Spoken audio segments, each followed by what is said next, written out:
End of last night's stream, I just whipped off my schmuck and was digging a big old hole. What do you mean diva? What the fuck you mean diva? What the fuck you on about diva for? The pose. Alright, I'll change the pose.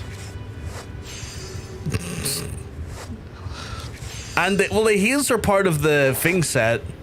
They're part of the just kind of the set I have on at the minute. So that set there, the almost kind of like, don't know why, kind of looks like kind of gives me Witchfinder Generals. I enjoyed the diva-ness. Well, it's okay. I'm sorry. I didn't mean it as an insult. It's all good. It's all good. I mean, I have to stick on my gear anyway. I have. The fuck is that?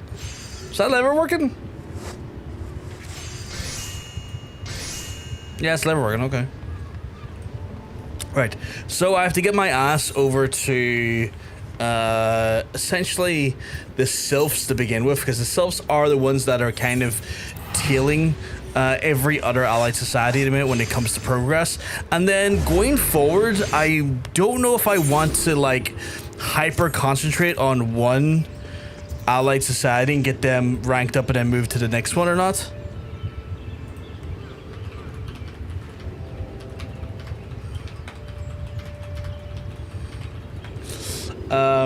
So I'm thinking maybe we do that there.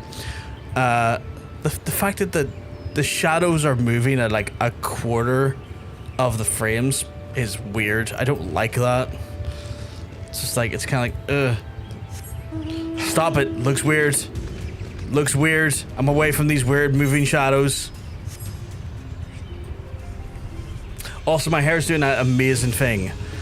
My flowers in full blossom. That's awesome. I think it's the first time I've seen that actually in any channel. That's fucking awesome. What does that give you though? I'm so curious about that. Does it give you something other than the badge, obviously? Hey, Streeter fam, welcome on in, my friend. Welcome on in.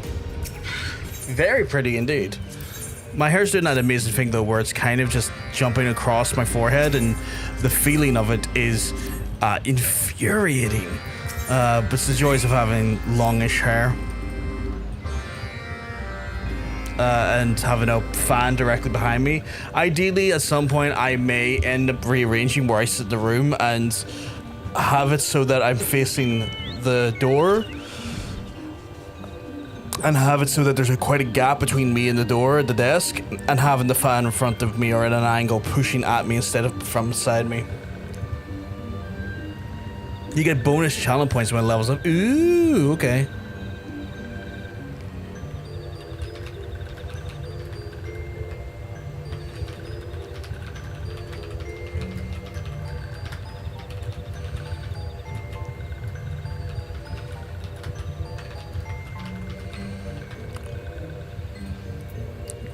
Get no more now though. Surely you gotta get some more. Or the ability to get some more. I need to put this. I need to put that accessory away, sadly. This heat is a nightmare for a few different reasons, but the one that's kind of like messing with me the most is that it's making me exhausted during the day when I'm not necessarily feeling it. Well, I feel exhausted obviously, but like when I feel like I shouldn't feel exhausted, if that makes sense.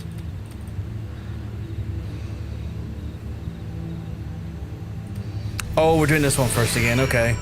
Gotta fucking run free here and top up the tank between the fragrances. A little bit of a... It's not the most fun thing to do. But we gotta do it. We gotta do it. And then I gotta get the ritual artifact from this little sumbitch. Be like, here, see that there? That's now mine. Idiot. It's not even what I'm meant to be getting with this quest, but the fact that I can do it with invisibility, I'll take the benefit. I'll take the benefit. It works for me on that capacity. Ooh, apparently I just sold one of those things I got yesterday that I'm not going to use at the minute. Hey, Bakecake, I hope you're keeping well, because I'm telling you, you're looking well. You're looking fantastic today. Right, run to here, get another little dose of invisibility.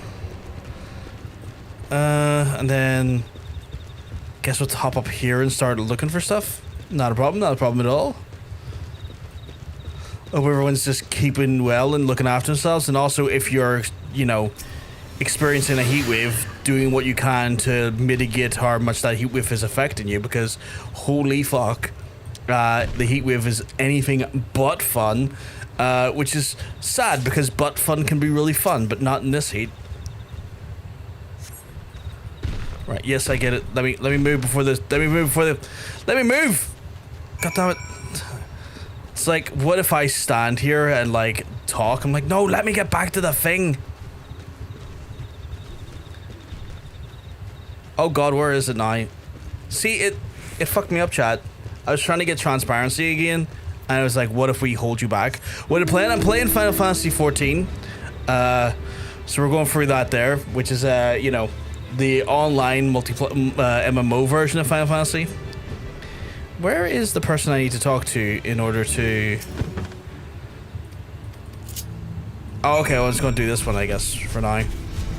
So yeah, it's the MMO version of Final Fantasy, which is a lot of fun. I've been having a blast with it.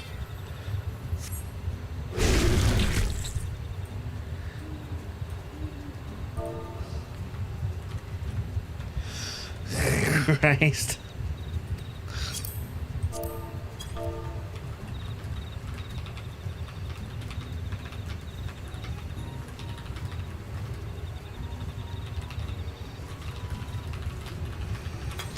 Have you played the Game of Thrones King's Road? I can't say I have. I can't say I've seen adverts for King's Road, but is it not like a mobile game? Mobile games typically don't really interest me too much.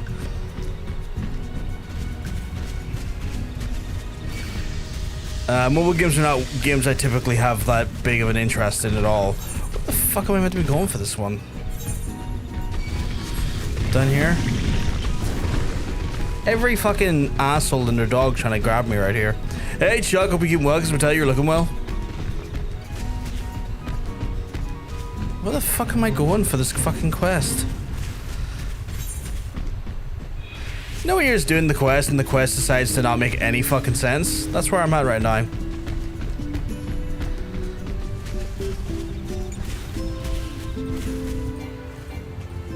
Can't use that command while mounted, whatever.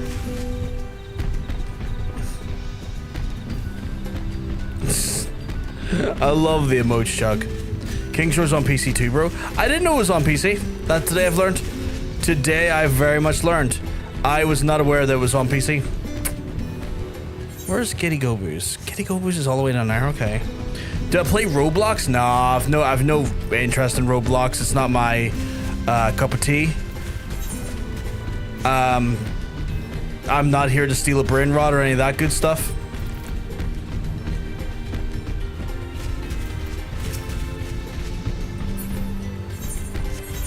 Right, apparently what I'm looking for is around here.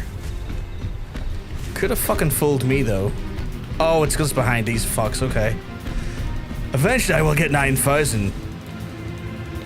I believe in yous. I believe in yous to get 9,000. For context on the YouTube side, folks, the Twitch ones are playing with some chat commands, trying to see if they can get their power level over 9,000. You should play it then, mate. I mean, what type of game is it? Like, what's the actual, like, sell me on the genre. I play games for fun. If it's a fun genre, I'm interested. Sell me on the genre. Remember when Ozzy snorted a line of Roblox? That's fucking wild. I want to try my power level here. Nowhere near 9,000. Nowhere near 9,000.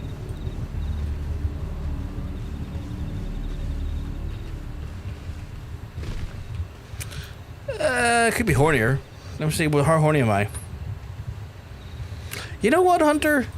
I don't know if it speaks much to how we are, but we always seem to be within range of each other, which I do find quite adorable. Yeah, at least we match, yeah. I find solace in that. I find joy in that.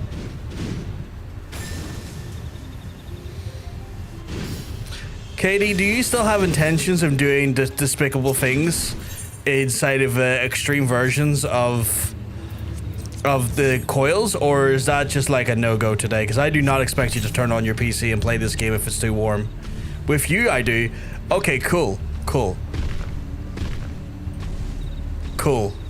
Again, I'm just very worried. I'm already logged in. Okay, fair enough. I was just worried because like the heat at the minute, while I have chosen to put myself in this position, I don't want to put anyone else in this position. No worries, Bakecake. You go have a lovely rest of your day. Hopefully you just, you know, keep yourself well and safe. And thank you for stopping by and hanging out with us for a little bit. Just kind of waking up, but whenever. I should be available after I do these, like, I just want to get my society quests out of the way, if that makes sense, because, oh, this might so cool, because, like, I only get, like, an opportunity once a day if I'm the right level to do them, so I want to try and get them out of the way quickly.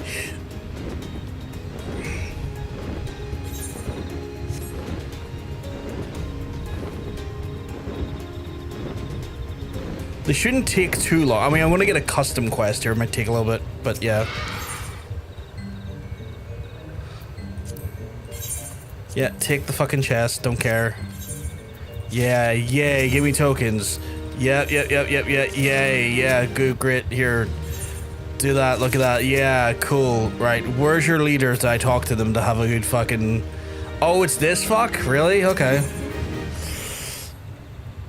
It's like an action-adventure RPG. It takes place on an open-world journey for Westeros, featuring story-driven quests, class-based combat, and let me check the Steam for it. Let me check the Steam for it.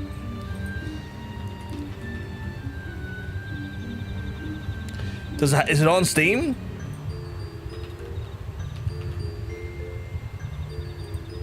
Okay, it's free to play by the looks of things. Can I see a gameplay trailer for it? Because, like, CG is one thing.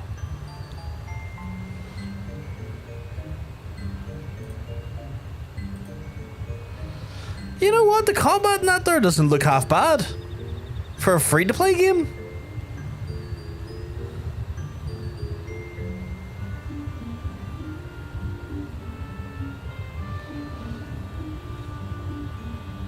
What's the catch, though? Like, it's free to play, so what's the catch? Is it like...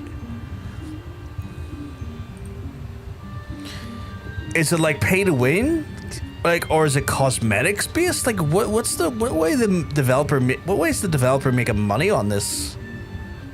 Let me check the reviews here. Probably a fuck ton of ads and stuff to buy. That's what I'm wondering, right? That's quite horny there, Alvina. Let's see. Quite a lot of good reviews, to be fair.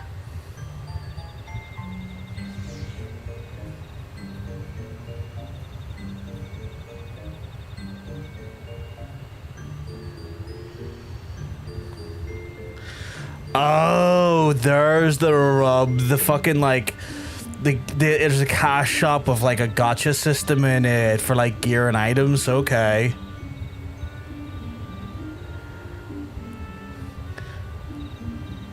Right. So many games now have gacha systems in it. Like, fucking...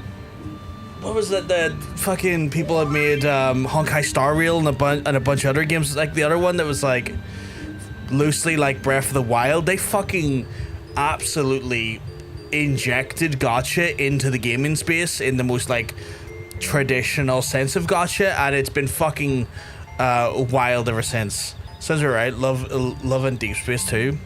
Did they do that as well? You done the math, and there is a 2 to 9,001 chance of getting over 9,000 with power level. That's insane, Nicky. You coded that. That's insane. I like it though because it strives for, like, it strives for, like, rarity, and I like that as a concept. Hey, Bakecake, welcome back. I heard Star Rail. I have a right. Oh, you a big Honkai Star Rail fan? Sure. You don't have to buy stuff in lads, but it definitely gives you a large edge. Yeah, which I'm not. I don't really vibe with that as like a game philosophy. Honestly, I was sleepy coding. I hardly remember doing. It's all good. It's all good. It's all good, Katie. All good. Friend, you must listen. I was pursuing my tomes when I came across this fascinating passage. Are you perchance familiar with how baby sylphs are born? Perhaps I can put it in layman's terms. You see, sylphs come into this world from the form of a bulb, not unlike certain types of flora. But these bulbs do not sprout into a sylph of their own volition. No, they first must find first be incubated into a special pod. Forming that is what's known as a podling, and then given sufficient warmth and nutrition. Then, only then, does a newborn sylph emerge. This got me thinking. Those frightful sylphs who accosted me said something about a podling, yes? I didn't put the together but yeah, surely the chosen one slumbers in a podling even as we speak. A podling which they assume I've come to steal. This must be why they acted so threatening at my presence. We should continue our search to the sylphlings straight away and say that you should continue it. I mean, I'd go but with you, of course, but I just still feel so weak. Yes, I'm sure Almzio would agree. You should seek what he thinks. I do play Star Rail. Underneath the Gacha part is a pretty good turn-based RPG system. Johnson's played Star Rail for a while, and I watched him, and it's like the actual like turn-based RPG system. Yeah, like it's there and it's good. It's actually genuinely like a good like RPG system. It's just a shame there's a gacha mechanic to it. I always feel a little bit like the only way I can describe it is just deeply uncomfy when there's like pay to win. Like, it's taken me many years to get over cosmetics being a factor in modern gaming, because like I've always kind of I grew up in an era where it didn't exist and the game was just the game and you didn't have to fucking like finance the game off of like your fucking goddamn wallet for the next 2 years just because you like the pretty fucking clothes. And I've only, like, in the last few years gotten comfortable with that as a reality now, because I know it's not going to go anywhere. Where I just really, really don't like anything that kind of gives you a physical edge in the game of, like, performance. I don't like that in games. I really don't. You don't have to buy stuff in lads, but it definitely gives you a large edge. Lads, it just kind of depends on how stickler you are for your stats and collecting rare event memory cards. Playing the main story is easy enough, and the story is at least good. Oh, that's fair. That's at least something. It's at least something, I guess.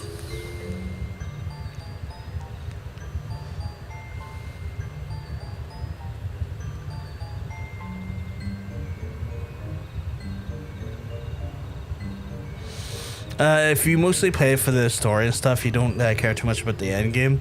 Free to play is more than viable, which at least that's something. But I don't know. There is something to be said about like the modern end of like gambling being put into video games that I just don't like. Like on an ethical reason, like on an ethical end of things, I just don't like gambling mechanics in general when it comes to like when you're buying something. Like I don't really like blind boxes or anything. Like I don't like those because I understand the greater aspects of what that is, and it's a fucking gambling addiction with a different like coat of paint. And when it's in my video games, I'm like, it's bad enough microtransactions are in here, but now it's gambling microtransactions, and it's just not to sound like a fucking boomer, but it is but I do look at that and I'm like, this game can be played by people like under the age of like 18 who have like undeveloped brains, and even then you could argue an 18-year-old doesn't even have a developed brain, and we're already just kind of normalizing gambling to them. This is not great. This is not great. The fact our society is in this part, it is not at this point, is not great. That's a terrible thing. Bumbling one said, what? You chosen one yet exists in a podling? Why did Bumbling one not tell you this sooner? There is no time to lose. Walking one must become running one and retrieve chosen one. I hate the way they speak. Chosen one's podling from the Sylphlands with haste. This one can help, but this one's see-through magic can also waking one become hidden one. Be careful though, see-through magic will not last long, and if touched one is walking one, to walking one is trouble. Now hurry, I'm trying to chosen one. I don't care for this one of this and two of that, and fuck off. On the other hand, you can resist the temptation. You can get as many hours of actual quality content complete free. Oh, 100%. Like, I'm not saying it's not possible to do such a thing. My main concern, like I said, is that, like, when we start normalizing these, like, very dubious and somewhat life-destroying mechanics, because gambling does affect people in horrifying ways, and you know, when we start breeding the normalization of gambling, it starts in one place, and by the time it ends, you might be then bankrupt in a later part of your life because you've normalized the concept of gambling, especially to people of a younger age. And again, I just don't like it because again, I've seen so many people. I was never meant to get there in time. Can I just fucking fly over? I don't care about fucking whether they hate to see me or not. But like, yeah, it's just one of those things where it's like, I get there's a chance to resist, and there's always the chance to resist, right? But I just don't like those mechanics being in games that technically you're gonna have. Oh, for fuck's sake. Do I have to be invisible to do this? That's it. There's action return. Oh, fuck's sake, that's really fucking annoying. But I just don't like the fact that it's in there. Like, especially again with like impressionable youth playing the game and normalizing like what is considered to be an addictive thing. Like, gambling is an addiction. People get treated for it as an addiction. It's kind of like, this is a bit, you know, this is kind of shit. Like, this is really fucking sucky. I don't like this, you know? I worry about this as a concept. Because while I don't have kids, nor do I ever have desires to have kids, I still just don't want to be, like, normalizing the idea of a really dangerous concept at, like, an early stage of, like, development. How do I stay? Like, I know how to stay, but I need to get... Okay, so I've kind of done right here. I got to here in time, right? So that's give me a little bit more of a boost. But yeah.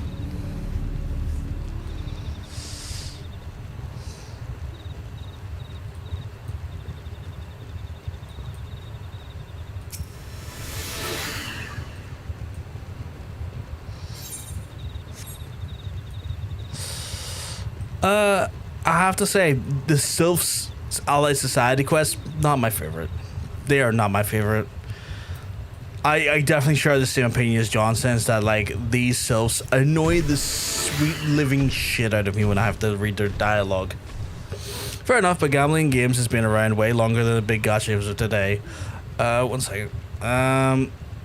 I'll read that and respond to a second. I'm just trying to make sure I don't. I feel this one is also who knew the podling could be so heavy. Lazy one, you feel honored. The trusted one by super secret mission. Yes, this 100 also tired, but also one hiding in podling super secret place. Will carry boss one in the arms wings again. But boss one said not to let podling out of sight, and one even in one eye blink. Yes, this one is just going by to get it. Now, where did this one put it again? Was it near the entrance to this one's home, or at the one? Cannot remember. What has this one done? Boss will pluck this one's wings one by one. These ones must search. If you do not find chosen one quickly, this one will then not survive the boss's one's wrath. Is that just the quest? Okay. I have to retrieve the podling? What the fuck's that? Is this there? Okay. Fair enough, but gambling games have been around way longer than the big gacha games today. Loot boxes and stuff go a long way back and are mostly in games. But also you have to pay you have to pay to top in to the first one usually. Yeah, and I'm not really keen on loot boxes either. Like, I'm not keen on loot boxes either. I'm not keen on, like, I'm not keen on microtransactions in general. I'm really not keen on microtransactions when they are like pay to win, like they give you you know, when they enhance your ability in a game. I don't like that either, because that's pay to win. I don't like that. And then I don't like it when it's a gotcha, when like a loot box, because again, like it's there. I'm not saying it wasn't there before. I just don't like it. Like, I'm not saying it was like not there before, you know, Honkai and the rest of them were doing it. I'm just saying blanketly, I don't like the system in video games. I don't think it should be in video games. And frankly, I quite like that Europe was taking a stand against it. I like that some European nations were taking a stand against it, because honestly, it is a bit of a troubling thing, because, well, it's gambling, and gambling is an addiction, and gambling has been the result of people absolutely destroying their own lives, and there is literally organizations to help gamblers get over their addiction. Like, you know, it's one of those things where I've seen people, like, throw money at fucking, like, gacha games and video game mechanics, and then they'll say, like, a day or two later, I can't afford groceries, or I can't afford these bills, but they didn't think twice about that when buying the random, like, gotcha thing off the video game, and that's concerning. That concerns me. What I feel is that just making gacha popular in the West, it just did show people how bad this stuff actually is. And did some eye-opening retrospectively to the loot boxes that were already around in the West. Oh yeah, 100%. 100%. I think what made it, like, probably more starkly as well is that, like, loot boxes were always there, and loot boxes were always fucking dubious to have, because, like, again, you're kind of, again, gambling on the idea of cosmetics, and that's not fucking good. But on top of that, there are, like, the stuff like Honkai and it's the other game from the developer, gated performance in the game also behind the gacha mechanic, which then kind of made it even more starkly apparent of how dangerous it can be, because it kind of marries the concept of, well, I can't get further in the game unless I've got these S or double S or triple S tier characters to be able to carry through these big moments or these big set pieces or these big events. And so I need to then buy a bunch of gacha to then pay to win, but I'm not guaranteed if I'm even going to get the thing I need to pay to win. So it made it even worse, you know? It's not really, it's just really niche in the West before Genshin came along. That's what is Genshin Impact, thank you. Yeah, 100%. Like, Japan has been, like, Japan has had a gacha industry for generations. Like, Japan gachifies everything. In fact, Japan gachifies fucking concerts and stuff as well. Like, before there was, like, issues like Ticketmaster and scalping at concerts and stuff, Japan just used to run lotteries if you're going to get tickets for the concert or not. You had no guarantees. Like, stuff like that there. It's one of those things where, like, Eastern countries like Japan and whatnot have been, like, gachifying their industries for fucking ages now. But you're right, it's only got more popular in the rest of us in the West as of recent.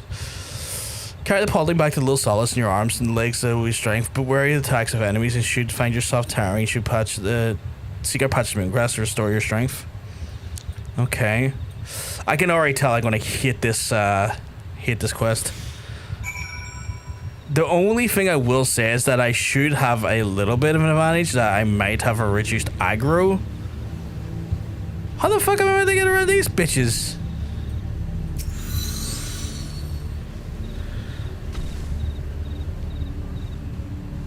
Okay, I got lucky there. Genuinely, for a second there, I was like, how the fuck am I gonna get rid of that? Motherfucker's just like standing right around the fucking like entry point. Sorry, Nikki, you messaged me there and I completely forgot to read it because I was in a tangent.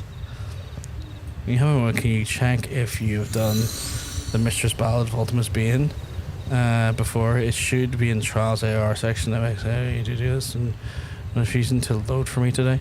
Yeah, I'll check it out in a wee second. Mistress Ballad. I actually, you know what? I might have that literally in my. That is not the quest log. Where the fuck's my quest log? God fucking damn it! I'm hitting every button but the one I wanted to hit there. I've got it right there. Ultimate Ballad. I've actually got it in my quest log.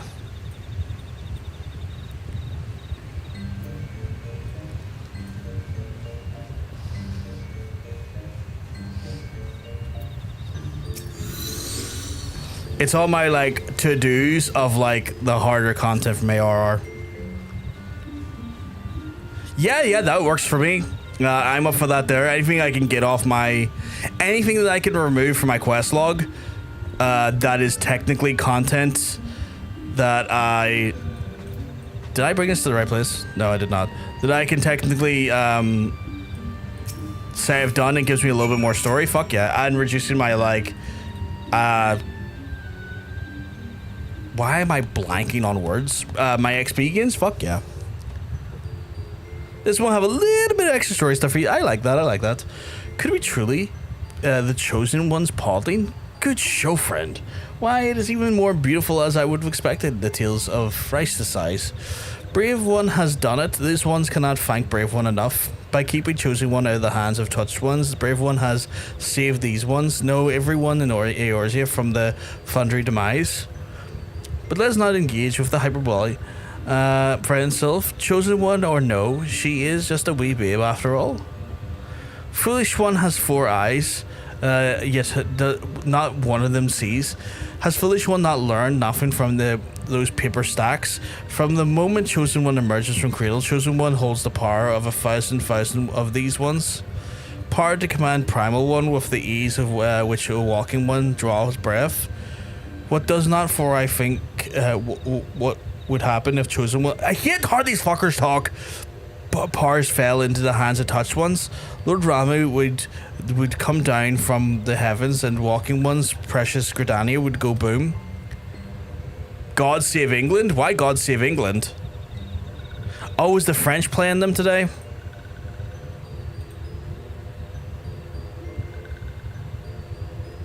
Oh, that's not fair enough for yours.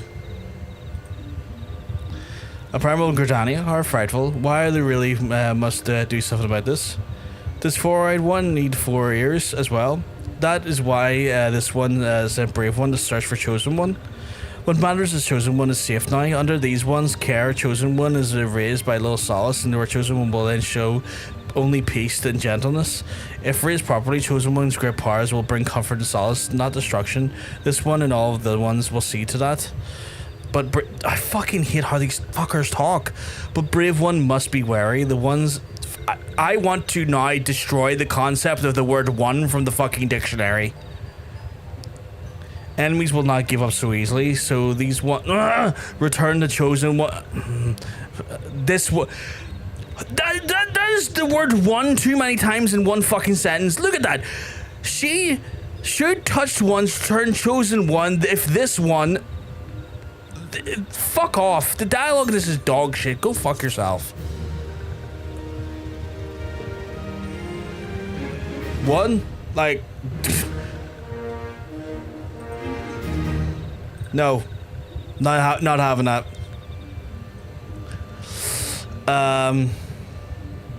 But England lost, right? So now people can chill at now? They're still playing France tonight.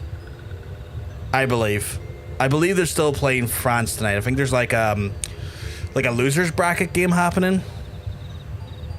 Guys, I need help coming up with creative insults. I don't usually get into arguments on Facebook, but apparently I struck a nerve with someone in our town Facebook group, and now she's trying to get pissy with me. I mean, if you give us context, we'd be able to maybe help you. But we did beat England in the rugby 2 weeks ago. What country are you talking about, Maurice, by the way? Out of curiosity, who beat England in the rugby 2 weeks ago? I don't think I follow. I need more context, so I'm so in.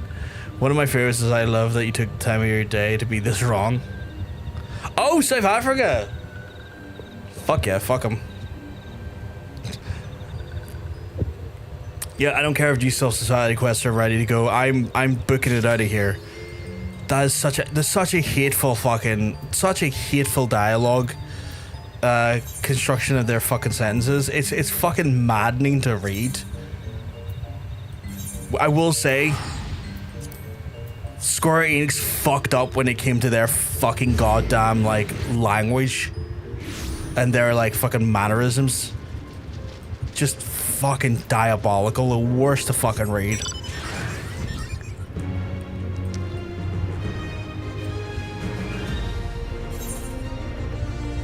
Well, dude, I think we'll hyper focus on Majal today, and that way we can.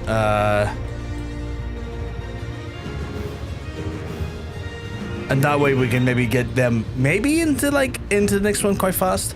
Sylph or Rogue, which do you hate the most? It's a good question. I think I'm gonna go with Sylph just because I'm able to I'm not having to endure the Rogue ones as much as I used to. Like, once you get past the first 30 levels, which I've gotten through, the amount I have to deal with the Rogue speak has dramatically dropped since then, where I'm still going to be dealing with Sylphs for another 4 different levels of another 4 levels of arguably reputation, which that's going to be maddening every so often. So probably Sylphs at this point. She's DoorDash driver that was complaining about tip option, which she turned down, and the wording she has on her post was so full of attitude about how she's trying to deny that she has a little attitude, and she's claiming about she's a platinum status driver.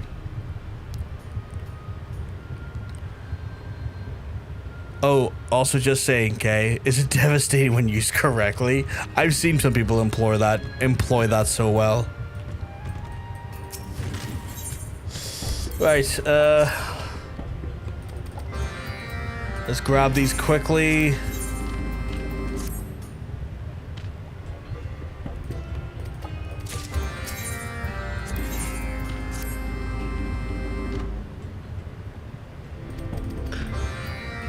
Right, what is this fella up to? I think these are my new ones, so I'll read these ones. Though we work tirelessly to sabotage the plans of the Flame Fangs, we cannot prevent every raid and ambush for the kidnapping victims of Serac has been an endless late. Our determined kin bravely stalk the land of the Camp Drybone and little amigos snatching the travelers from the road, dusk or dawn, or under the unblinking glare of the midday sun. The Flame Fangs have grown so adept at their detestable trade that they are now forced to take on prisoners, first to Serac encampment, before they are then kept in makeshift cages until Ifrit's clergy are ready to receive them. Our latest reconnaissance informs us that Iraq is a host of group captives as we speak. We do not act swiftly, the ranks will be tempered soon and will welcome a new wave of recruits. I bid you ambush the Flame Fang Ravagers and key hold free of those unfortunate souls. It was too late. Okay, that's a new one down. Okay, that's cool. Attend me, honored ally. Our Zerak foes have yet sheltered potent flames of effort and fuel the endless rites of the unholy fire. Once more do they erect the blazing beacons within their camp, in a bid to forever dwell under the heat of their deity's savage blessing. How many times are we to topple these foul talismans? We have not the number to prevent the constant repeats, but must again turn to your aid. I would have you slip free inside the boundaries of the encampment and the smothering ash and extinguish the beacons where you can find them. Flame Fangs, however, have grown wary of the incursions and posted the veteran sentinels and the guards against our attack. Expect the efforts to be met with a furious retaliation. I wish I could share screenshots. Sadly, it's not doable right now, but it would be nice. I know Twitch is playing with the concept of allowing people to post gifts in the chat, but they're also locking it behind tier 2 and tier 3 subs. And who the fuck like subscribes to any channel at tier 2 or tier 3? That's ridiculous. Like, no, never do that. Never. How about so we're doing no attitude and no platinum status, the same breath bolt strategy. Jesus Christ. The Kyoto have forgotten springs have grown desperate enough in the ongoing conflict of flame fangs and have spent their forces too thin to have to protect the hunting grounds. The Yu tribe was not accepted aid from us, but we cannot allow their ill-considered tactics to result in even more tempered slaves. I've devised a solution for this quandary. As there are various problems that would arise from the direct confrontation, I propose that we employ the unbearable heat of the Drake's breath and drive the rangers from their settlement. And such a measure will cow the seasoned hunters along, as well as prevent the flame fangs from swelling their ranks. Okay, cool. Speak with our Master Drakes at the edge of the Sigoli. He did instructions as well. Ooh, Master Drakes. Or you had the tip, you said no. I need you to sit with that and then just say nothing for an hour. You're not being catty at all. It's all good. I forgot about I had this big lad right here.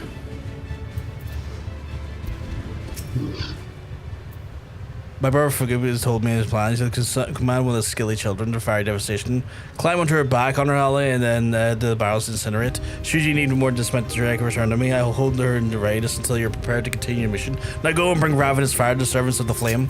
Let's fucking go, buddy. I want to bring servants to the flame. No idea where I'm doing it, but I'm doing it. Too bad you can't fly, though.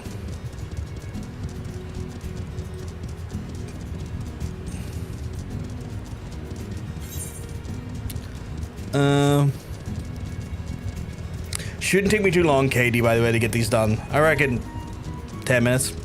Meat and vegetables. If I die via shitting to death, blame the carrots. How many? Let me double check that for a second. Are you allergic to carrots?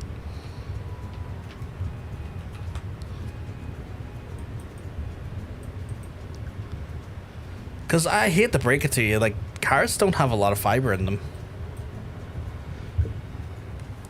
Oh, it's a thing in the US? Is it specifically with the carrots? For a second I thought it was just like exposure to additional fiber. I was like, I'm near sure carrots don't have that much fiber in them per 100 grams. And I was right, it's like 2.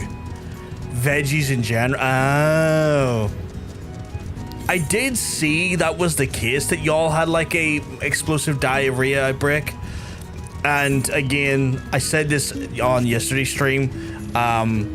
It's wild that we live in a version of the world where the guy in charge of like dealing with that shit is the same guy that like forced his grandchildren himself to like swim in a lake full of cholera. So I you know, it's fucking insane. All good, take your time. I gotta feed the cats, 8 p.m. and I got enough going on. Cool, so it's awesome. Where am I looking to blow his shit up with?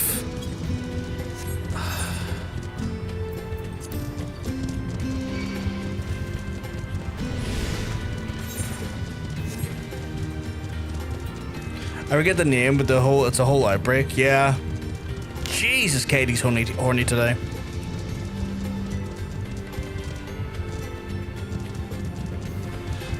Katie's like, yep, that's accurate. That's on point today.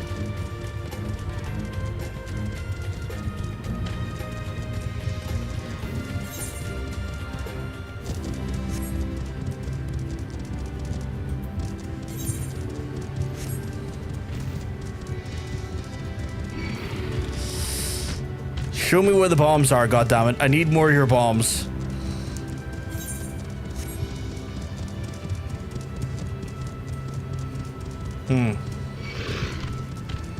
I see an absence of their bombs. Little did I know that I've got sweet tactics like completely ignoring where I am right now. That is the wrong section of quest I'm looking at.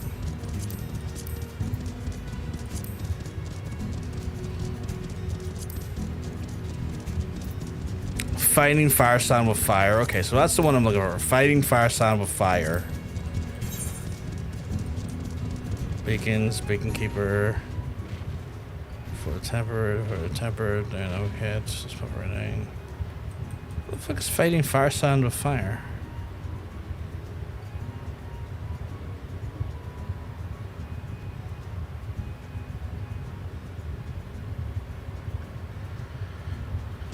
It's frustrating because, like, when I look at this, everything is overlapping. I can't fucking tell where I'm meant to be. So, not ideal to say the least. I might hop off this a wee second and do the rest of them while I wait. Or while I do the rest of them to get the fucking map cleared up a little bit. There's a part of people are blaming the president as if he's the problem. He's not my favorite, I remind you, but the rally is the biggest spreader of this outbreak. The salad company called Taylor's Farms have been consistently having an issue with multiple different parties' presidents. Nobody wants to admit that purely because of how they hate the one man. Well, I think the bigger problem and the reason why I think they blame the president, which I am inclined to agree, is because he put RFK Jr. as the health minister, and one of RFK Jr.'s acts as the health, like the leader of health in your country, was to completely gut the department that tracks, monitors, and deals with outbreaks that fall into the remit of the current thing you're dealing with. So I get why they blame Trump, because he put the man in charge that is literally directly causing issues with the actual containment, handling, and monitoring of the thing.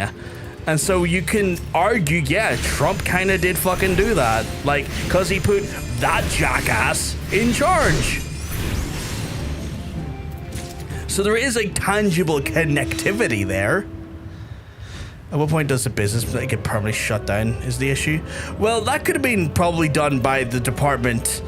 Funny enough that the RKF Jr. fucking closed. You know?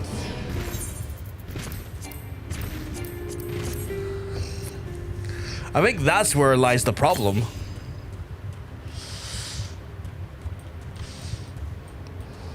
Already, I thought I'd done already one of those. Why does I always say one of them?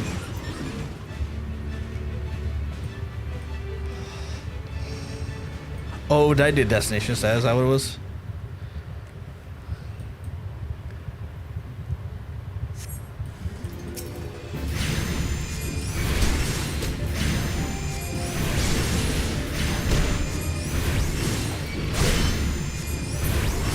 Forgot about having my little carbuncle out.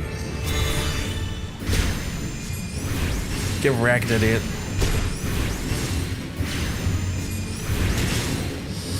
I don't agree with closing down Avere, but there's so many other people to be bad at for not shutting them down sooner, back when the department existed and had plenty of funding. I know, but right.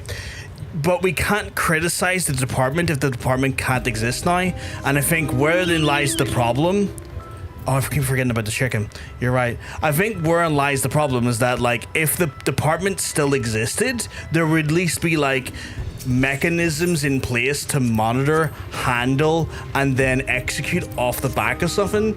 But it doesn't help when you strip away the infrastructure that is designed to then deal with the issue. And I think that's where the problem lies, is that you're not wrong. There should have been stuff done earlier down the line, but if you see a problem and then your immediate reaction is to strip out the institution and strip out the mechanism to deal with the problem and then provide no actual tangible alternative, don't even do anything to plug the gap that stripping happens, then that is a major fucking problem. That is still a major failing. And so that only leads to the situation getting worse, because you literally strip out any mechanism involved that is there to help in any meaningful capacity and replace it with nothing, meaning that there's a bigger gap now. At least if there was something there, you could amend it, fix it, have it do something, reprimand it, fund it. You can't do that with nothing.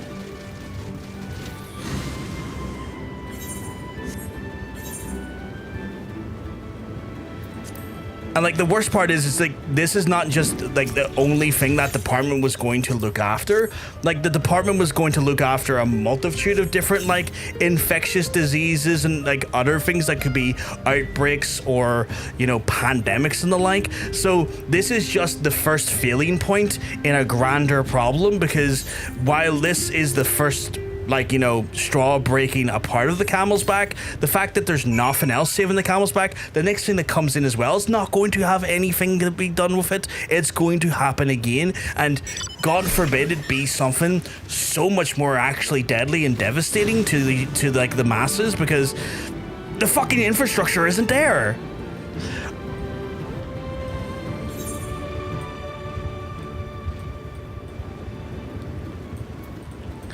So I get there is frustrations with it not being done before, but I can see how people point towards Trump and go, you've not made this any better, and you've put someone in the position that arguably has ensured that it stays bad and that has put no actual effort in to mending the situation and solving the situation.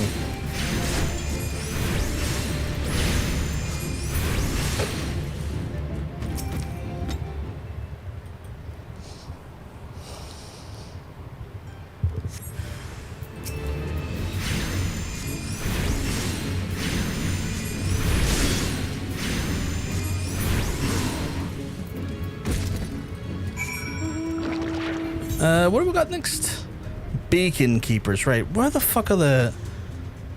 Before they're tempered. There was still one more. Where the fuck was it? Is that it down there? Maybe I was looking at it really wrong. Maybe I was looking at that one quest really wrong.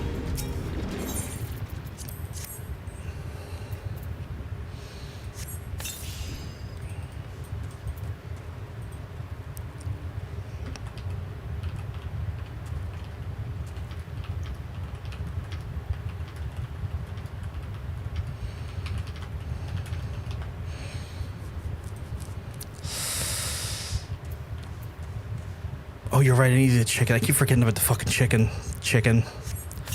Well, bam. I don't need the chicken for too long, so we'll put it out there.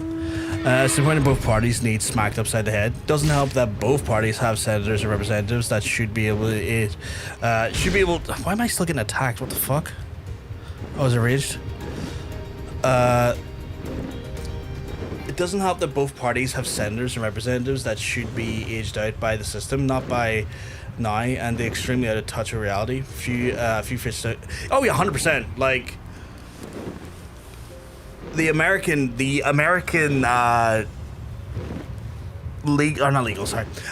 political system has an awful problem with people holding on to their positions of power and seats right to their deathbed, and are just detrimental to like seeing the status quo ever be a challenge and never actually getting anything done. Like, I genuinely think that there is definitely issues on both sides regarding like a multitude of different reasons or a multitude of different things within the US political system. You know, fuck's sake, Mitch McConnell on his deathbed still holding a massive font of power, despite the fact that the man is like literally like absent for a whole month. Like, if someone else went out for a month, on work in real life, you know, they wouldn't get paid. Mitch McConnell's still getting paid and holding up a whole political process. And then you also have, like, you know, Democrats who are institutional Democrats who still fucking, like, sit there and be funded by AIPAC and are just basically, you know, fucking puppets for Israel and stuff. There's a multitude of fucking issues with the American political system, 100%.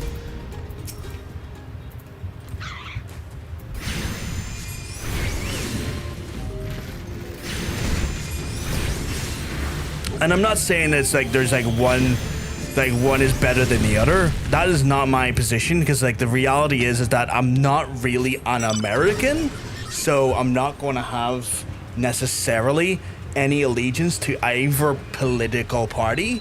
But I can see as an outsider, when you have an issue like a pandemic, like an outbreak, like some sort of form of, you know, health crisis, when the guy in charge puts a different guy in charge whose first or one of his fucking first actual processes is to dismantle the fucking infrastructure that tracks, deals, and is meant to fucking prevent that stuff from happening, it's a fucking valid criticism. Like, it's a valid criticism to say, yeah, you know what? You put someone in charge who's a fucking dumbass and literally fucking brings his grandchildren into lakes full of cholera. Why the fuck is he in charge of health?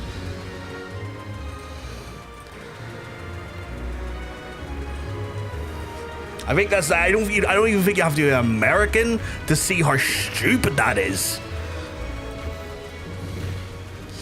Personal favorite politics is that rules, put rules in place that blatantly don't follow. Back during COVID in Chicago, governor put lockdown. The rules that place hairstyles were deemed not essential. Tell me why that bitch was getting her hair done weekly, and she flaunted it too. I mean, the whole fucking handling of COVID inside America is diabolical. What you said, like 300 like 1,000 people die from it unnecessarily. Like the American handling of COVID was the worst in the world. It was fucking diabolical. Like I genuinely, the world looked on at at America in horror, going, how the fuck are you like the leaders of the free world? You are literally the people that could not learn from the Black Plague and ran fucking face first into it. It's insane. And when I say your people, I don't mean you specifically. I mean the American people, you know?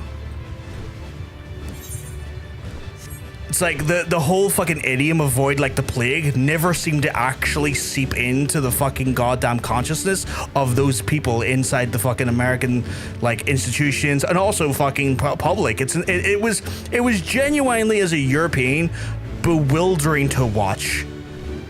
Mandela effect, I might have a new command for you soon.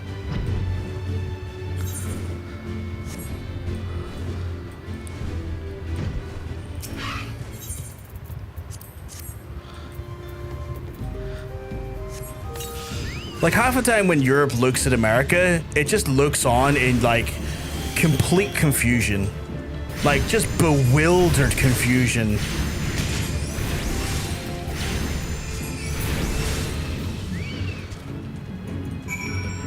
Fuck me, he's grabbing everyone now. You might have a new command for me soon, though. I'm intrigued. I'm very intrigued.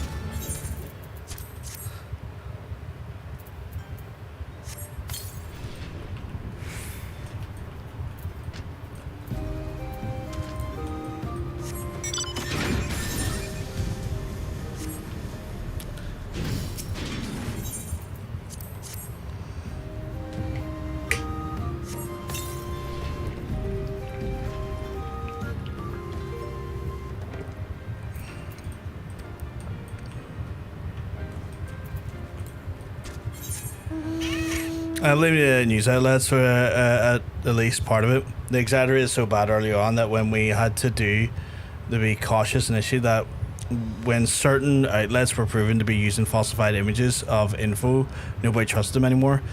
So when they announced later on they needed to do certain things, nobody trusted them until it was way too late, and then COVID was already spread throughout the US. I can't speak for that. I'm not informed enough about that specific thing. I do have to say that the lack of challenging misinformation has been a massive problem globally. I don't think that's helped by Facebook. I don't think that's helped by Twitter. I feel like there's definitely just a lot of mechanisms in place that are just not there to correctly curb the spreading of misinformation. And in the world of AI, it's only gotten worse. What I will say, though, it doesn't help that your current president also coined and also popularized the idea of fake news, and challenging any legitimate news as fake news is also been a bit of a problem, to be fair, because at that point when there is like legitimate problems or legitimate criticism for a thing that's happened that doesn't look too well in the favor of people now, they can just use that as like a buzzword, and it becomes this thing where like people don't even necessarily then choose to actually think critically about it, because they'll just say the word fake news and go, oh, it must be fake news then. I've heard that before. Yeah, I could believe it. You know? I think the problem is that there's like at the minute, and I this is kind of a criticism across the board, but I'm talking globally, is that people are getting into the habit of being too lazy to verify sources and too lazy to verify who they get their news from, and rely on maybe one source for news, which, you know, is fine if it's like a general like thing, like what the weather is at any given time.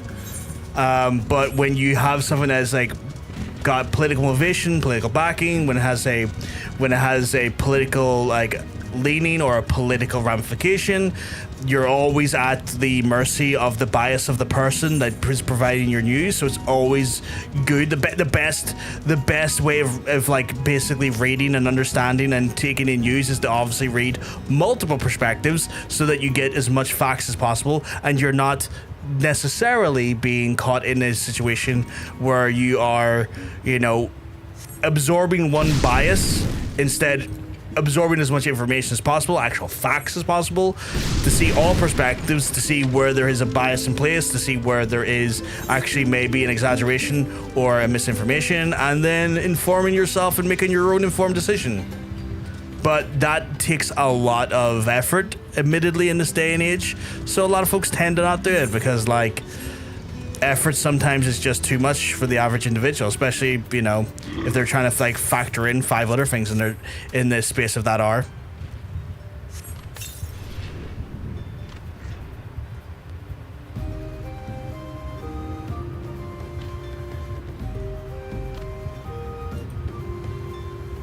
What? You don't know how Mandela effects work, but I made a thing. I mean, yeah, I think that is an example of a Mandela effect, yeah. It's intriguing. Okay, I'll add that 9, Nikki. What the fuck? Let's see what happens. Yeah, let's see what happens. I just need to make sure that it doesn't, because sometimes when I add them, the code fucks with some other stuff and turns some stuff off, which I don't fully understand why. Okay, that's good to go. And then, yeah, that's good to go. Cool. Oh, BRB, Mom's calling me. Probably time for the switch laundry over. No worries, no worries. It's all good, Nikki. It should be alive and active now. You should be able to go, Katie.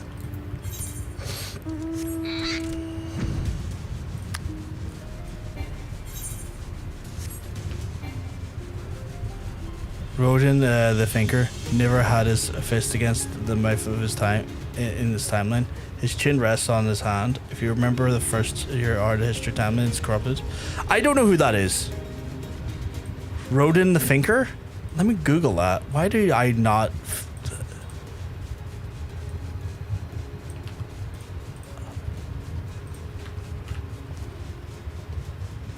Oh. I am not too familiar with like art, so when it comes to like the names of like statues and stuff, or like you know, things like that, there, like not statue, I guess statues, but you know what I mean, like paintings and stuff. You know, I rarely know the names of them. You're ready to ride forth. Honored out loud, my Drake is at your service. Rattle the nerves of these foolish Makute before they are snatched up by the next raiding party that happens along. Back on our Drake again. The fuck is these?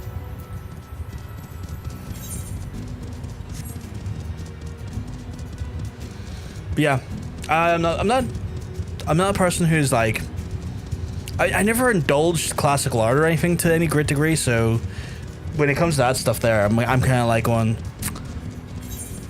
I don't think I know that name. That's one that's went over my head. It's not to say it's not true, it's just it's went over my head a little bit.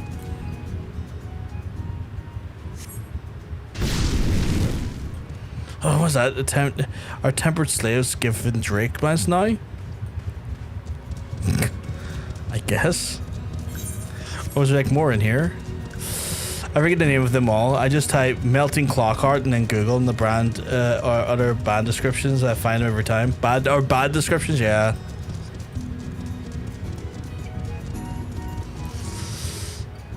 I was never one for I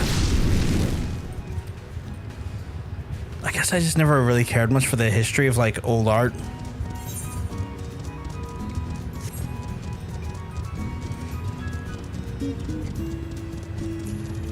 Like I'll go to like museums and I'll go to galleries and stuff, and when I'm abroad in like different countries and stuff, I'll take it all in and admire it on a very aesthetical level, and I'll enjoy my time, you know, taking it in visually, but I would rarely go to like greater lengths, post a trip, post a visit to a gallery and think, oh, I want to read up more about that artist. I rarely do that.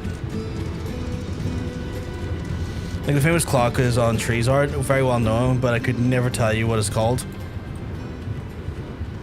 I'm aware of it. I too could not tell you what it's called. Yeah, that one there, yeah.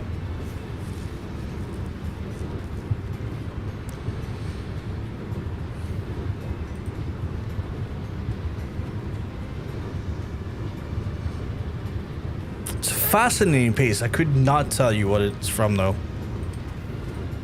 Or who done it, to be fair.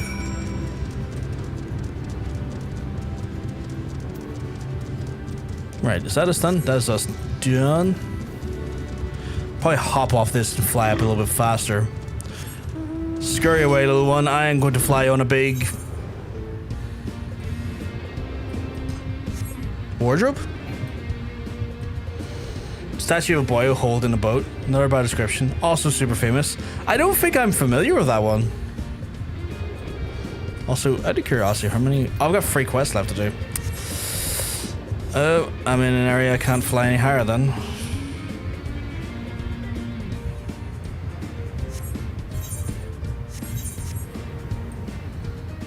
Can't say familiar with that one as a description. Which now makes me curious to know if I would know it if I seen it. Oh, I've never seen that before. That is a sculpture that I've never in my life seen. Yeah, it was soft start for Van Gogh. I could never pronounce it the true way. You know that, and I'm sorry.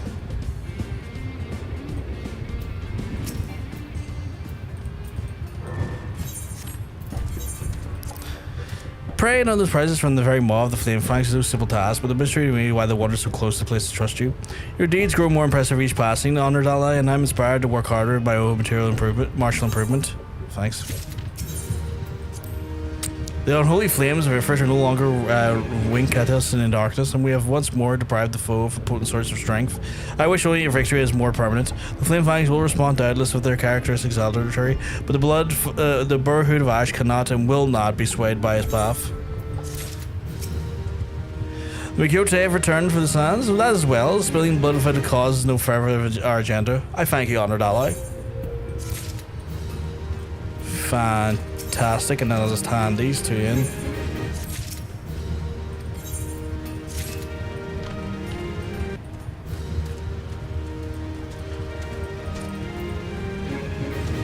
Is that all of them in this area? Motherfucker, it is. Okay, I've got... How many more left I can do? I can do 3 more. That barely pushed me up there. Holy shit balls. Okay. That's going to take 6 or 7 days more to complete? Fucking hell. Okay, I'm going to go to the... Cobalts and get theirs partially done. Any specific piece that you like the most, Hunter, from Van Gogh? I've never seen that, KD. I've never seen that sculpture before in my life.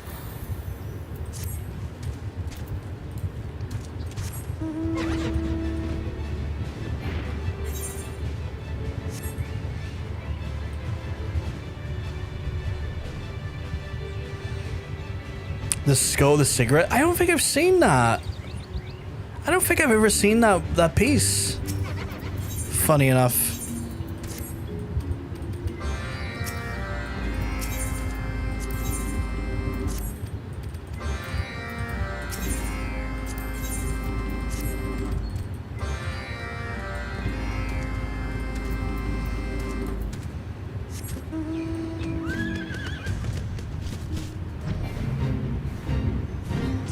Mid-dungeon? There's no rush on it, sweetheart. By no means should you feel obligated to, like, grab it.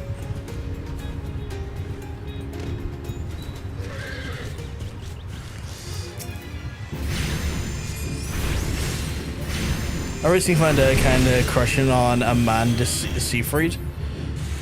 Still need a shy emote. I know the name Amanda Seyfried. I don't think I know what she looks like. I am terrible with like name associations to like celebrities and stuff. I'm terrible with that.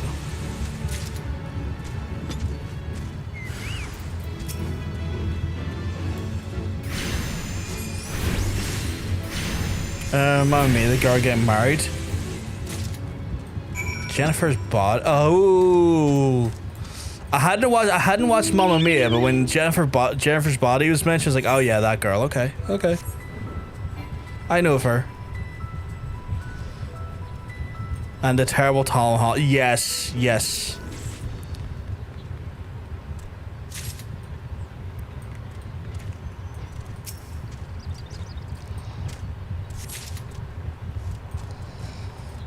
We watched Jennifer's body together, didn't we, Hunter?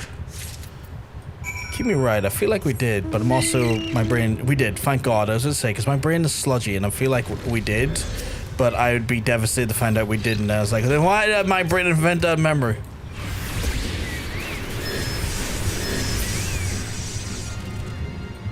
Get murdered, idiot.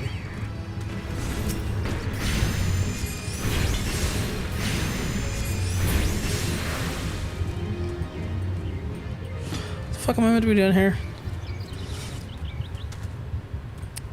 Oh, I need to kill 2 Rosemen. I only killed 1. Right.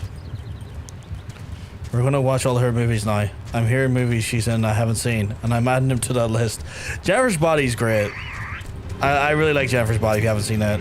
Yeah. Jennifer's Body, fantastic if you haven't seen it. Highly rec. Yeah.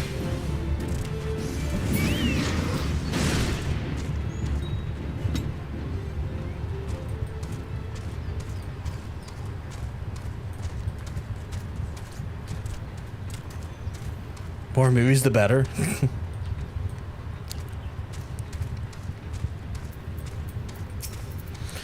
The majority of the movies I've seen recently have been fucking... And this is not a criticism, mind you. Just an acknowledgement of it. Has been majority fucking, like, Godzilla movies. Like, every like, second week or so, I'm in John Bacon's house. He's like... We'll just stick this wee Godzilla movie on. I'm like, okay. I guess we'll just stick this wee Godzilla movie on then, I guess. Among myself, I've been working for the MCU. Ah, yes, yes, yes.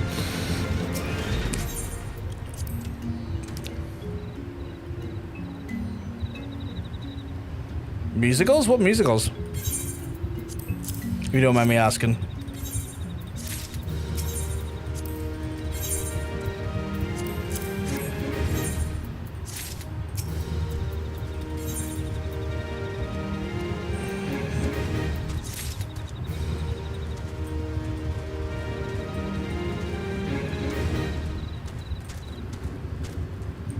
We did Mamma Mia and then Mamma Mia Here We Go Again yesterday or the day before. I keep losing track of time.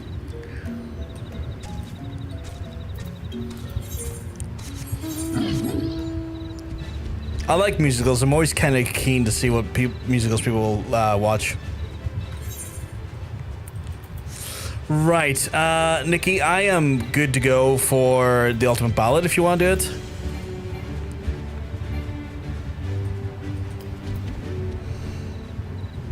Awesome, let's do it. Okay, cool.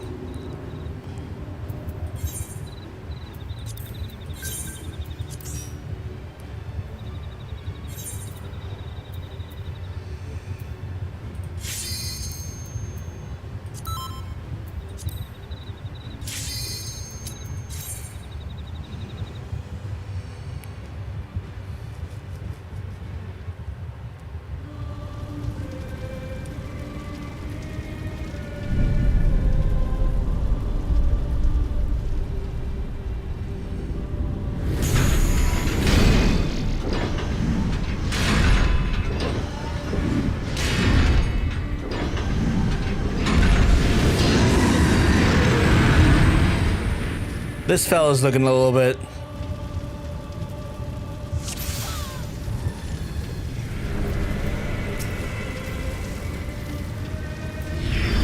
Oh god! Hello, Garuda. Hello, Titan.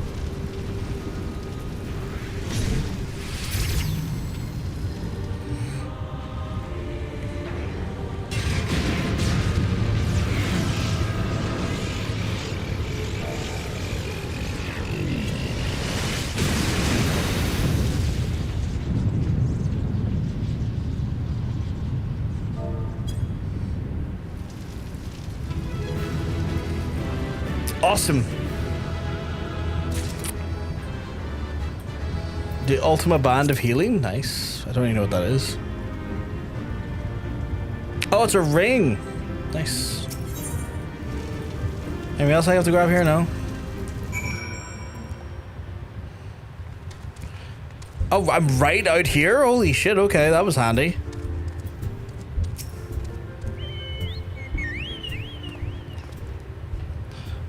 That might be the best work yet. Was it not just you remember, as you remember, Brovkar? Yeah.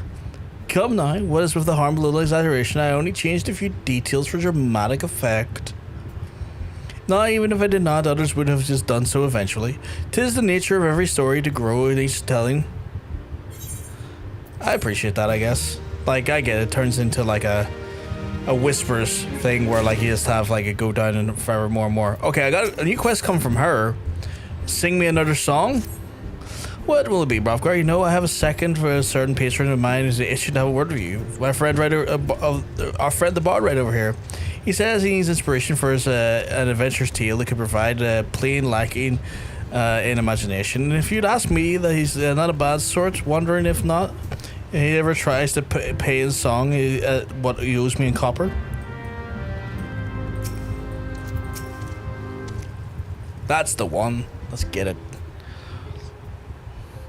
Brovkar, can it be you? You've outdone yourself since we last met. That much I've heard. They say you sojourned to Dalaman's shadow and you lived to tell the tale. I was in these parts at that time, and I felt the disturbance of the Avere. It was the White Raven himself, you say? Ah, no wonder. Wait, are we not meant to be keeping this secret so that people don't summon the Phoenix? Tell me more of my good Brovkar. Recount me on your journey through the shadow. Take me there in the wings of memory and imagination.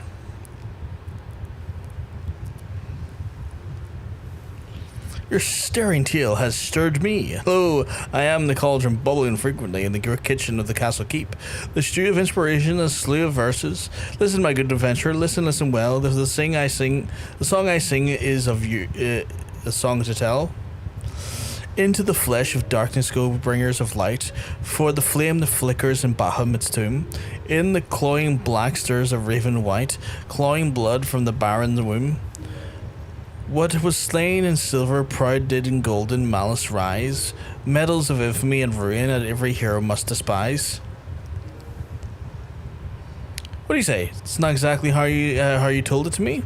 Ah, but forget it. I am a poet. We read between the lines and rendering into the words in which was left unspoken. Lest you wonder, I shall name this composition The Shadow of the Raven. That was quick. Oh, I've got this. Savage? I thought it was extreme.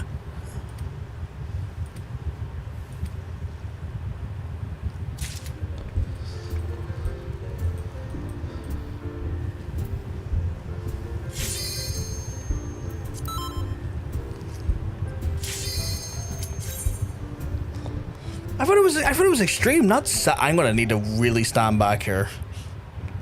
Or my little butthole's gonna get puckered.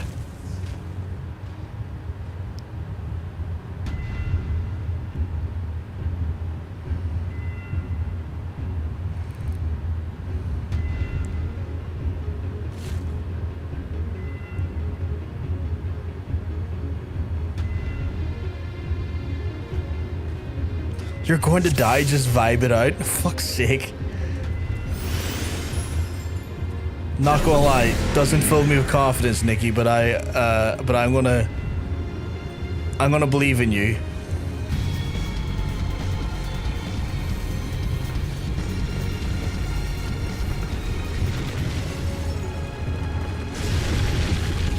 I'm vibing. I'm vibing. I'm vibing so hard right now.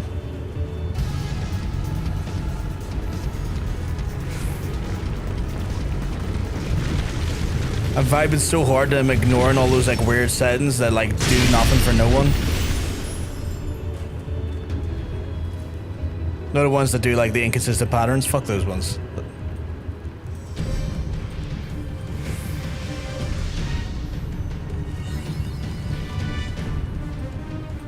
Damn, that was fast.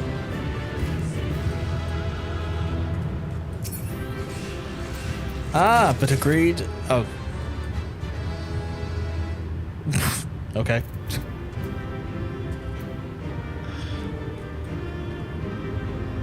I assume through the elegant terminal? How did you do that so fast? On the fucking table?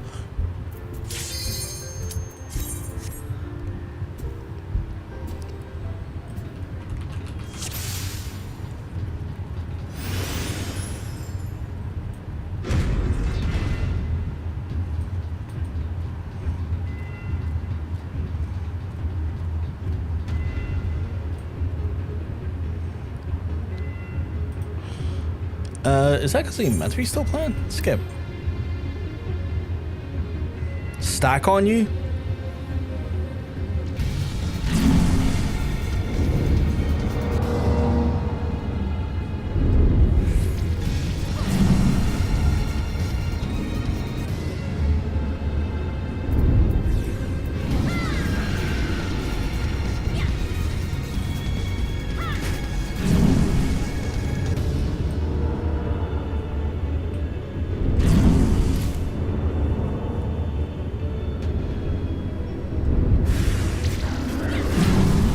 Ah, that makes sense. That makes sense, Katie.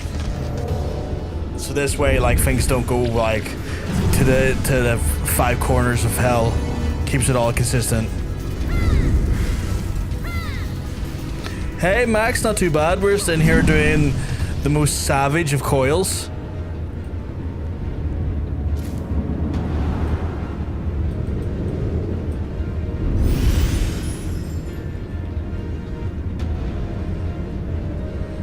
You're unlocking Reaper and you're having fun? I'm glad to hear. I'm glad to hear.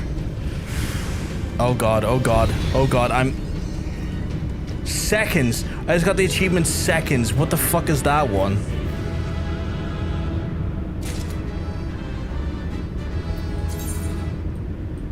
Defeat so-and-so with the turn of second Coils of Bahamut Savage. That's incredible. My dragon is level 70 and I'm not geared to finish the job quest for 70. That's crazy. Or your dragoon, not dragon. Do you prefer dragoon or do you prefer Reaper though? Out of curiosity. Like what's your preference on that? Oh, I'm not charging my phone. I need to charge my phone. I love both for different reasons. That's fair. That's fair. Both for maiming jobs, but like, is maiming like a bleed effect or is that something else?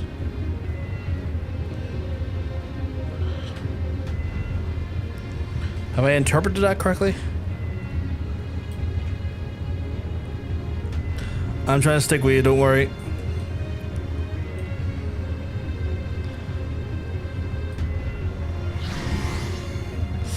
Well, River's a skill you can stack twice too. 1 second. To have 1 minute of bonus of 100 damage. Ew. Oh god, Nicky, I'm getting down. Oh Jesus Christ.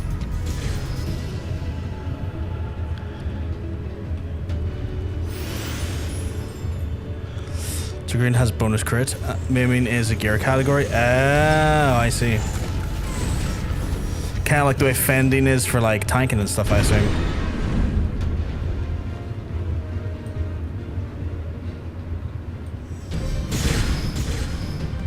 Oh god.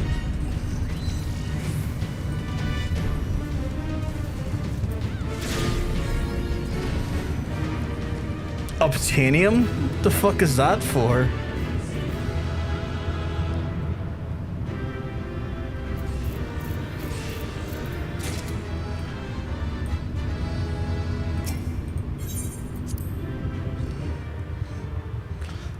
Scouting is Viper Ninja. Striking is Samurai Monk.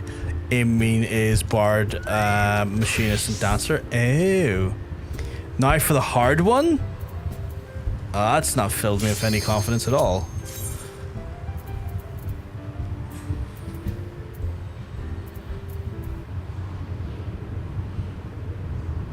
Indeed, there's fending, striking, aiming, maiming, casting, and healing. The aiming, the striking and maiming would confuse me, but the rest of them seem relatively understandable, if you ask me. Like you could discern what the rest of them are for.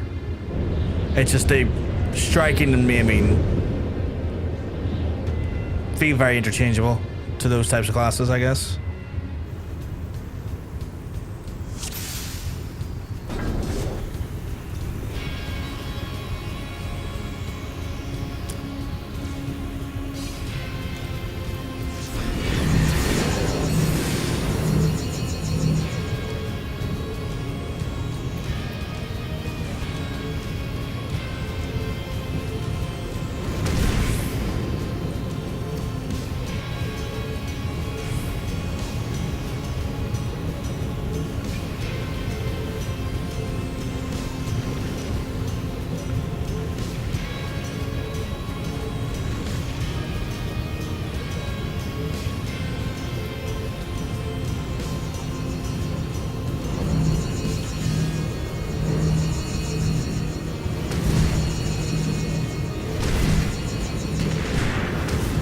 God damn it. Okay.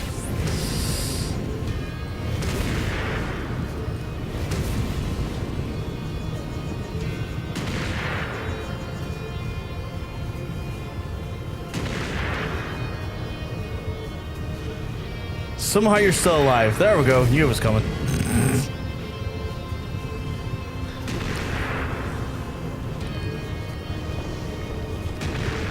I think I was alive because when the first big like AoE hit Nikki, I did have Radiant Igris up to like sponge some of the Demonage, but like yeah.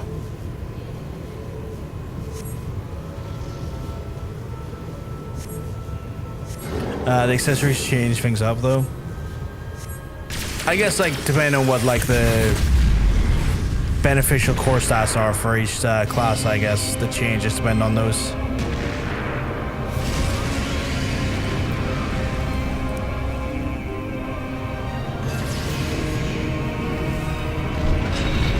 Move the camera and look around.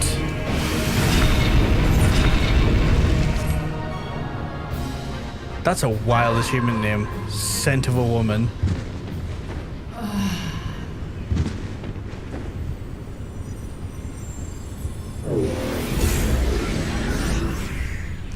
It's fine. I get it's like Cartino. I get that like it's probably a backdrop to like the final moments or the final hours of Cartino. Now check your achievements. You got a little title, suit you well. I'll do that now.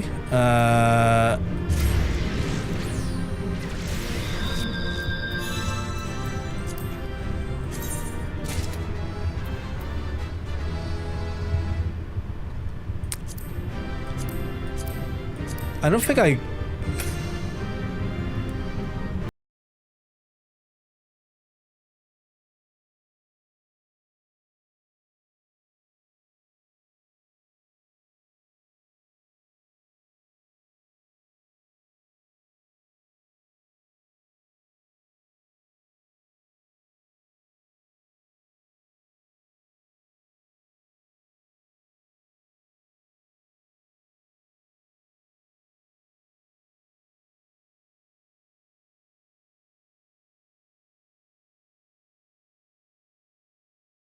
Scent, the fact that it comes from Scent of a Woman is wild.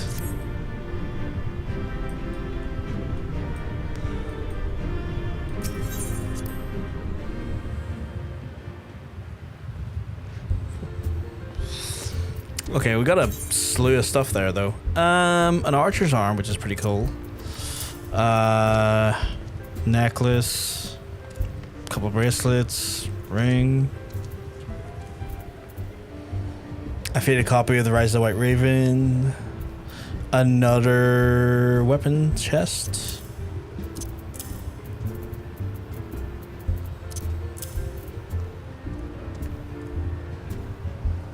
Oh, for women it's dominatrix.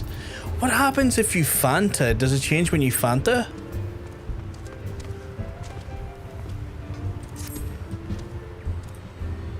Oh, that's cool. That's cool. I like that.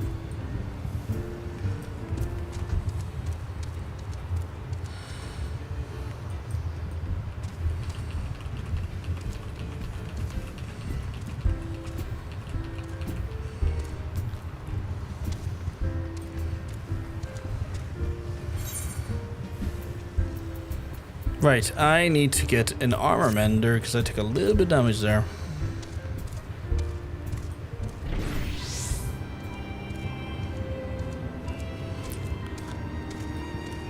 Where the fuck is the armor mender in here?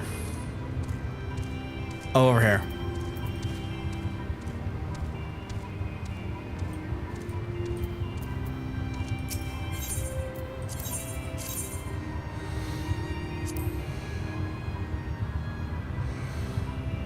With tomestones? I don't think I understand the question.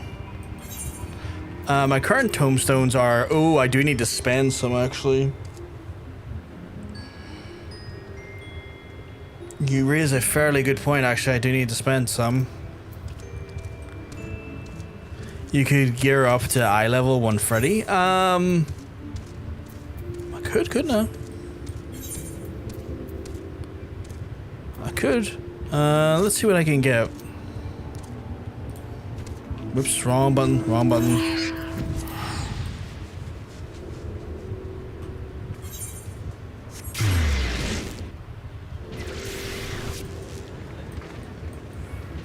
Just 3 weapons to cover your bases for the wheel hits. I think I've got some. Let me double check. I think I've got some weapons from this before. Yeah, I've got an augmented Magitech sword. I've got the augmented Ironworks Magitech shield. I have Holy Lance. No, actually, maybe I do need a few bits and bobs. So apparently my cat was climbing all over my desk to try and get to my chicken salad when I stepped away. So if there's any strange chat messages from me while I was gone, blame the cat. I don't think any was there. I don't think there was any there.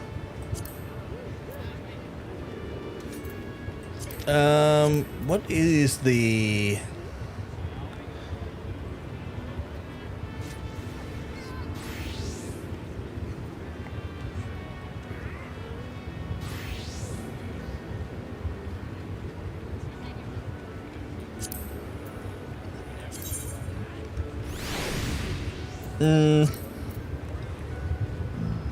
BLM's Black Mage. Yeah, I know that. I'm just kind of looking through them, trying to remember what I have and versus what I haven't.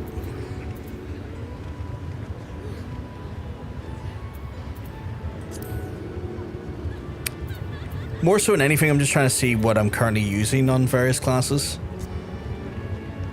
And what I think would be meaningful upgrades.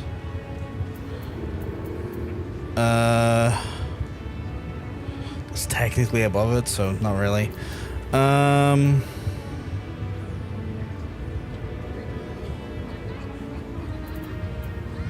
It seems to say Princess Samantha Fawn Snacky Snack will not be denied.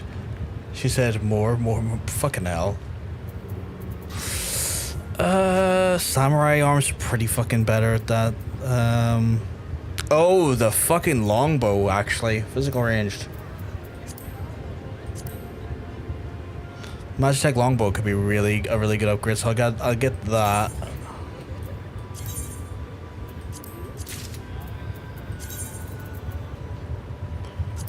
Because my current bow is what they call dog shit.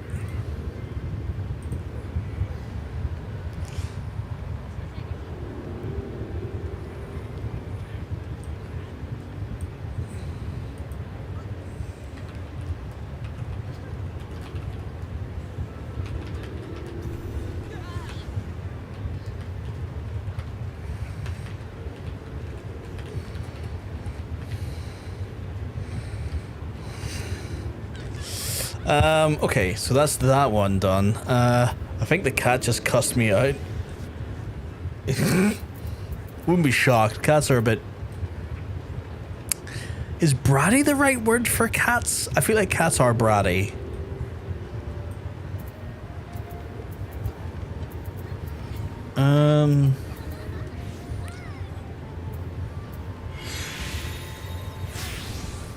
Black Mage was not so bad. Why did I sell that Black Mage weapon? She's beyond bright, she's devious. What is our current... Is that my current... Oh no, that's my old summoner weapon. Augmented Ironworks Magic Codex. Oh, that's fine. That's my scholar weapon.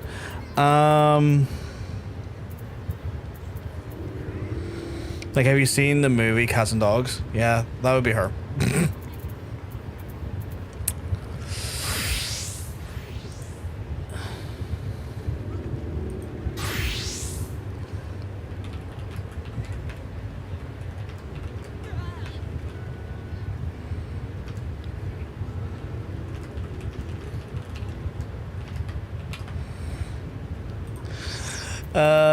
Let's see. I'm trying to think what else I have. Tremor Cane. White Mage could use a new weapon, technically. Let's go to White Mage. Healer.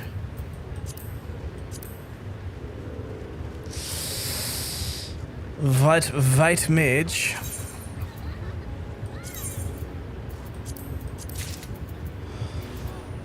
I do like your White Mage.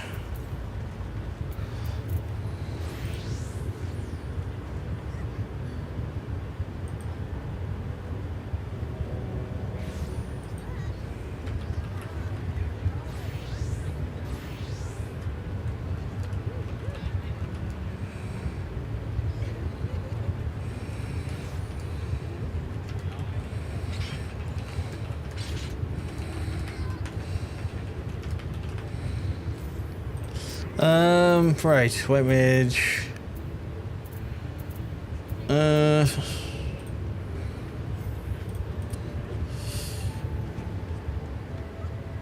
She'd definitely be itching for the cat side.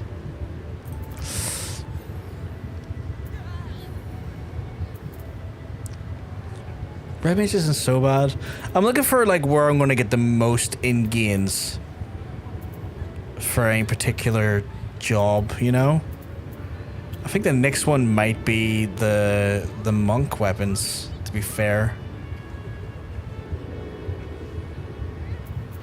Let me look at my classes. Let me look at my jobs. Oh yeah, she shut her brother into the clothes dryer twice. That's fucking wild. That's fucking wild. Sunrise Grant. What was the ninja weapons I'm using at the minute? That's a Holy Lance. Definitely not a ninja weapon. Tremor Cleavers. Tremor, you know what? Physical DPS.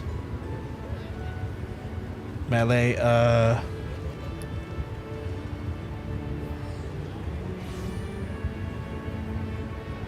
Ninja.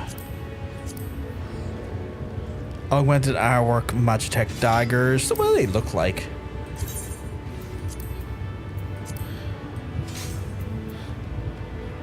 Yeah, they're pretty good. We'll take those. And that's it, I guess. We've geared up a little bit there. Not too bad, I have to say. Not too bad, if I say so myself. Worse than a toddler. So cleared out our tomestones, but actually got like a bunch of meaningful gear, which I think is a great start.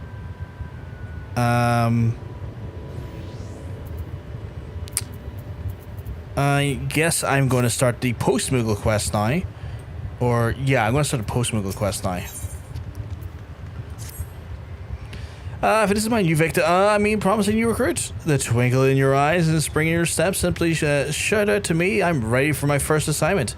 Mr. Jeopardy Postmoogle, sir. Do I hear you correctly, Kupo? Of course I do. Well, this is your lucky day, for I've picked out where it should be proved to be the perfect to start off your training. To which I have in my paws a letter which needs delivering to the Baderon of the proprietor of the Drowning Wench. A simple task, you say? Perhaps not. For the delivery, Moogle does not end with the handing over of the piece of parchment. No, the conscientious carrier lends an ear to the addressee and sees the job through until the customer's happier than for when they were received. Being this accomplished and eminently visible adventurer that you are, I suspect you and your clients will be even more eager to enlist your services with more than they would be the elusive Moogle like myself. Consider yourself an honored and privileged, Kupo. But the one in charge of your training, I shall wait here for the word of your success, and you will succeed, won't you, Kupo? I'm clearly just doing this lazy bastard's work for him, but I imagine some chicanery is going to happen, so I'll see where this goes. I'll see where this goes.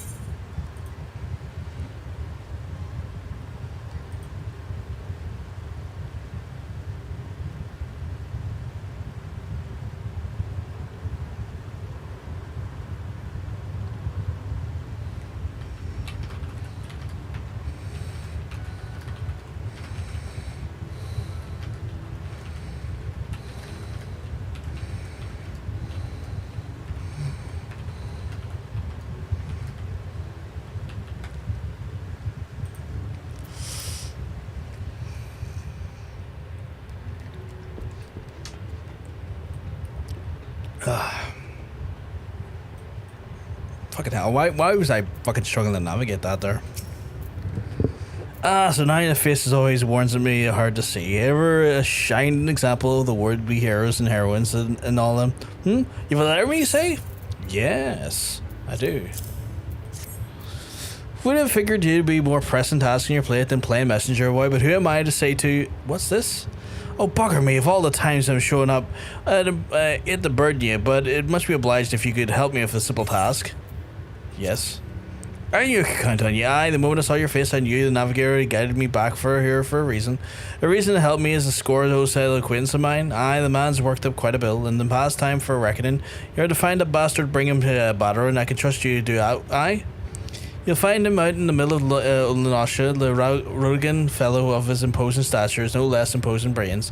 Like as not to in trouble of some sort, but speak to the... I fucking not pronounce that name. Before you set out, she's prepared the perfect welcome gift for that dear old mate. My look, mode engaged. Gotta brave the quality and go pick up a prescription. By all means, go look after yourself. So you're the adventure going out to greet our guest of honor, are you? Baderon doesn't tell me much about the man, but his steely gaze speaks volumes. As you know, Baderon was an accomplished Cellsword in his younger days, made his share of friends and more so his share of foes, and the latter are too shy to be bringing trouble about our premises. The Rodigan fellow in the middle of Louisoix was it? I pray no further. One thing that I've learned in night time is that not to poke my nose in disputes that don't involve me. Here's the gift Baderon asked me to prepare. I trust that you will serve you well. I am very curious what this gift is. It's right outside there. Okay. I mean, I could just go to the gate. No, I'll fly over. I'll fly over. We'll make it feel like we're actually going on an adventure for like 5 seconds.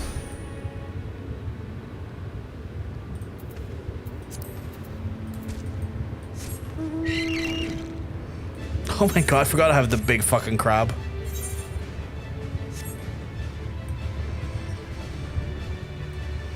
So, I guess from what I'm seeing here, is that every quest is going to lead me to someone else who will then have a subsequent quest that will then lead me to do a task for them after I give them a letter. At least that's how I'm thinking it's going here. Quit your car and I ain't looking for it. Steal nothing. Just be wanting a ship, that's all. A big ship. An adventurer in fact that God's breed means to rob me of my livelihood. You must stop him. Yeah, sure. Cool.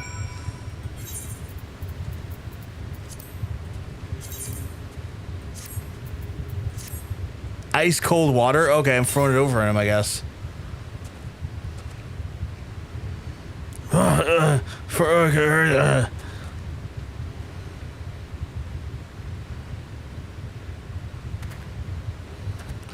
You're a godsend, friend. I tell you that Bruce the mess. To be honest, merchants everywhere. You'll find him and bring him to justice. Yes. I guess.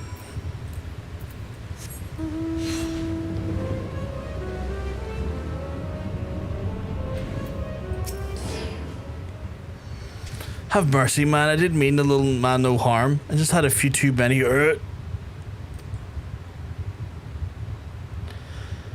Foe of Baderons ain't that rich. I'm the best bloody bait the old bastard ever known, whether he's willing to admit it or not. Oh, fuck, he wants to talk to you. Name was Tillswing. A Cellsword of some repute myself. No more than proudest of a flag and a veil and the spear in my back. No, you'll not see me blaming Baderon, or nor you, of course, this for the soggy welcome. I dare say I earned my last trip to the wench. As a matter of fact, I've even brought the Baderon a small token of apology, just on me way to saying sorry for all the trouble I've stirred up. But, well, bugger be to the seventh hell and back again. I left the bloody bag back at Mumford's Arms. Was it? Forgive me, my lad. Memory's still a bit hazy. I'd go back and search myself, but in addition to not knowing quite where I came from, I'm still feeling a touch queasy. Be good, lad. Retrace the steps for me, will you? If any lucky fellow there, damn to remember his name, will be keeping my belongings safe and sound. Oh, fuck, this really is one of those quests that's going to be like, go here to go here to go here to go here for that one person. Okay, okay.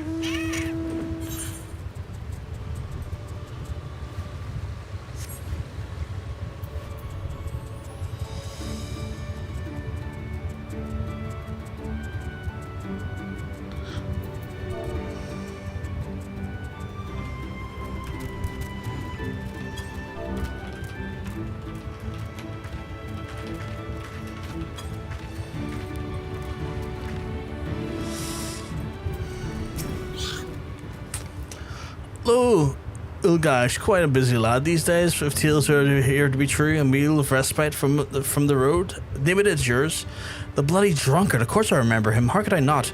Left his mark all over the bedding and the floor, and this after I went out of my way to furnish a room for a proper spitting box. His belongings, I had a hand pretty full cleaning up after his foul spew, if he had left anything else behind. Like as not, is still there. You're more than welcome to explore, but I suggest you watch your step and hold your nose, particularly if you've just eaten. Lovely. Well, there's a level satchel here. That's at least something, I guess.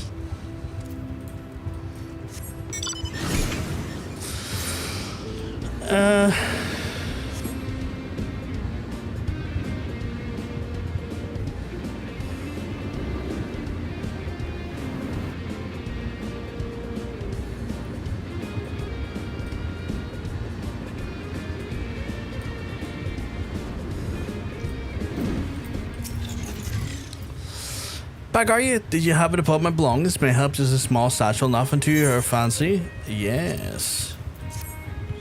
Bloody brilliant. The moment I doused me in that there wet stuff, I knew you had made myself a friend.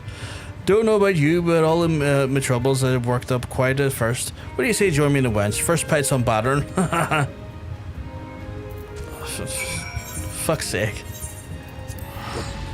Wild behavior, that.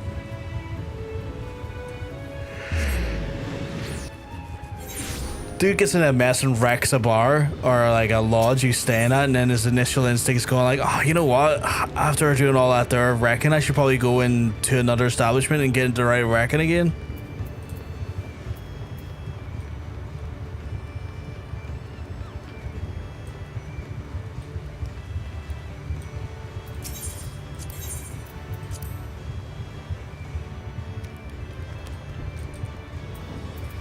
Fuck, there he is.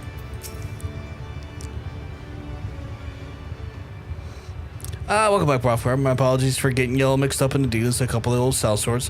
I have a pint on the finest in regards to what may have been told. Tillsween paying for all the customers tonight, including yours truly. You've not changed a whit, Baderon. Still a thank you, bloody thankless bloody bastard. Thankless me? Says the insufferable sot who won't be content till he drinks the so-called best mate out of his house. And some, mark me words, Tillsween, if you conveniently forget to pay your tab this time, I'll hunt you to the 7th hell. Baderon acts all tough, but trust me, the moment he was just going on about how happy he was to hear you were safe. Here's one on the house. I hear it's your favourite. You needn't worry, lass. Old Tillsween and your master go way back. Gone soft as he.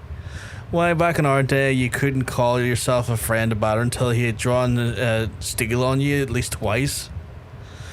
Then I should consider myself fortunate that we only became acquainted more recently. But do tell, good sir, what was the story behind those coins? The remnants of some hidden treasure, mayhap? Treasure?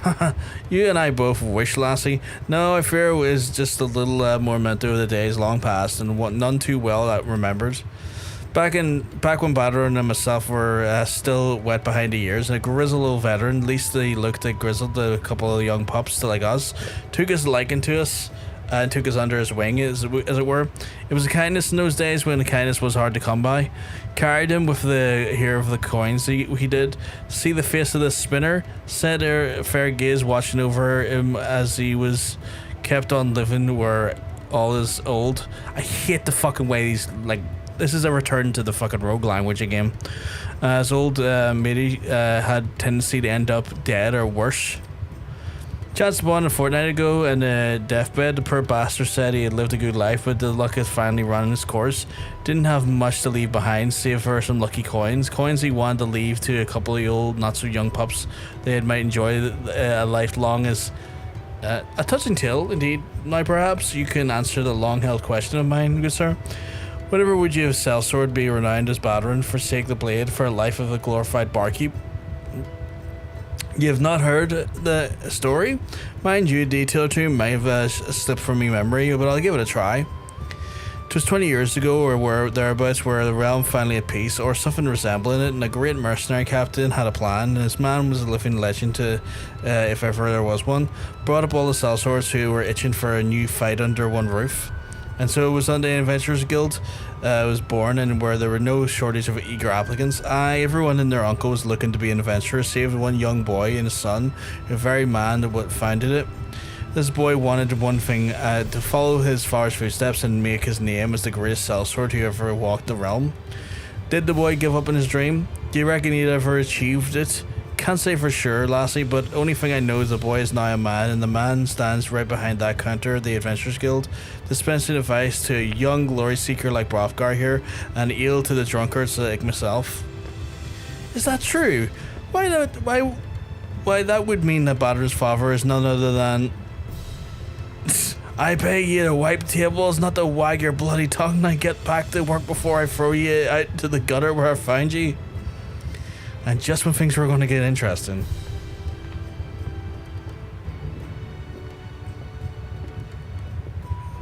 Oh, my fucking hair is doing that thing again. It's...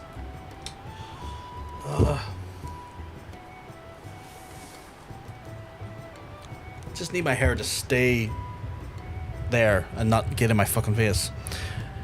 And with that, Baderon, I best be in my way. Spent more than a round or two that lovely lass and lonely old Cellsword like to get jealous. Beside, I empty your cask today, and I will drink on the next visit. I walk away while your legs still hold you, blundering off, and come back any time for a pint of the finest, and I'll see you dumped right over your fat head.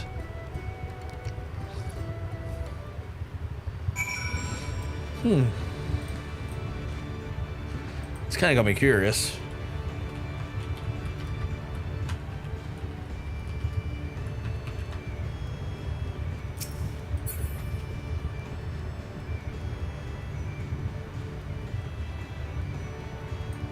I'm going the right way. I'm going the wrong way. Oh, I can go down here.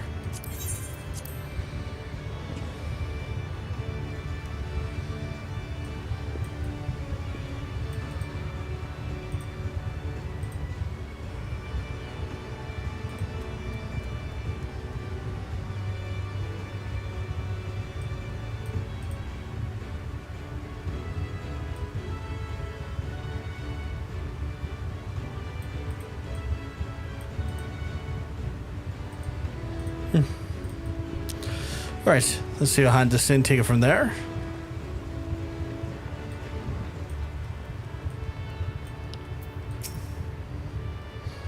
Well, visiting a dutiful assistant, I trust you fared well on your first assignment. Do tell me about it, Kupo. Why, you don't say. Baderon's never been an easy customer to please. Why, he and I pulled all the whiskers at one time. I dropped a letter, a flag, and a veil. But it sounds like you've made a fabulous first impression. As your senior, I can tell you I couldn't be more pleased with your effort, and with myself for having discovered such a talented new recruit, Kupo. But this is no time to rest on our laurels. Oh no, for each day brings in new letters and new deliveries away to take even further afield. I dare say you might encounter clans who might make old Baderon look like a cuddly chocobo. But that's all in one day of the work of an able assistant, yes. When you're looking for your next assignment, you know where to find me, Kupo. I don't know what I should be grab. It probably doesn't matter what I grab actually here. Well, you know what? No, I'll grab the ones that give GP because those are probably the ones I'm going to need the most.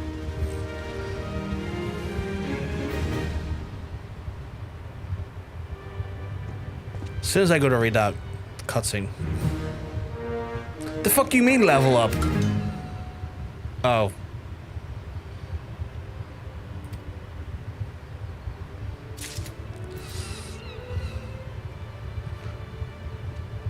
I did something real dangerous today, John. What did you do, Aaron? What or who did you do?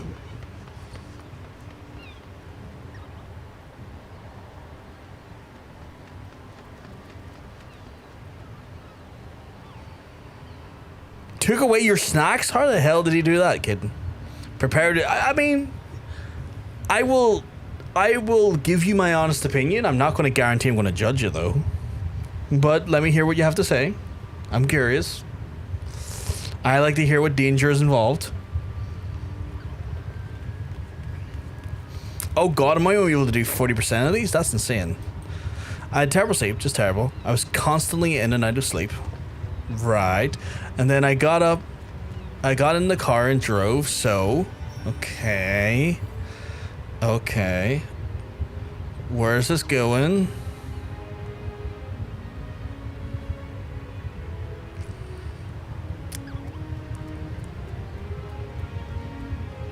Did you fall asleep at the wheel? Oh no.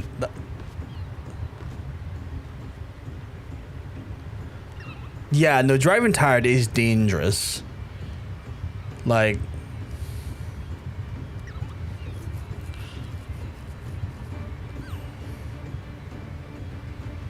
I'm glad you're okay. I'm glad you're okay. That's the thing that's most important in my mind. I'm not going to chastise you or anything over it. I'm just glad you're okay. I'm glad nothing bad happened. I hope that you get sleep that is meaningful. Because I get that sometimes you just have to drive regardless of how well you're rested or not. You know, that just happens. I mean, I drove fine. I was just told I told it was some of the best driving I've done so far. God damn it.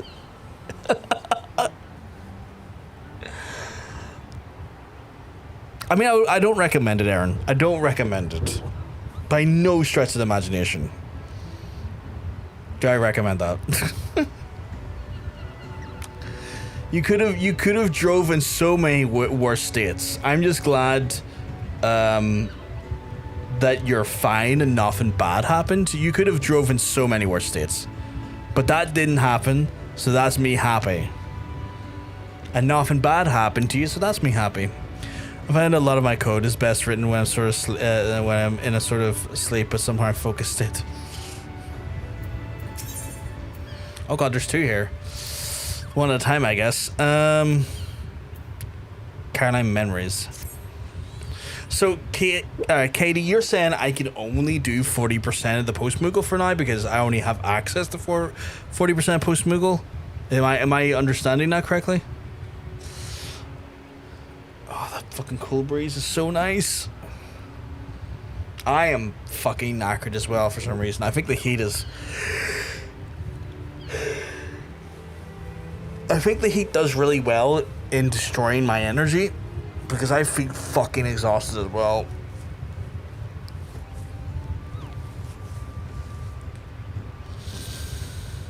Yeah, they had a handful of expansion, but it's fine. Keep going. Yeah, I'll just do what I can for now. Well, if it is my favourite assistant, back and eager as ever, as a reward for your zeal and duties, I have what should prove to be a positively delightful task, Kupo. I have a letter here addressed to Master Miounne from Gordania's Carline Canopy. I can just feel the warm rays of the sun trickling down through the leaves and the piping hot cup of tea in my paw. Why, if I had a mind to deliver this letter myself. But let it be not said that the duty of the Postmoogle keeps me more pleasing tasks for himself. No, the job is yours. You need not so much as ask for it. Happy message carrying, Kupo. Cool, I can do that, I guess.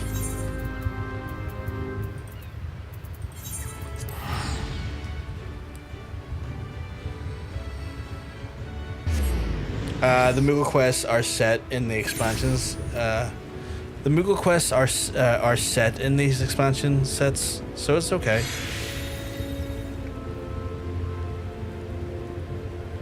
I'm confused what that means, but okay. I assume you mean like everything I have access to currently is where it all takes place. I assume that's what you mean.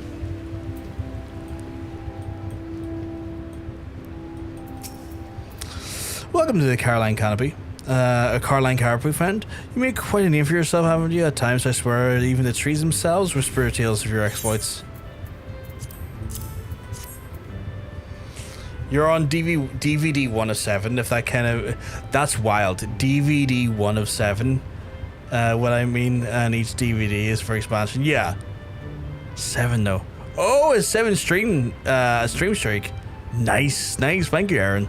Absolute sweetheart managing to get that level of streak. Massively appreciate it.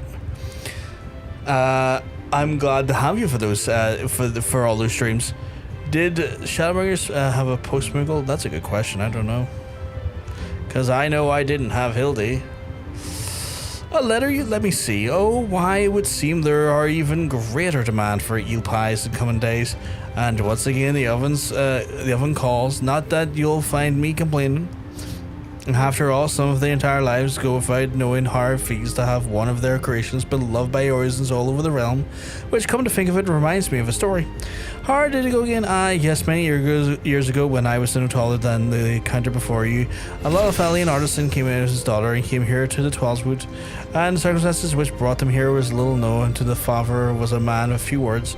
What I do know is that what he had left behind was their home was travelling far and wide across the realm before settling here in Gordania as their new home. The elements care little about the borders drawn by men, all those who treat the forest with compassion and welcome within. Sadly, the people for those times were not so quite understanding. The poor man and his daughter endured a name-calling, spiteful pranks and worse. My grandfather took pity on them, offered them shelter in the building, and in those days, little more than a glorified storage cabin, far from the bustling centre of the activity of it is today. My grandfather reminded the water mill, you see, the father before him, a respected position afforded our family a certain status among our peers. Though not all approved of my grandfather's befriending of the outsiders, and none dared to give voice to their objections. With time, Gordanians came to understand that whencever they hailed, the man and his young daughter were honest, peaceful folk, no different from any of us. And with the blessing of the newfound countrymen, the love for the two harboured a new home deepened. And when talk arose of erecting a new water wheel, my father came originally of shipwright by trade, was among the first to offer his services. My grandfather soon joined him. Though not without hardships along the way, the wheel eventually rose, and standing is on today as Gordania's greatest architectural achievement, with a keystone of our lives. And if you are not too much in a hurry, I would like you to very much show it to you. But before we depart, I would ask you to take a small errand. Would you be so kind as to pick up 4 Carline blossoms of our town and bring them to me? It would accompany you, but alas, the kitchen calls. The fucking hair keeps pushing out. I might need to fucking just retie my hair again, because like this is just little strands, little annoying strands.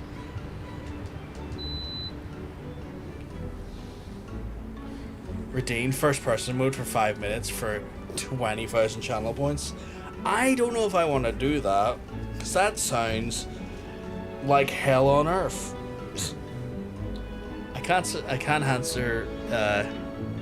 Sorry, I can't answer here, but kinda. Technically, Postmoogle quests end at 2.55, but there's something I cannot say here that are sort of continues to another series. Am I technically not on 3.0 at this point with because I'm in Shadowbringers? Because there's like 2.55 not behind me at this point, so surely I would have access to all of the Postmoogle if Postmoogle ends at 2.55. Or am I misunderstanding this?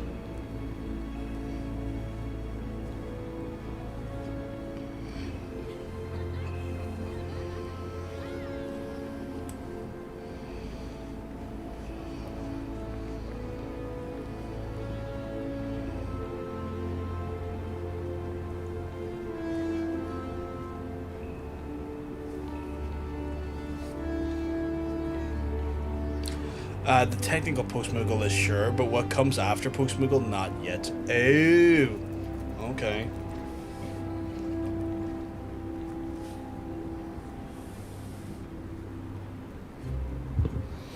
Please, for the love of God.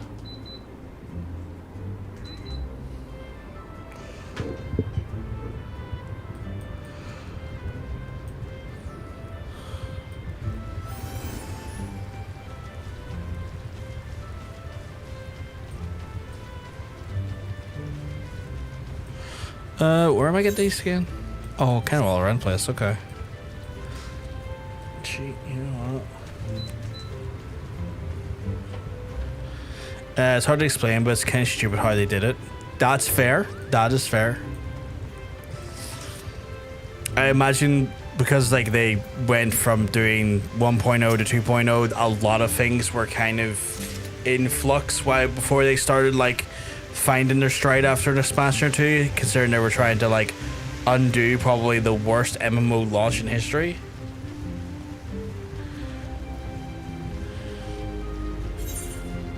So I imagine there's definitely some growing pains and like aspects of the game that are a little bit like undercooked or like oddly implemented while they were trying to work that stuff out.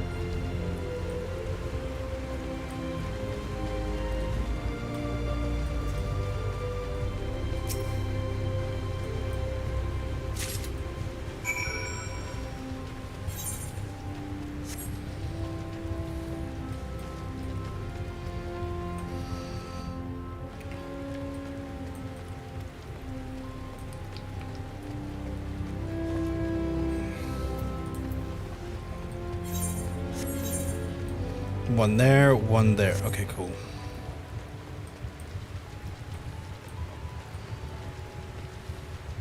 I assume that's the water wheel she's telling me about.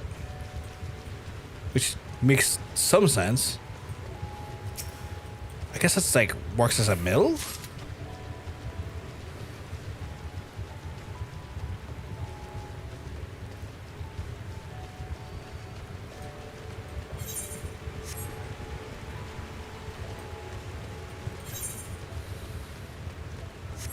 I'm 20 seconds away from logging in. If you logging in, if you do need me for anything.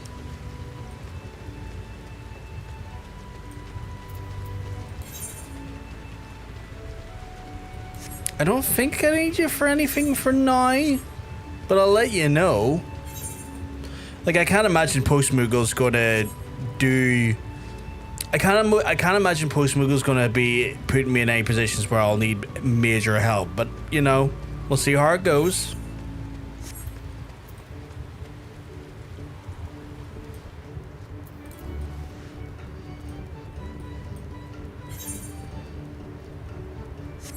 Hey man, you appeared in my front page just as about boot up Final Fantasy 14. Holy moly, you know what? Hell of a name, love to see it. Also, what are the chances? Hope you're keeping well, because let me tell you, you're looking well, you're looking fantastic today. Should be fine. I'll still be here anyways. Not a problem, Katie, not a problem at all. Again, I can't imagine Postmoogle's going to do anything beyond, like, lore-based fetch quests. I can't imagine it's going to be, like, full of... where the fuck's my carbuncle? I can't imagine it's going to be, like, full of, like, raids and stuff. That would be crazy. Not a problem at all. Not a problem at all. Holy moly. I just hope you're having a lovely day regardless. Call me king as well. You're an absolute sweetheart. Just eating ice cream, but the poor sour patches on it. I'm about to turn my brain off for a while. I mean, that's a hell of a way to turn your brain off. Sour candy in your ice cream. That's a good shutdown. That's a good shutdown method. Just to kind of like veg out a little bit. Yeah. Could you deliver this letter to Ifrit, please? It's just like, Ifrit, I know me and you haven't seen eye to eye, big lad. But let me tell you, fuck up and take just fucking take the letter, you bitch. You know, just beat the shit out of him. Forgetting completely that my like right arm is where the arm of this is. So just sending it up. I really long term want to get a lower profile arm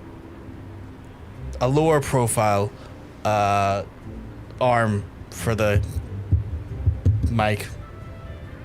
That would be a long-term thing I would like to get. Holy moly is a great name. I think it's phenomenal, man. I think it's a phenomenal, man.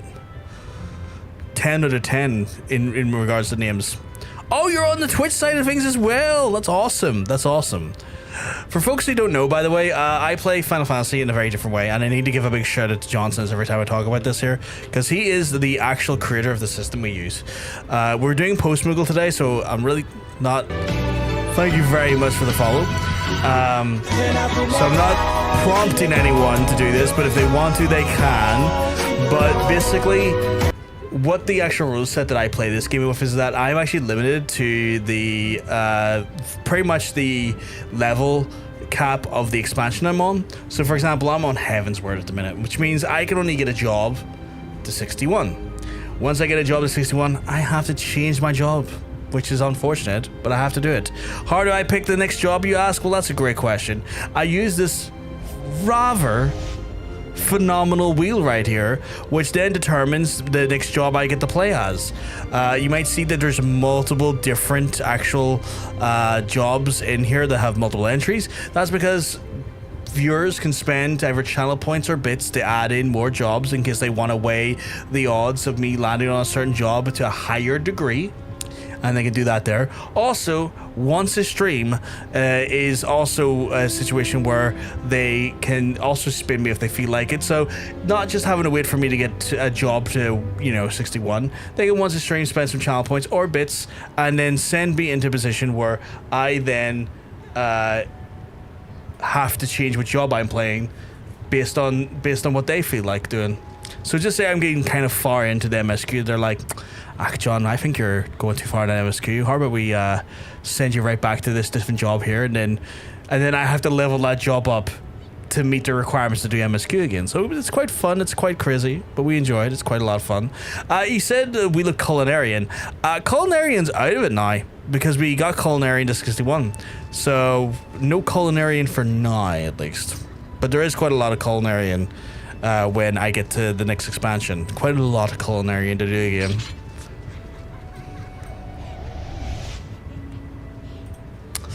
Alright, I'm playing like that from now on. I just finished Heaven's Word and I'm level 72, so I can't use my main for the expansion, I guess. I mean, you don't have to do it, holy moly, but I find it to be a very fun way of playing the game. And the reason why I find it fun is because it forces me to look at a lot of the content that maybe folks just completely skip over, trying to make their way to, level 100. Like, for example, I'll sometimes take some time out to do, some of the gold gold quests to try and help get my characters to certain levels. Sometimes I'll like look at different ways, like doing fates and stuff to try and get some additional levels in. It gives me opportunities to, like, you know, max out the allied societies and get some XP from the allied societies and see their storylines and stuff. A little bit later down the line, it gives me opportunities to maybe see like Palace of the Dead and stuff, and use Palace of the Dead for a while for like level up, and just kind of gives me more avenues to enjoy and engage the game instead of just doing the, you know, the very typical way of playing an MMO and going just dungeon crawling my way to the max level, which is effective. Thank you very much for the Bezos bucks. You're an absolute sweetheart as well. Absolute legends, just dropping the prime sub on us. What an absolute sweetheart. But yeah, it kind of forces us in to do that there, and kind of like gives us just a more like, honestly, thorough playthrough of the game, and let's just see the universe, see what the actual like systems are in place. Let's just see all the actual content it has to give. I'm conflicted. I want to spin wheel, but Moogle quests. Well, I get that, Katie. I kind of want to get through the Moogle quest, but I'm also not going to deny people their desire to spin. I would feel like if I stop people from spinning, that would be in a way, it's, you know, I'm not here to deter people, as I guess is what I'm trying to say. If they want to do it, they want to do it, and that's cool. But yeah.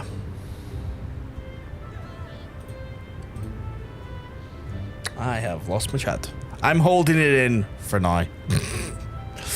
That's fair. Right now we're doing the holy moly. Right now we're doing the Moogle quest because I have those that I haven't done from ARR. So a little bit of ARR cleanup. Like yesterday we spent our whole stream doing the normal versions of the Coils of Bahamut and getting the story of the Coils of Bahamut, and that was super cool, super interesting, and I loved the fact that we got some actual you know, kind of closure on the Louisoix storyline and stuff, and I thought that was great. I thought that was like a phenomenal stream because we got to like go in and do that and see what happened there, and see a little bit more of like a storyline that involved you know, 1.0, and also got to like see like Alice more meaningfully in ARR.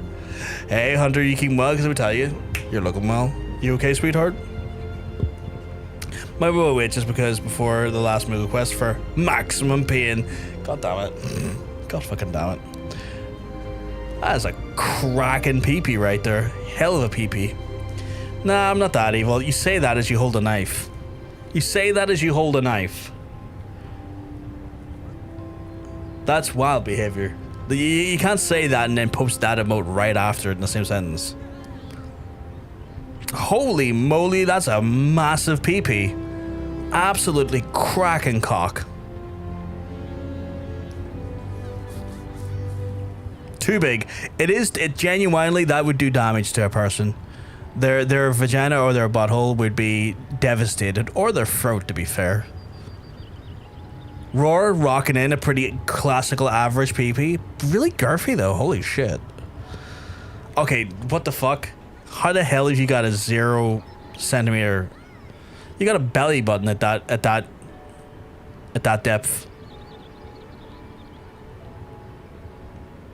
At that depth, it's a belly button. Bet you my PP's real small today as well. Okay, maybe it's not. Because I had a huge PP yesterday as well. Your butt report? Chat has opinions about the butt in every single angle. Everything was positive. Feedback informs full. 5 stars. The butt report has been filed. Jeez.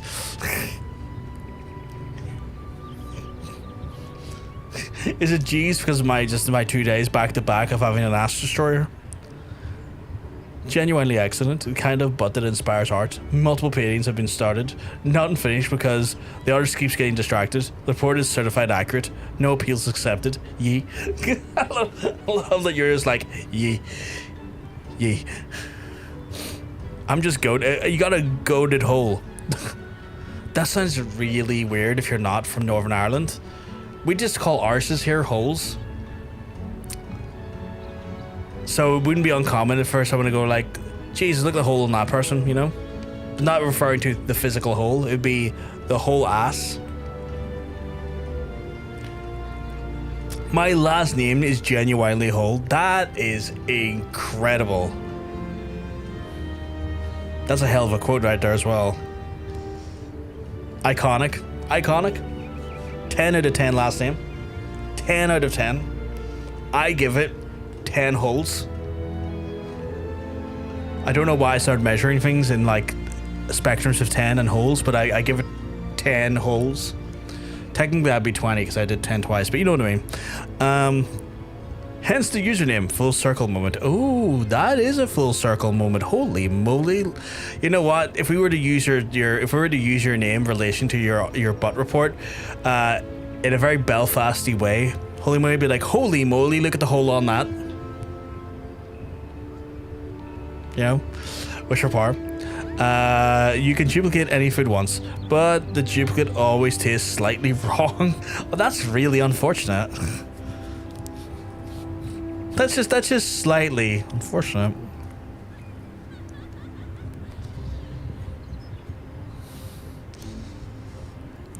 What's Aaron's superpower? You can lift any object no matter the weight, but you can never put it back down. That's horrifying. That is horrifying. What a horrible power. Autism nightmare. Yeah, the food one, yeah. You can move objects to your mind, but only objects you could physically carry anyway. That doesn't seem too bad. Like, to me, that's kind of like... I wonder if that changes with, like, how much you go to a gym, right? Like, if you like, gymmed it out a bit, got inside old gym for a while, could you, in theory, then increase the strength of your mind lifting? Because physically you could lift more? I guess it would be just total weight, right? It would have to be just total weight, because you could have multiple objects to a like total weight. Because like, it would have to be that.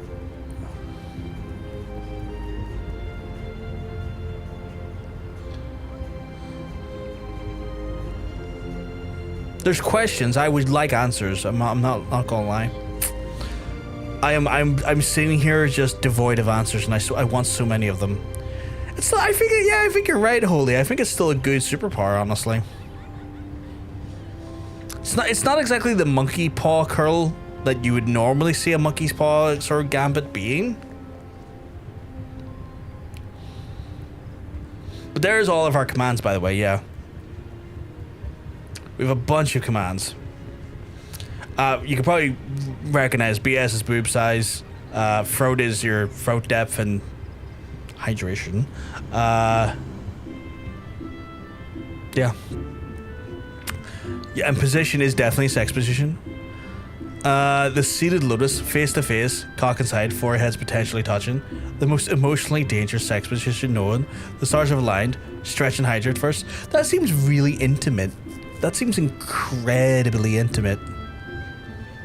I'm not gonna lie.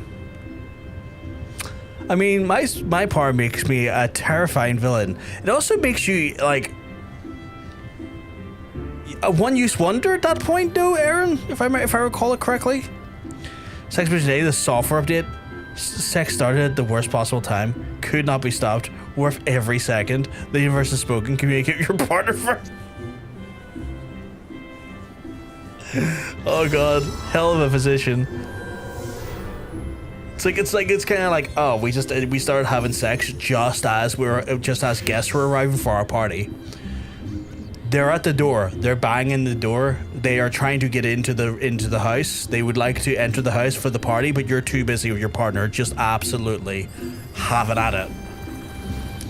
The spider facing each other, leaning back on hands, connected to the hips, moving like a chaotic crab. Sexy somehow. The algorithm reviewed their sexual file and responded accordingly. That's crazy. That's crazy.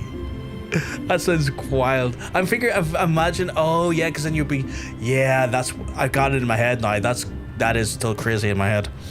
The emotional support sex, not just physical, something being processed here. The cock and vagina are doing therapy. Today is the day. The position you choose, not the other way around. I don't get it. Like, are they just sitting on a sofa talking to their therapist? What the fuck's going on there? They're banging. We were banging. It was a whole thing. It was a whole thing. It was a whole thing. You're not wrong. Some of the best commands ever. Still laughing at most of these. I don't know ever. I wonder what mine's is. I don't think I've ever done one before. Did I spell that correctly? Oh, Jesus Christ. I got the body worship session. What the fuck?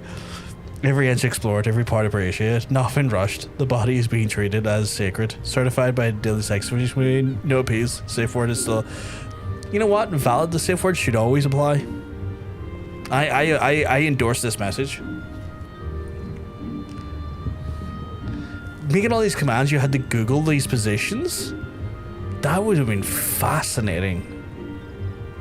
That would have been fascinating. I've been sitting on this quest for a solid like 20 minutes, I'd say. Not 20, maybe 15 minutes, talking to these lovely folks and indulging our commands.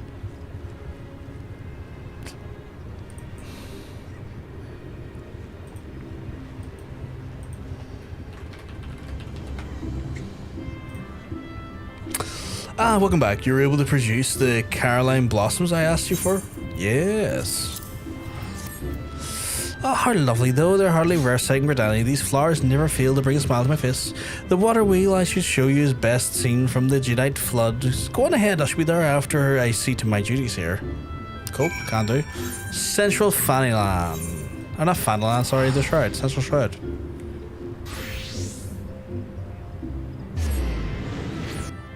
I thought I heard a weird noise there.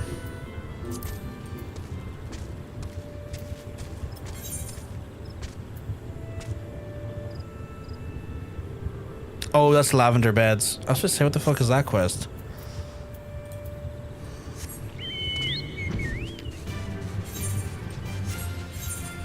I was say, did I really forget a blue quest to do here? It's like, no, it's lavender beds. It's housing. I don't have the means to do housing yet because I think I'm still not high enough on my rank to do it. I think I'm like one rank away from able to do housing. Which is ridiculous that I have to do that. I mean, admittedly, I just need to do a hard version of one of the... Oh, not even a hard version, just one of the fucking AR dungeons. I've now done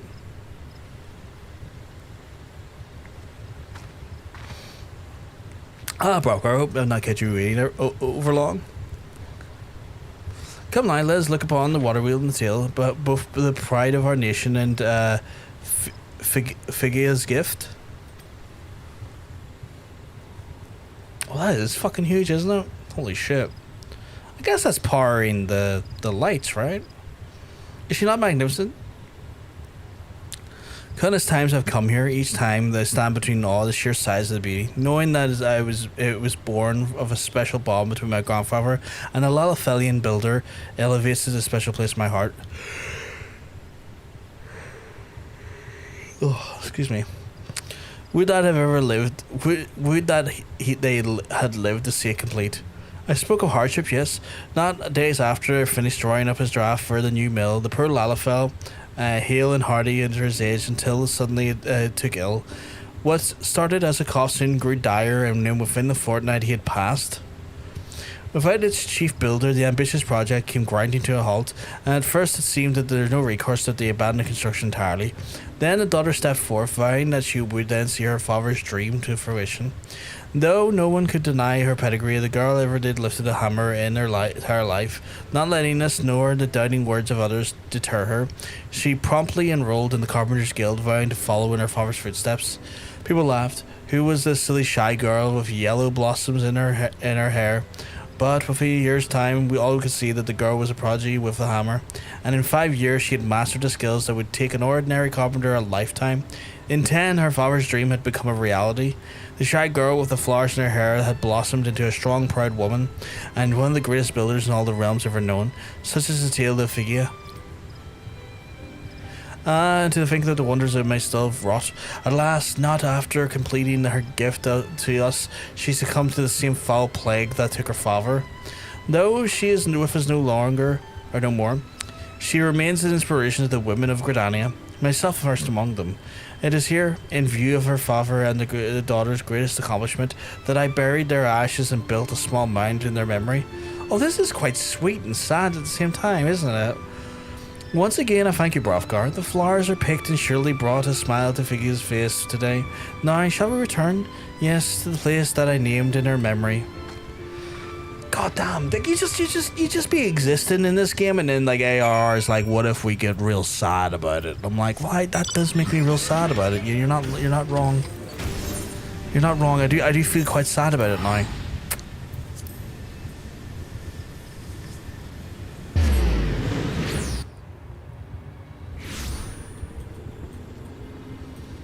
I wonder what the condition was like in game. Like if it was ever like a no one named condition or anything. The fact like her and her dad succumbed to it at different stages in life. Final Fantasy 14 likes to do that. Yeah, I've noticed that. I still sometimes sit here and think about the quest. Funny enough, in this very room in game, where the little lassie, the healer, was being scolded by her party members for like the tank dying, only to then find out that it was her husband or her partner that was the tank. And that sometimes lives rent free in my head, wondering whatever happened to those folks, because like it was such a dark story. It was such a random, weird little quirk along the way doing MSQ that turned out just to be a very dark story, and I don't think I ever got a resolution to it, and that sucks, because I would like to see where it went. Because I remember she came up to me at one point as well and said like she found my forays into dungeons like inspiring, and then she walked away, never to be seen again, and that really just sits with me. Thank you for accompanying me today. I had hoped with you to share a tale of the Figia, and with you quite some time now, having come to here to see what you did from faraway land. In transferring my grandfather's old storage cabin into the Carline Canopy, you see, today I sought to carry on the spirit that showed to his Lalfelian friend, a spirit of welcoming and acceptance to all who would seek the shelter here regardless of their origins. And it was in that same spirit that I came to devote my life to looking after those who would seek the adventure. And what a fateful decision that turned into be, yes? So, it was that when I came to stand behind the counter, and so that was that I met you today. And so that was that I received the joyous tidings that you brought to me today. Edda Pure, is that what their name is? Is that the little lassie's name I was talking about? If you see, the letter you deliver was announcements from the Adventurers Guild that it would appear that I can look forward to a sizable group of new recruits in the days to come. Nothing could make me happier. Just wanted to share the news of Figia and with you. After all, it is no small part, and thanks to your exploits, that so many brave men and women would step forth to bring the succor to our realm. Truly, you are an example, a gleaming example to all. May your star shine forever bright upon us, Hrothgar. I do like, this is actually, this is a great storyline so far, just because I'm connecting with characters I previously done for MSQ, and I do really love just that little bit of like, what the fuck is this? I do love just like the flavor of the text and the flavor of the lore, and like these little interactions that are coming back from like the very like humble beginnings, and despite the fact that in story I'm now a bigger figure of renown, it's just like, it just feels like a nice just like journey back and talking and hanging out with these people, and it's just nice. There's something to it. A tragedy, her husband berated her. Her party members wanted to fuck her husband and bullied her, and then they always blamed her because her husband was jealous of us. It cost Edda her life. Is she dead? I didn't know she was dead. Is she dead? The elven woman from Edda's party joined the Scions, but died when the Garleans attacked the Wakened Sands.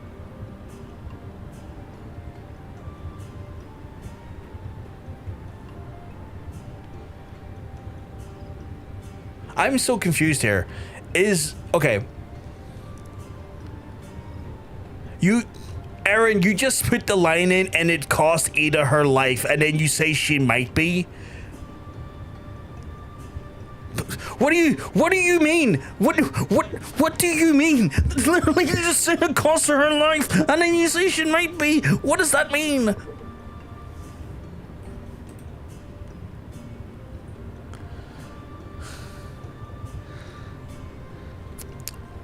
She just stops showing up at one point, and then your next time you see her, her party, they're all being freaked out. It's lore. I extrapolated. It's my head canon. The way you do the way you delivered it made it sound like fact, though. It hasn't been seen since she met you, but you should be able to find her, find a Lalafell man in Ul'dah. Okay, at least there's some connection there then.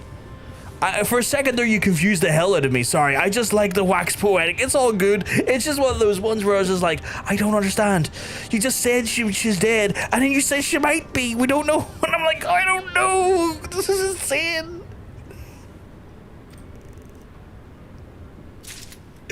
God damn it. It's so confusing. Fucking hell. Fuck's sake. Oh god.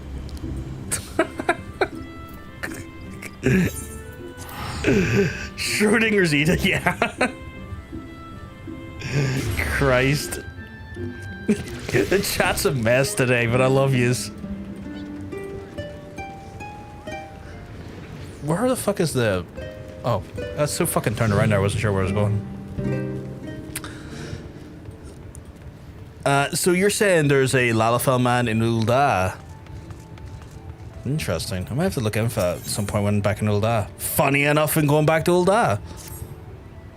Well, look who's back. I give you the free guess of what I have in my paw, and the first two don't count, Kupo. Why, yes, a letter, however, did you know, addressed to Momodi, the ever-charming proprietress of the Quicksand in Ul'dah. Sounds like a pleasant enough assignment, wouldn't you say? This is an ordinary letter. Oh no, why it's stained with my eyes and any sign of the sender's name, but it's nowhere to be found. An anonymous epistle? Sounds like a task for only my most capable assistant, Kupo. The Elven woman and Avere himself are the only ones to be confirmed dead. The Elven woman was the Levine Pianfort, and that happened to the Wakened Sands when the Garlands attacked the Wakened Sands. Yeah. And that was like the first big attack on Wakened Sands, yeah. And then obviously the husband being pure fucking dead. Yeah, Avere died, and then Edda never showed up again. So it's just kind of like, oh, they all died in the dungeon. It's been my headcanon since. Interesting. Because she was turfed out of her party with her husband. Or well, her husband's former party. Like, they full on, when her husband died, they full on turfed her out, if I remember correctly. Like, just they're like, get the fuck out. She's apparently also one of the rare Duskrite NPCs. I don't know what a Duskrite is.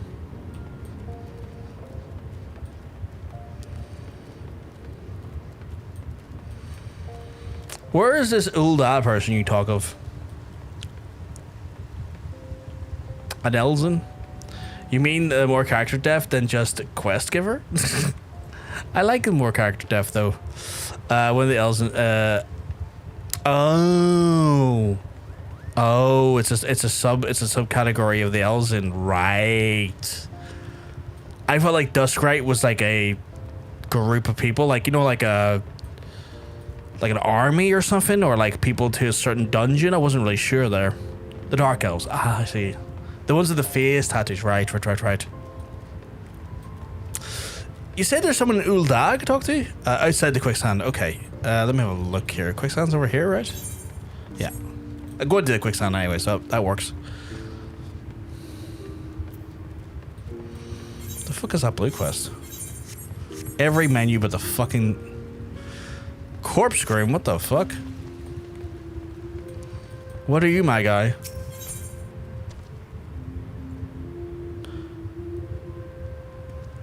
Oh, is that like a hard version of a dungeon? Okay. Why wouldn't us write out the Mainlander and the Highlander for here? Ah. So I'm looking to talk to someone. That's him?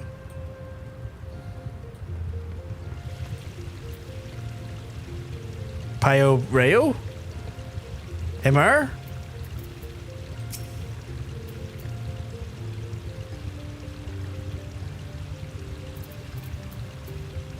Him there? Specifically? I'm aware that this stream is on a delay, so I'm just curious. Yep, okay. Let's have a talk with him then. Just kind of curious now. Huh? Why, you're Brothgar Ulgash, the famous adventurer. Thank the gods for bringing you here. Allow myself to introduce myself. My name is Pio, one of the many faceless adventurers struggling to make their way in Eorzea. Forgive me, it sounds a bit bitter, but I don't begrudge you and your renown. Your superior as an adventurer was obvious to me long before before you became a household name. Our paths crossed at near Shasta. You see, hard to believe we moved in similar circles back then. Speaking of which, you perchance remember having met a conjurer.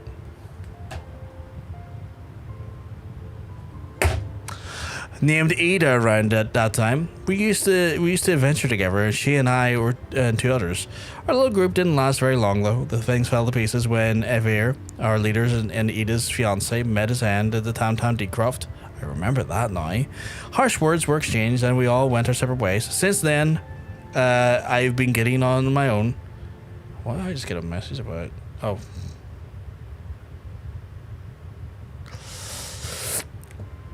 Truth be told, I hadn't planned on seeing any of my former comrades again, but this letter arrived from Edda containing an invitation to her wedding. What? Now I know what you're thinking. I should be happy for her, and I was until I noticed the name of her groom-to-be was none other than Avere. That's more than adventure than ceremony for Tantan Woodcroft, for the place where the poor fellow died. Something isn't right, I tell you.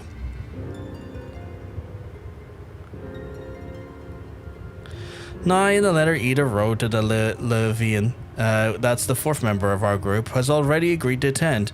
That chanced me to meet each other recently from when I could go. But she's dead! She's dead! Not knowing what to make of all of this, I thought it would be wise to consult Levian about the whole strange affair before replying, but at last I heard she had joined the Science of Seventh Dawn, and I didn't have the first idea how to go about tracking her down, until the greatest scion of them appeared. That is, could you tell me where I might find her? Am I telling her she's dead? Or telling him she's dead? In the lit shard of the Church of Saint Adama Landama? I'm sorry, I don't... Slain by the Imperial Raid, you say? By the 12, I had no idea. When did this happen? While the Black Wolf still lived? Then how can it be that Levian met Edda recently? Gods, I don't know how to believe. If it isn't too much to ask, I would be most grateful if you'd show me Levine's grave. We didn't always see eye to eye, but it'd be good heart to... she's truly... Well, I need to pay my respects. Please meet me at the chart. Okay, I'm taking a break from Moogle Quest a second because I make a point that I was like really interested in like a story that went nowhere, and then suddenly the fucking story starts going somewhere, and that just... What is the fucking timing on that? What is the timing on that, chat? That's ridiculous. That is ridiculous. I've never done this quest. I've always just assumed me to die. I am so curious now. Like, we were just fucking talking about what the crack was with it, and suddenly it's like, well, my guy, how about we do a quest? I'm like, are you fucking kidding me? Are you fucking kidding me? Have you ever done Palace of the Dead? I have not. No. I've never done Palace of the Dead.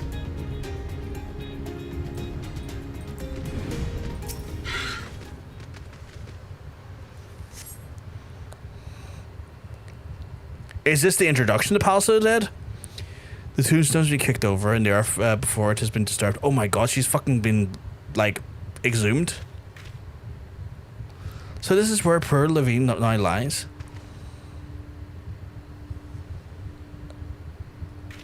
What's the meaning of this? The others are green and defiled. The body is gone. What could have done this? Nah, I think it's Tamtara hard. I just looked it up. Okay, that's interesting. Oh no, could it have been Edda? I think the more I think about it, the more it makes, well, I was going to say sense, but gods. I will try to explain what the rest of us, the little party of our four, was by no means the richest of glory. Such things adventure seek, but Edda, it was her life. She blamed herself for Avere's death, and was to our shame we agreed with her, though we knew full well that we were all to blame. Then we left her where she stood with her fiance's head in for company. I remember that she had her fucking decapitated fiance's head on her fucking. How could I have been so heartless? Small wonder the poor girl has been driven from her wits. But that's all is done. All we can do is admit our mistakes and make amends the best we can. Avere is gone, so if Levine and Beta refuse to accept it, then she won't let go of the past. I know not what she means to do in Tantara, but it can only lead to no good end. I will attend this wedding, and I will restore her to her sense. Oh God, this is gonna go. I would be much reassured if you could accompany me, Brovgar, as Avere once did to you. Does Edda look to you? She may not listen to me, but she may yet heed the words of someone she admires, and in feeling that. No, it doesn't bear the thinking. If we hurry, we might have to come to the please to meet Tamtara Deepcroft together. We can put an end to whatever madness Edda's planning. Oh, so this is going to unlock hard version of Tamtara for me then.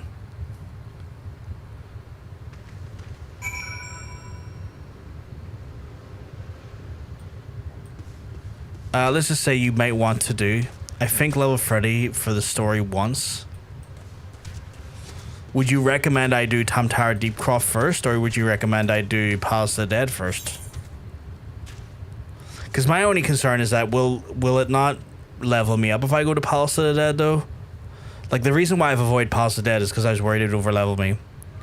Palace later, I think? Okay. Because the reason why I've, like, stayed away from Palace is because I feared the Palace would, like, overlevel me too quickly, if that makes sense. Palace will levy, yeah.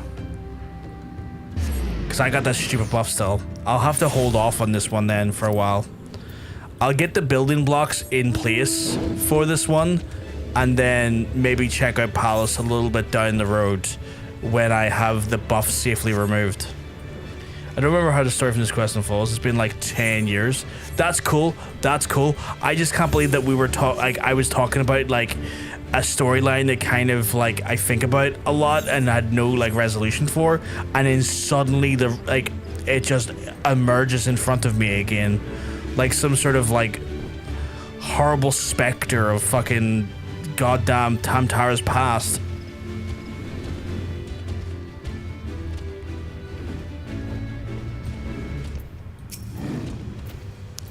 Another fellow in vomiters. Just so happens a fellow like that there went into Deepcroft not a minute ago. There's a young lady with him, dressed head to toe in white. The lass was all smiles and giggles like a maiden on her wedding day, but your friend looked as stiff as a board. Can't say, but though crypts do be strange to these best of us. You mean to head inside, do you? Well, take care, don't wake the dead. Oh God, he's been killed, hasn't he? Oh God, she's taking her revenge on all of them. And doing some weird bullshit to them, isn't she? Oh my fucking God, okay. Oh, I so want to see it through, but I can't. Today is the day we're doing Postmoogle. We're doing Postmoogle today. I will do that later. I will do that at some point. You're only 51. I don't think you have any need to worry about leveling from the dungeon. Like, are we talking about Palace of the Dead or the dungeon?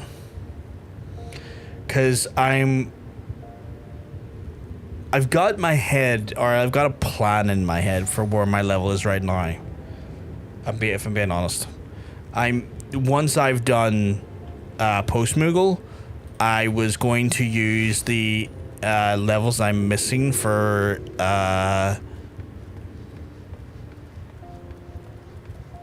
MSQ. To then put onto for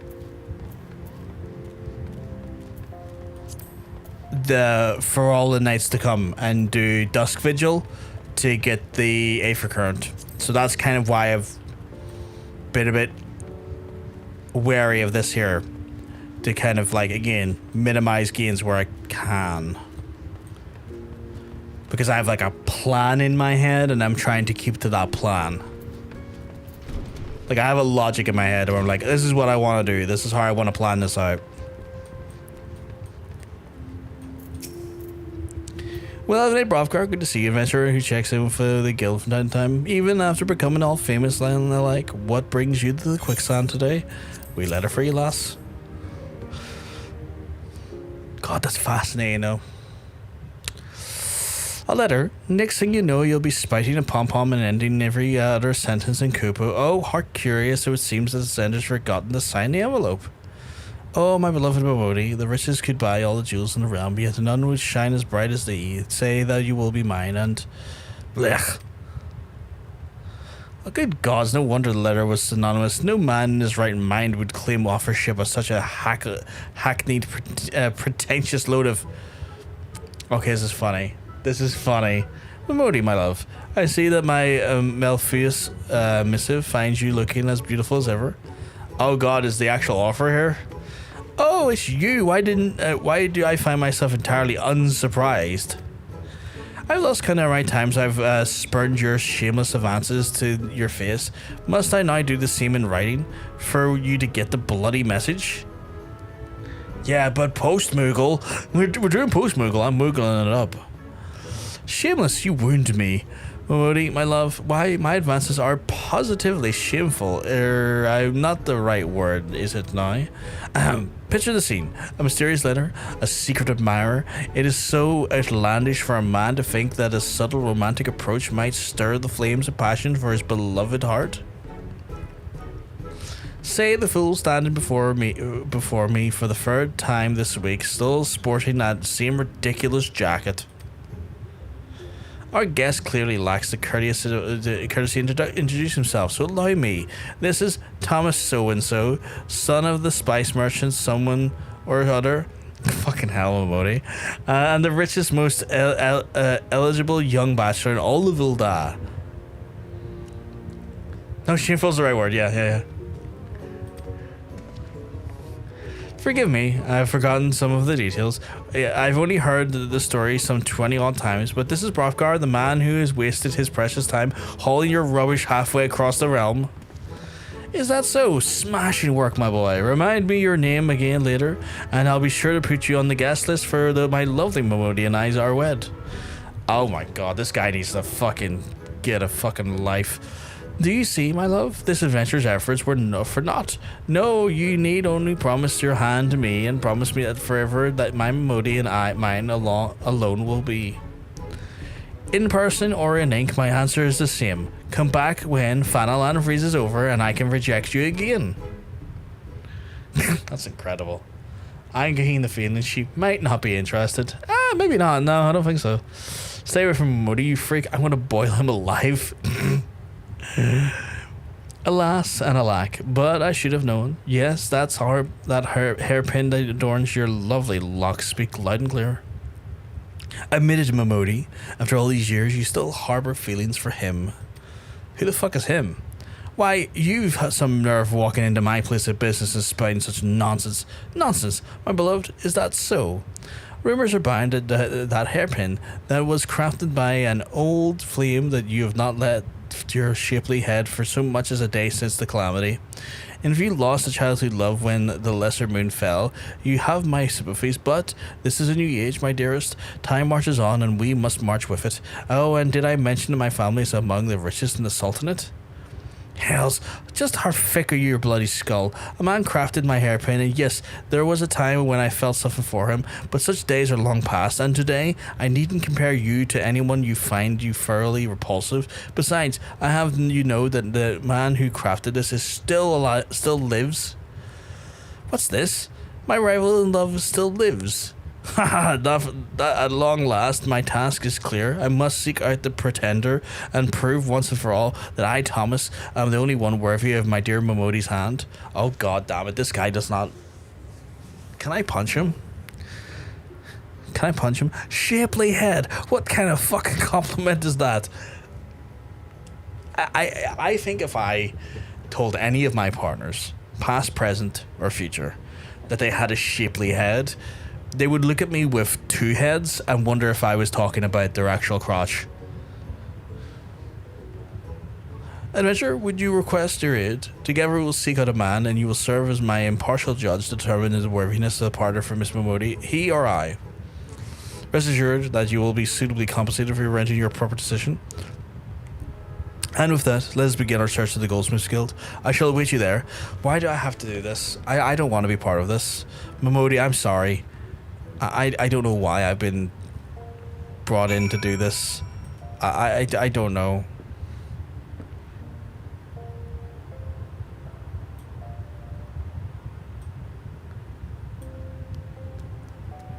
Is that who I think it is?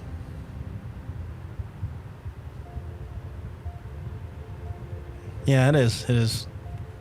Hey.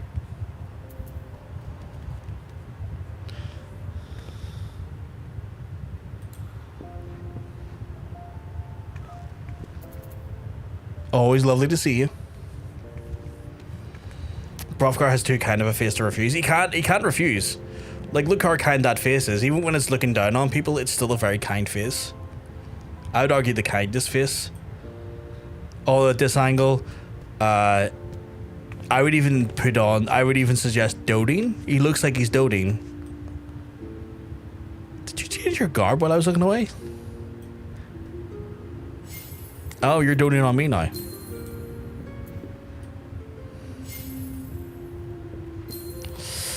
But yeah. That's quite a dress, though. A beautiful dress, I may add. You have a very lovely shaped head, though. Hrothgar? Oh yeah, Hrothgar is a fucking phenomenal shaped head. I love my boyfriend. If he told me he had several comments I find questionable because of body image issues, but if I had said I had a shapely head, it'd be such a weird... Every time I look away from the screen to read the chat, it's a different garb. That is also a very pretty dress, though. I'm standing on the chair, which is not ideal, but that's a very pretty dress. Oh, keys on this side as well. And the wings, they look lovely. But if you permit my absence, I need to go to the Goldsmiths Guild. This heat is fucking destroying my fucking energy, and I'm yawning so fucking much for it. I'm so happy that the next few days that the heat is starting to like dissipate a bit. If I recall correctly, I believe tomorrow the height of the heat will be 18, which is fucking beautiful considering the height of today was 25 again. And I can deal with 18 very easily.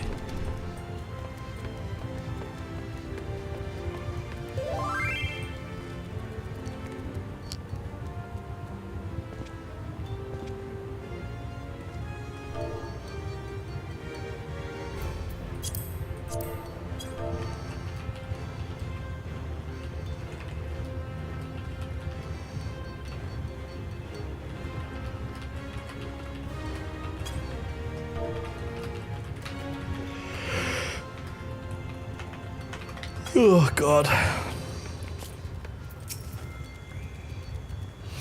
What's that, Momodi hairpin, you say? Why, that was Momoroto's work. Momoroto, now there's a name I haven't uttered in some time. Destined for greatness, and one who could have been the second coming of the Niels Ferns.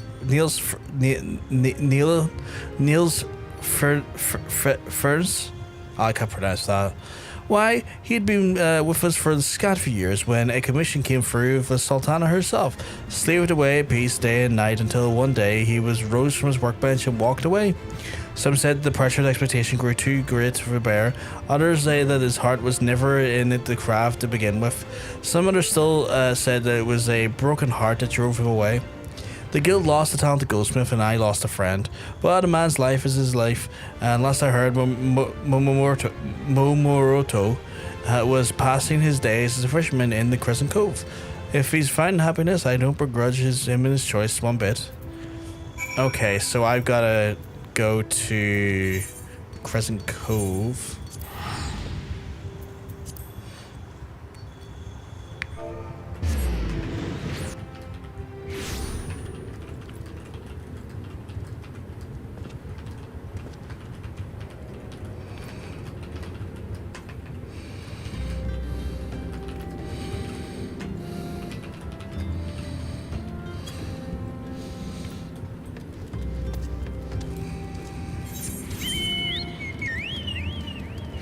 Where am I going?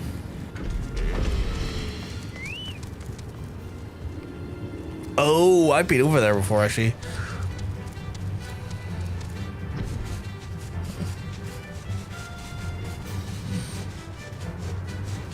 I think I delivered something to this guy before on a different quest. 18? Sorry, replying to DM.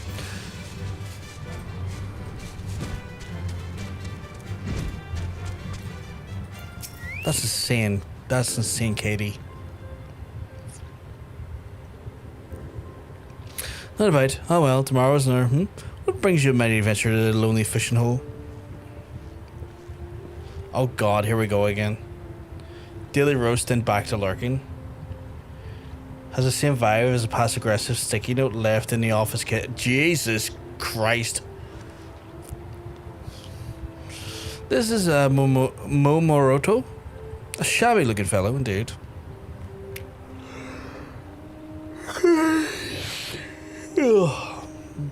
But what did I expect from the cavern that threw away his chance to fame and love and glory because he couldn't bear the pressure? Oh, the indignity of it all.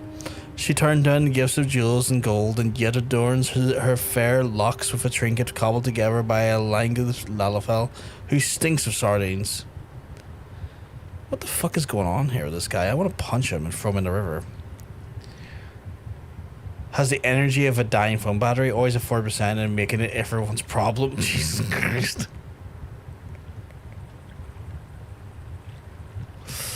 So Momodi's actually wearing that old thing. You'd get no argument from me. I hardly deserve it, nor do I deserve her. Perhaps I once did. There was a time where I dreamed of being the greatest goldsmith in the realm, even a time which such dreams seemed within reach. The young Momoroto may have even been worthy of Momodi's hand, but that's dreamers no more, and you'll see me more in this passing. Not all dreams were meant to be followed, and not all of us were destined for greatness. Put a fishing pole in his hand and a creaky pier under his bottom, and Momoroto is a happy man.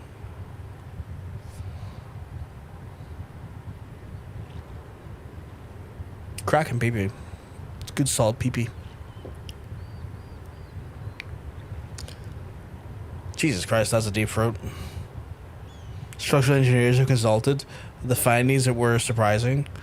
A notably wide throat. Spacious. Could host events in there. The acoustic reportedly excellent. Hydration apparently is very well hydrated, impressively so. Someone has been drinking their water and it shows. Gold star. Holy shit. What's your superpower? You can teleport anywhere in the world, but you always arrive 1 foot underground. That one is fascinating.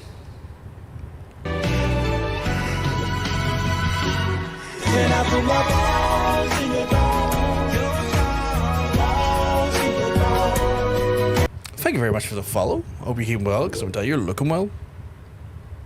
Connor Lawler, I hope you're keeping well. Hope everybody's all good in your neck of the woods. I was wondering if I added it too few. Hard to say. Can you believe my travels have taken me to far corners of the realm, and never have I seen a man so lacking in ambition, enthusiasm, or even vaguely redeeming qualities. I would ask you to judge for which is more worthy, but I think we can safely say that I am the victor by default. To the Quicksand adventure, my future bride awaits.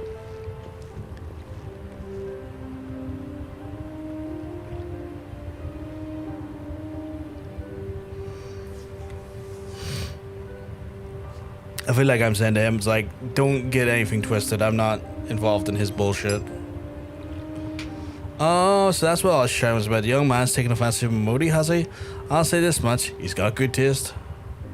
Doesn't seem like all that bad of a fellow. Bit oversure of his own abilities, perhaps, but no so more so than I used to know. When I gave that hairpin to Momodi years ago, she refused to wear it, said it meant too much to her to be risking losing, and as to why her heart may have changed, who can say? But is it not for love? This I know, those days are buried in the sands of time, and wherever that will avail of your love-lorn friend is another matter entirely. Every time like someone says something meaningful, I'm just like, yeah, chill. I don't know if I did it correctly though. I don't fully understand the meme. A Mandela effect, if I remember correctly, is that it's a collective. I did not expect to see you there. That's also a lovely dress. Also a really lovely dress, yeah. Goddamn. That's very cute. But yes, Mandela effect is basically like a collective, like, subconscious understanding or belief that something has something, looks like something, or a, like, conscious remembering of something to be something, when in reality it was never like that. Yeah, a psychological phenomenon where large groups of people share the same false memory of the past event. Basically like a weird mass hallucination. But it's never like, usually in the wild, it's never usually like a massive event. It's usually like something weird, like the Cracker Barrel logo looking different than what it was meant to be or something like that, you know?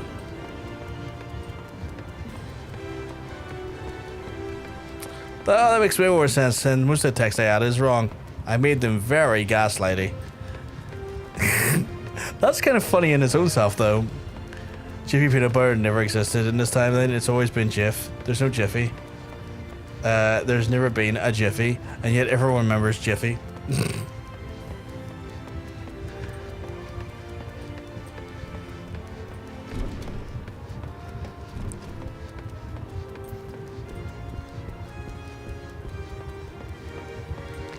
Hey, Momodi, I'm back.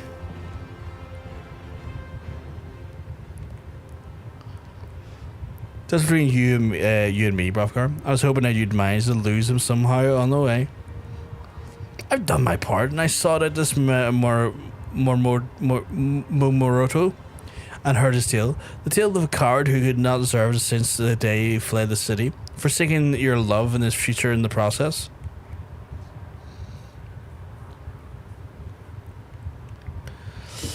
What's this exposition? The impact play war. What the fuck? Over a surface exposed, someone has a hand or an implement and a very specific plan for it. Logged, filed, public record. Chat will never let you forget this.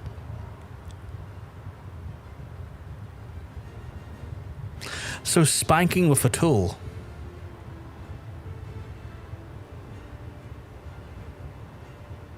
Yeah, it's a spanking with a tool. Very fun, not gonna lie. I am going to close the door behind me now because it's getting that time of night.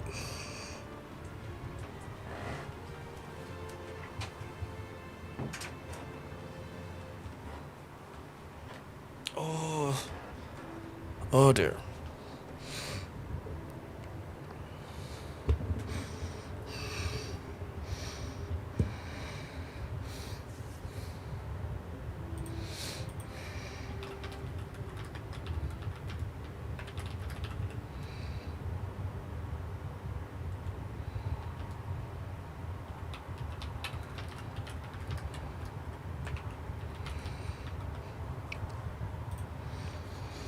Wherever Suitor stands before you, a man who promises to do everything in his power to bring you happiness, and who has the courage to put such words to action. I implore you, my beloved, undo that hairpin, free your heart from his has-been, and give unto me your hand. That's such a fucking grim thing to say.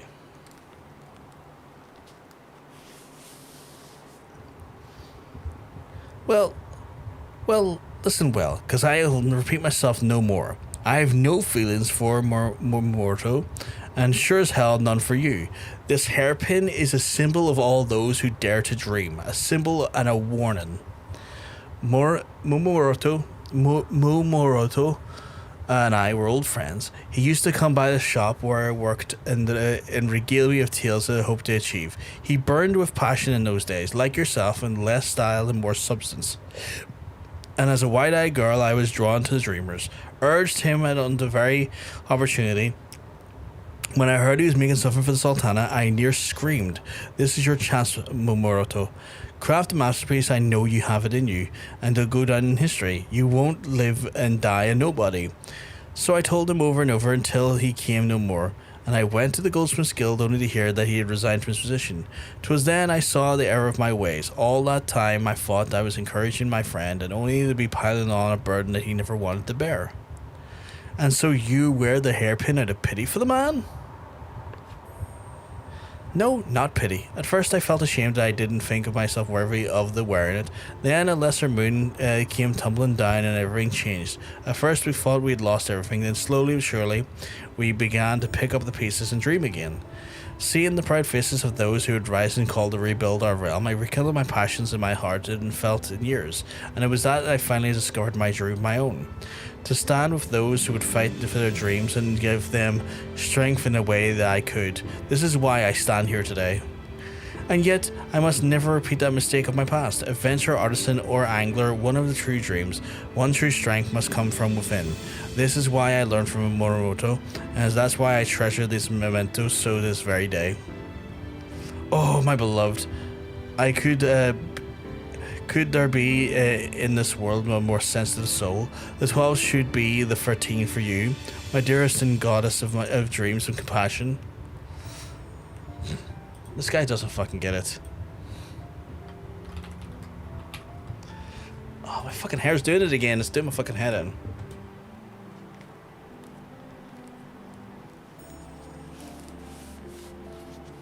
Hair, please stay behind us.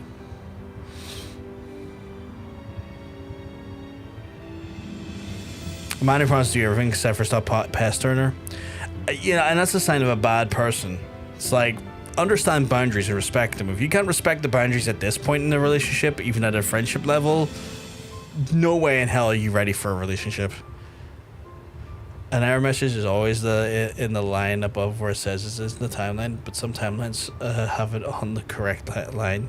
Those developers are thriving. Programming humor I'm too stupid to get.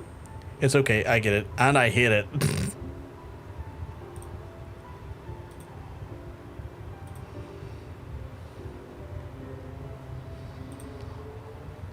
Anyways, Bot has had its way with me. Back to lurking. Bot has had its way with you? That's a wild way of stating it. Did you get your butt report?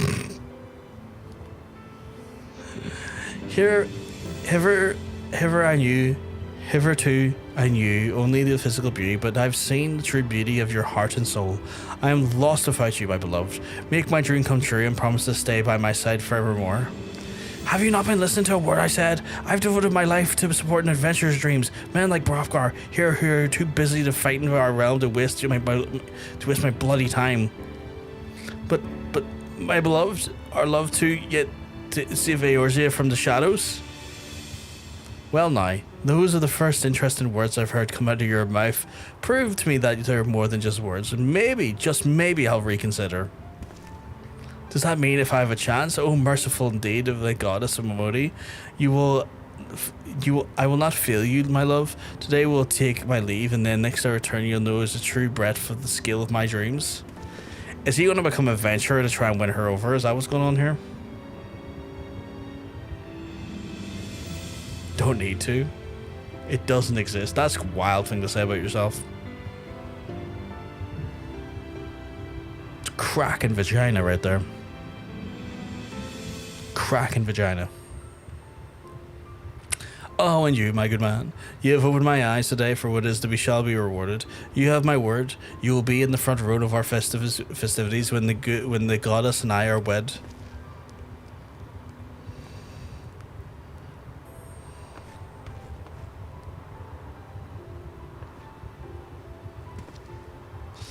finally some peace and quiet. I doubt he'll be showing his face here anytime soon, but you know, he's not the first man I've seen change. Any road, thank you, Brovgar.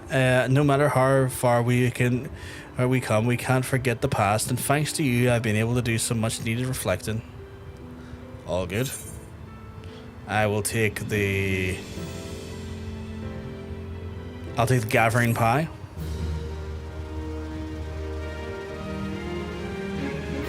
Fucking love gathering pie.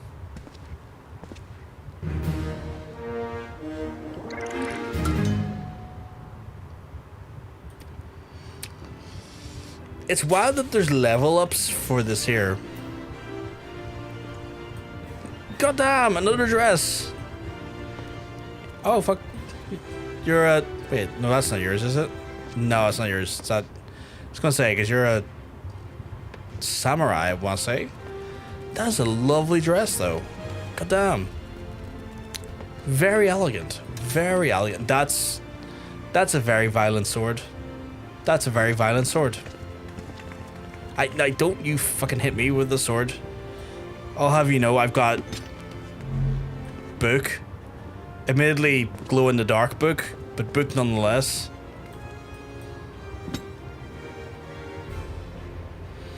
Right, I must make my way back to Limsa Lamisa.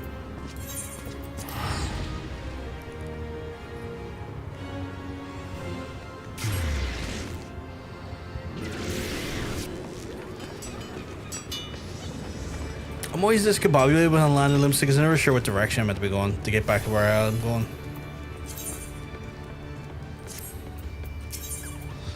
Jesus, there's still this many of them today, what the fuck?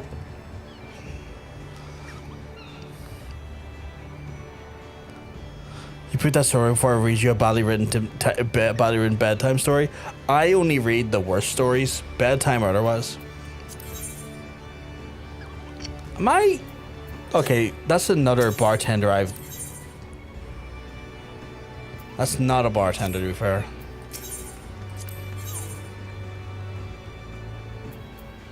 Okay. How far you come as a carrier, and in such short time, I knew that my I can't pronounce that. Skills bordered upon genius. I dare say I have an outcome for myself the best time this time, Kupo. I would reward myself with a well-deserved respite, but you and the most demanding assignments to date. I have my paws at the parcel from the Thaumaturge's Guild who will die to be delivered to Brea of the Conjurer's Guild in Gridania, and I quote, with all speed. Urgent correspondence between the realm's most puissant practitioners of magic. I would only say the slightest exaggerations to say that the fate of the Eorzea is very well to be riding on this delivery. To still glade Fane with you, Kupo. Am I being called?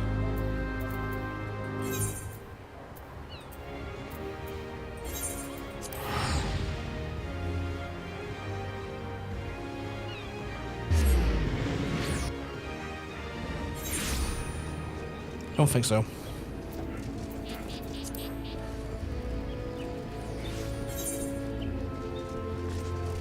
Still, probably up there, right?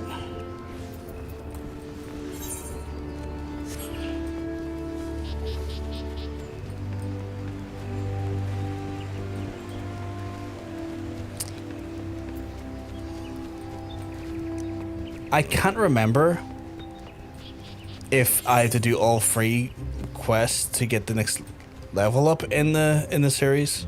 I can't remember if it's like per quest or per series of quests.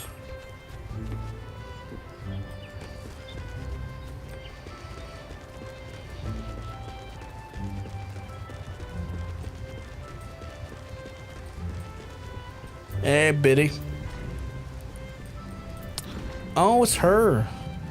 Tantire Gukov, Huckin Manor, and now this. Vengeful spirits clutch the claw of our forest home, and our very souls, there's not what else we can do to free ourselves from their grip. Thank the gods, I feared they would not arrive in time. This is a comprehensive summary of the Void Sense sightings collected across the realm, along with the latest theories on how to deal with the potential cases of possession. A young man recently approached me, and you see, fearing that he'd fallen under the influence of the baleful forces not of this world. And his purse told me it will wake as the dark of the night, and parts unknown which breezes across the body with no memory of how I arrived there. The mere thought of sends shivers down my spine. Does it not? It goes without saying that this man was quite distraught. I promised that I would gather knowledge where I could see what I might do to free him from these demons. Thankfully, in your timely delivery, I am at least armed with the information I need. But there's another rub. My subject has vanished. Even as we speak, dark spirits have seized control of him once more. And yet, I must dive into the tomb immediately to have the hope of saving him. If you could track down the man, it would be much in your dead his sister. Adok, the former of they can be found at Quarry Mill. May have some knowledge as to his whereabouts. Fucking neighbors are so fucking loud, just like behind me. They're constantly fucking screaming and shouting at all times of the day. Did the color of your dress change? Or am I insane? I feel like the color of this dress changed.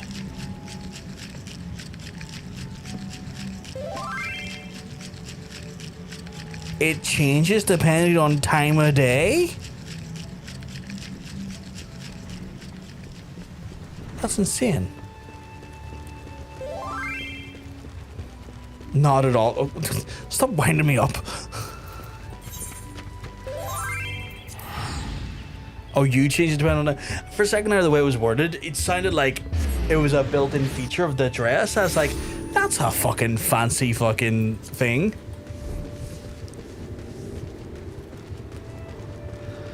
Like, I was like sitting there like going like, that's fascinating. Like, that's a neat little thing you got there. But no, you're just continuing your run as being a wind-up merchant. Bray is searching for the Spinny. You say, how odd. He left here bells ago saying he would make straight for the Fane. No, this does not bode well. Perhaps he was summoned to work on the way. He makes his living at the Moontoy cellars. After all, the Master Airmond can be quite a taskmaster. He might do well to ask around there. Doubtless you've already heard, but Spinny ain't quite been himself as of late, and I do want to believe that he would, I do not want to believe that he would hurt anyone, but I urge you to be wary.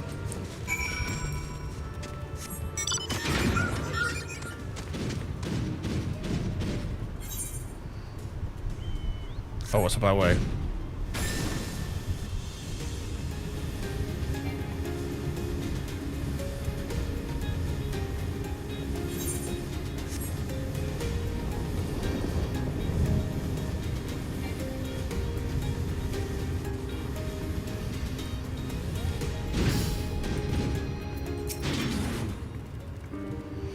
Looking for a span, you say? Afraid I can't help you there. He hasn't came around here today. Possessed? Huh. I'll believe it when I see it. Like he's not just a disappearance. There's more to do with the 30 cask of Moontide beans we need to haul up in the cellars today.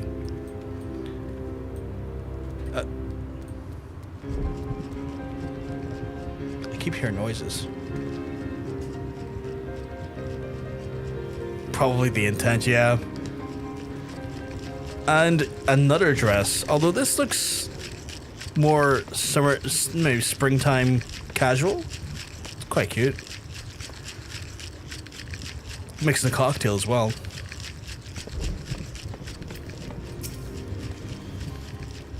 Oh, now it feels like Skyrim. Spen's gone missing again. The lad's worked as hard as the lad worked hard for us, but I can't deny his attendance has been somewhat erratic. I fear that he does not get his act together as soon. I may have no choice but to let him go. That said, the shift began only minutes ago, and I'll give him the benefit of the doubt. I trust that he's just making his way here as we speak. The fuck was going on over there? I think that's the bridesmaid's dress you could buy in the old Avere. Ooh.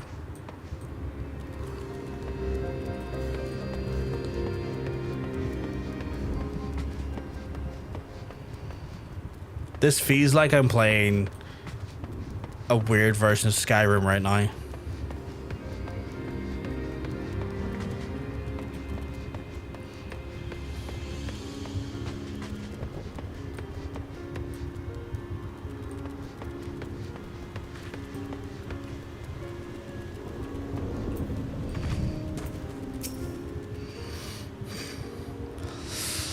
Adoc's brother? You mean Spen?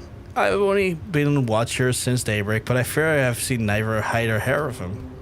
When we first started out here, he was so devoted to his work that he arrived in the cellars bells before his shift began. I cannot help but fear that something is amiss.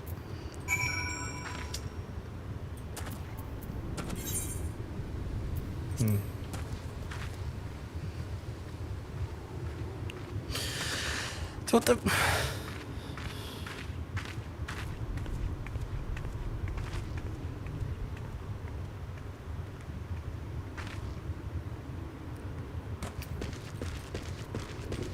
Playing this in first person feels weird.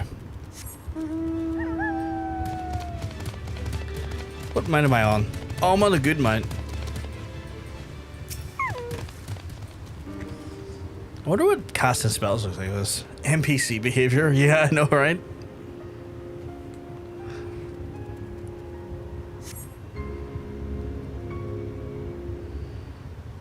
Ugh, where am I?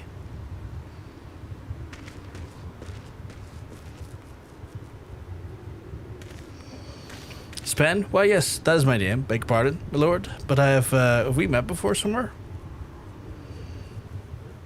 Dear me, I've done it again, haven't I? My sister, my colleagues, Brea, and not even you, who I've only just met, I owe all of you the most profound apologies. As Brea doubtless told you, it seems I have fallen prey to the forces most sinister. They strike me without warning in the black of the night, seizing my limbs and inhibiting my mind, rendering me naught but a puppet to their carry out their dark designs. Come morning, I waken bruised, beaten, and no memory of the horrors I've committed. Oh, guardians of the forest, pray take this merciful soul. If you're looking mercy, you'd begging up the wrong tree. You shit horse, two-faced, swill-sodden lump of gobu dung.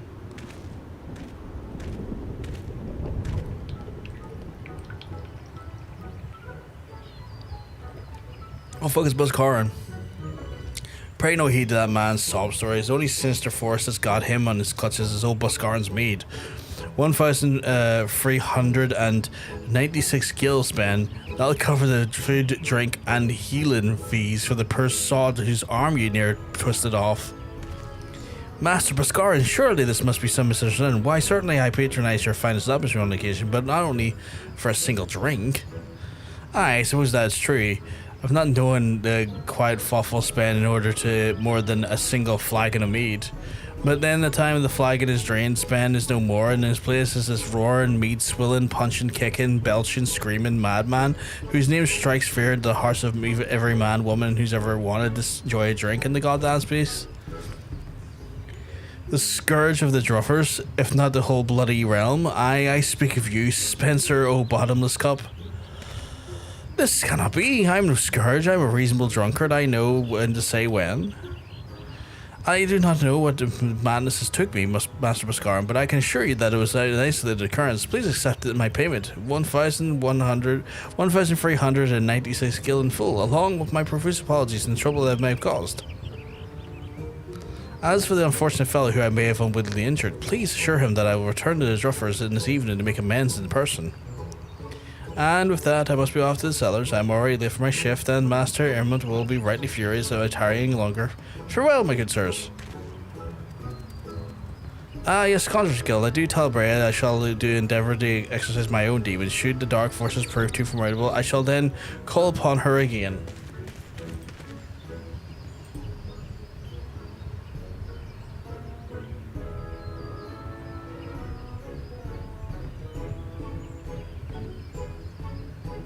Did I miss something in chat?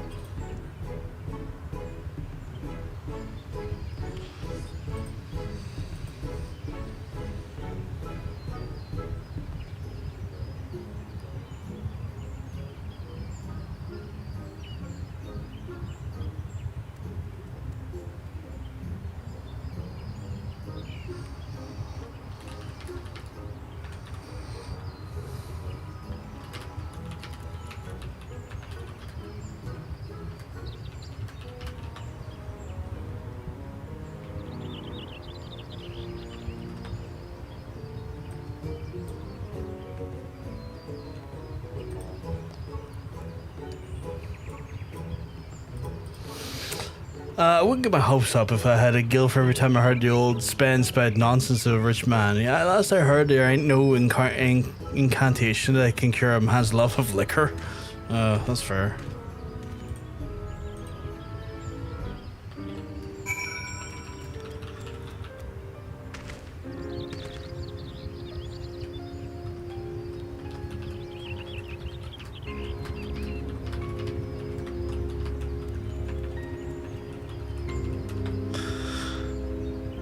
That is so sinister. You're just kind of sitting there at the distance.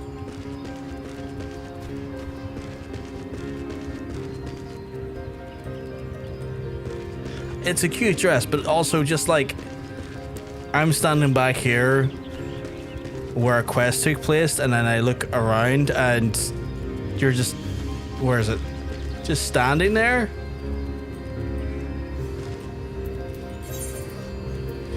That is sinister behavior, miss. I'm not gonna lie. Wait, where the fuck do you go?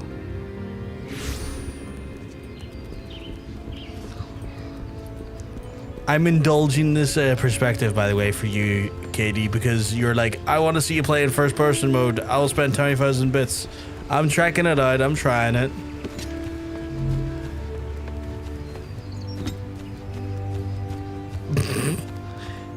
Wrong emote.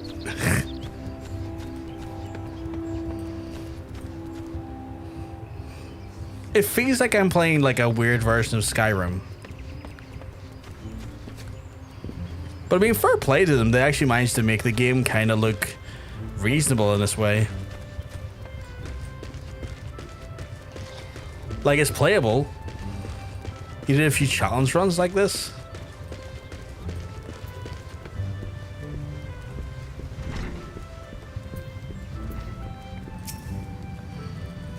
Spencer the Bottom's Cup, and here I fought the only wise tale, dreamed up to steer young children away from the bottle.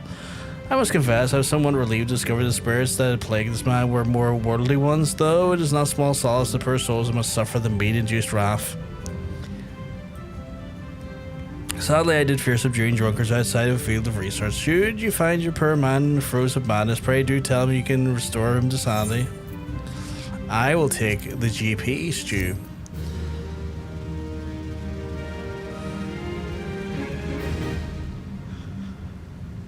Oh, is it going up with every quest, not just like every series of quests?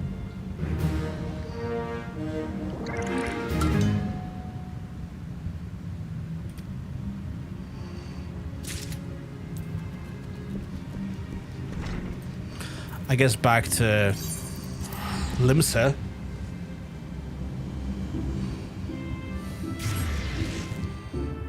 I fixed it. Yeah, I realized how many gil I was getting there. Holy shit! Like $1,000 gil to go. I managed to get the gyro hooked up to VR goggles. I was kind of janky and it gave me a headache, but it worked well enough to do some dungeons in VR. That sounds crazy.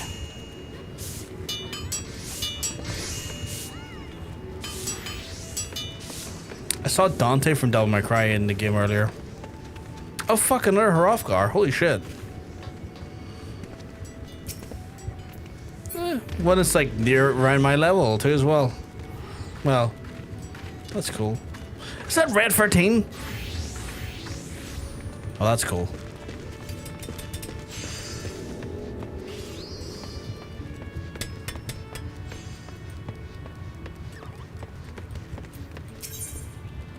Oh my god, there was free when I left here and now it's free more so.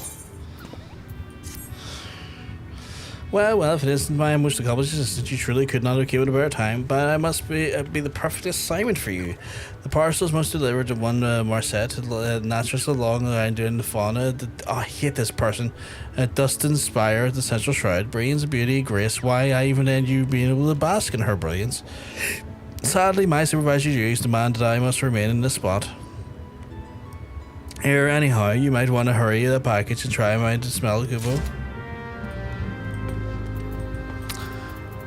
He is taking me for a ride. I can tell. I can tell I'm being taken for a ride here. I'm just doing all of his work for him. Was that you, Katie? What the fuck? Was that Kate? I didn't realize till I was warping. What am I flying in? Oh, okay.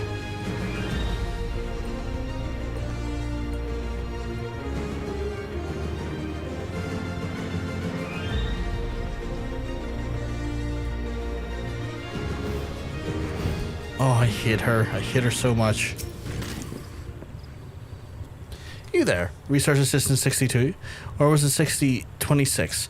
But don't even care what your number is. You're late. Late. Hand it over my package at once. Oh, not this bullshit again. I thought I was done with her. Yes, come to me, my... What the hell is this? Apricot, if this isn't your idea of a joke, the next experiment will be a measure of how many lightning sparks I can fit up your worthless horse.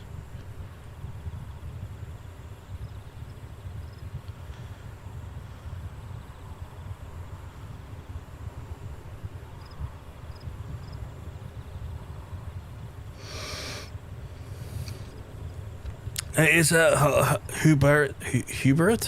Professor with a silence, Hefty Toe. You should fall to your knees and thank the 12 that I design your denying to address you by any name at all. Now answer to me, what in the name is Nophagus Teats am I supposed to do with this rubbish? Mr. Professor, I placed the order exactly as... This is raw mole meat. Huggle no? I asked for a live mole, living as in, what you won't be doing any longer for I'm through you. God, Research Assistant number 832. Time to prove that you're the only one around with weight and Gobu droppings. My current research project is study of behavior of those troublesome talbots, moles, laymen such as yourself. So not need to concern yourself with the specifics. My research requires to far beyond the feeble mind. You need only to acquire wild live mole pup and require it now. The blank stare, jeez, hair going in my eyes again. The blank stare in your face tells me that you even lack the common knowledge that the royal plantations of the Eldad are known to be infested with the filthy creatures. Now you may half-wit botanists and works there may educate you on how to capture one. I'm not making myself clear. Research Assistant 777. You, the royal plantations, live a live bull to me now. I hate her. I hate her. I hate her. I hate her. Yeah, you're right over there.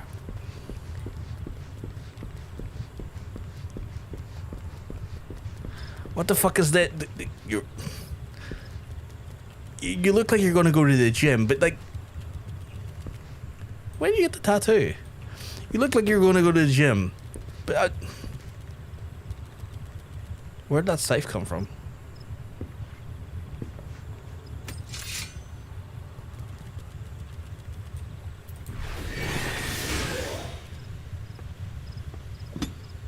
I'm protecting myself. What the fuck? Oh, okay. I see how that works.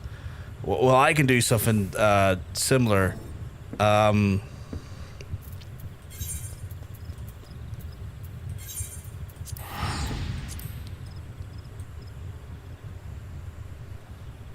Huzzah!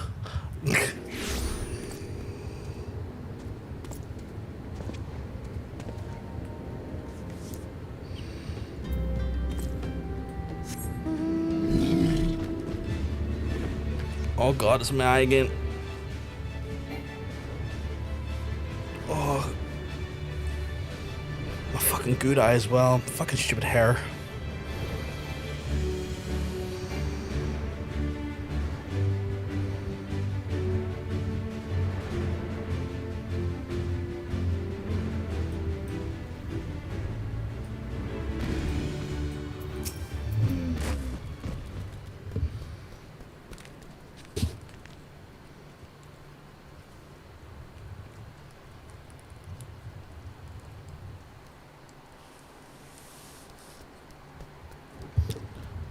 Looking to nab yourself a mole? Are you? You hear no argument from me, the cute little buggers, but leave them to their own devices and they'll be more than happy to eat us out of house and home. Fortunately, they're more belly than brain, simple enough to snag one if you have the right tools. First of all, you're going to need to want to set this little bundle of weeds atop of one of their holes. Then take the flintstones, set the weeds aflame, smoke out to flood the tunnel, and then the moles will come bursting on the surface to the breach of the fresh air. Mind you, I said moles, plural. The little pup won't put up much of a fight, but his mother won't be so keen to part with her young, so you best brace yourself for a fight.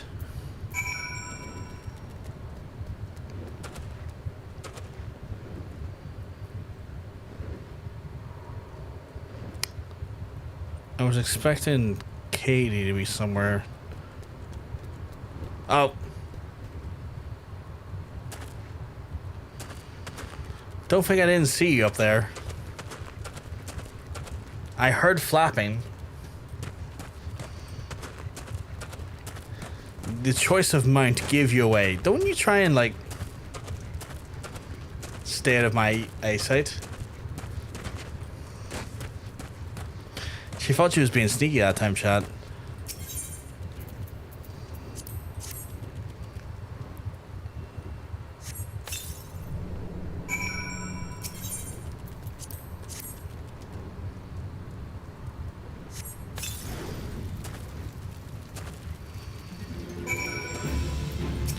Don't mind me. I'm just stealing your progeny. Okay, you're gonna mind me. Okay, cool.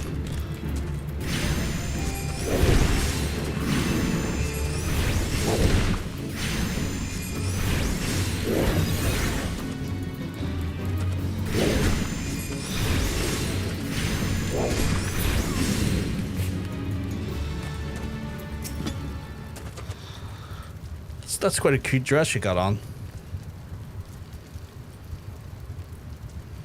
Although, fascinating place to stand. Getting, well, potentially getting burnt. I like it though. I like it.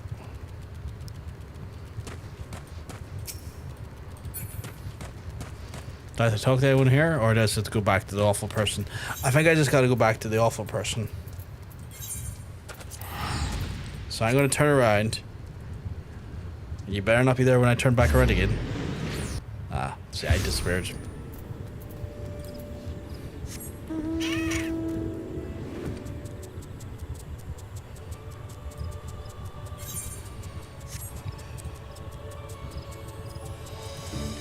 Admittedly, playing in first-person mode is fascinating.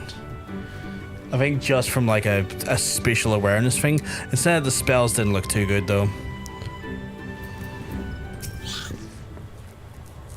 Resource assistant, whatever your number was, I swear to the gods, if you came back empty-handed, I'll use you for the next resource specimen.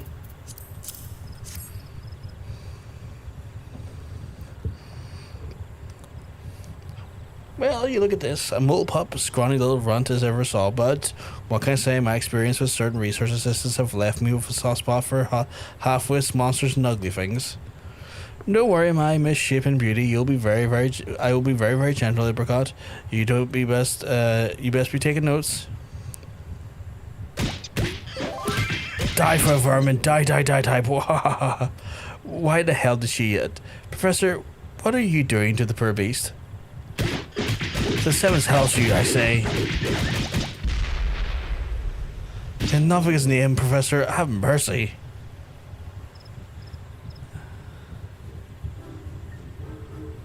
And once again, my hypothesis proves true.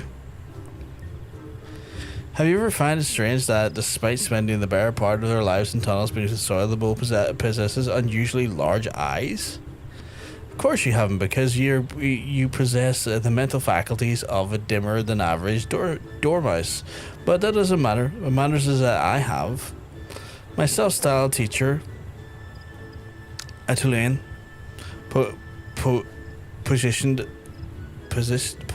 poised, that their eyes grew larger than might be seen in their prey in the darkness. But I thought, no, I knew different. I realized that their eyes, regardless of their size, were nigh useless. That they did not see, but rather felt the vibrations on the ground to identify the potential prey and foes.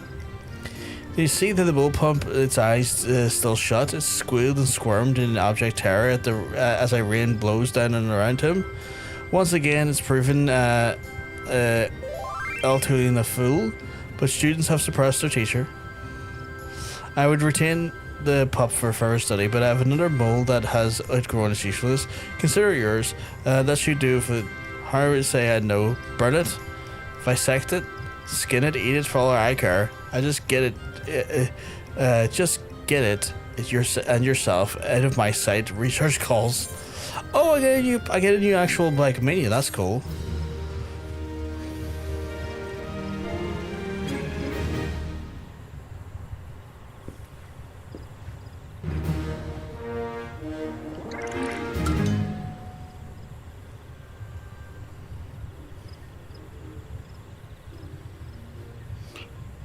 Yeah, you know, you're not wrong, Katie. Like, the first person stuff, especially if you were like to do the warping and stuff, yeah, it'd be very disoriented, I could imagine. I knew you were going to be around, I just didn't know where. I went to walk away and I was like, wait a second, Katie's around here somewhere.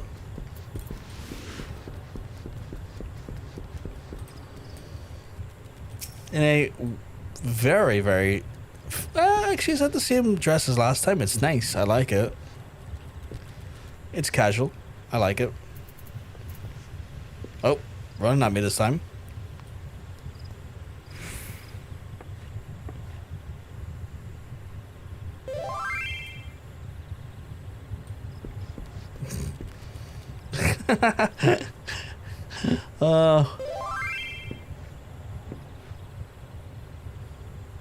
Jesus Christ. I was about to say, looks like your Dorothy, Jess. It might be. It might very well be.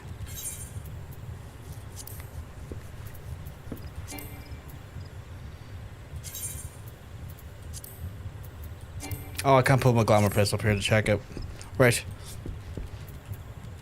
I must head back to Limsa. Until next time. Which will probably be like 2 minutes from now. It was 600 gil to teleport there? That's insane prices.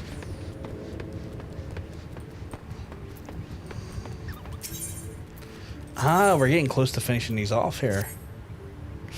My hard work assistant, yes, I've been working so hard, I dare say you've earned yourself a vacation coupon. I'm not going to give you one, of course, but I do have a reputation to maintain, but I will give you the next best thing, a letter addressed to Master Gigaruju in Costa del Sol. Soak up the rays of the sun, bask in the balmy beach, and sneak a furtive glance at the lovely dancers, and that last one can be our little secret. And you know, soon forget you're working for Kupo. Guess I'm going to Costa del Sol now.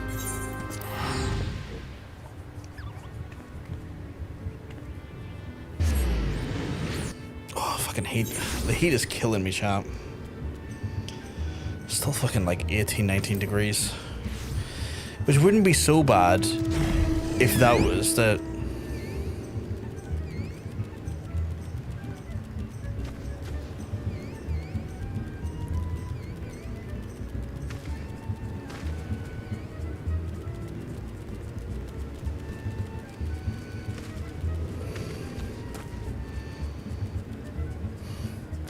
Fascinating demeanor. But it wouldn't kill me so much if it wasn't like 25 during the day and fucking sapping my energy for it the whole day while I was doing stuff.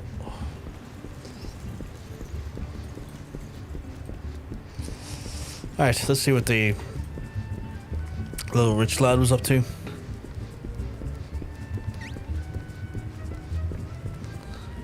Okay, no, but seriously, how the hell did you manage to do that? You went that way and you're now here? How the hell did you go that direction and end up here? Ooh, glasses. The fit is an interesting one. It reminds me kind of I don't know why, but like Punk. It's the trousers and the suspenders. It's giving me like a Punk vibe. At least Punk's in Belfast.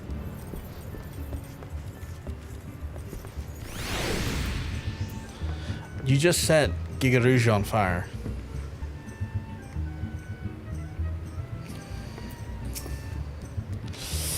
Oh, how I tire of the same idyllic sights, night in, night out. After night, how must I long to wait to see new beauties that take the stage. Titan's Bane. A messenger boy is adventuring life so unprofitable these days. I could always use another strapping lad to swab the decks. He might be a touch overqualified, but the pay is generous and the location cannot be topped. But I digress. The letter you brought me is supplied from none other than the esteemed master Gilanu, whom has been listed to train my next generation of artistes. A great honor, I bestow upon him, yes. Master Gigaruju, while there's presenting a compelling offer, I would rather live out my days in the naval than spending any moment instructing empty-headed, ample-bosomed strumpets with much passion and aptitude for dance and a pack of three-legged shrews. It seems the poor misguided fellow values the integrity of the art above the coin. But what's this? The letter continues. That said, I know of another whose particular school of dance is somewhat experimental. You may suit your purposes well. Well, splendid news. The letter neglects to mention his name. It says that he makes his home at Barren Lake in the outer Lanhasha. Might you be a good messenger boy and deliver this contract to him? I might have the girls begin their training straight away. Okay, I guess I'm going to outer Lanhasha now. Are you? You changed dress again. I heard the shaking. I wasn't sure if you're crafting cocktails again.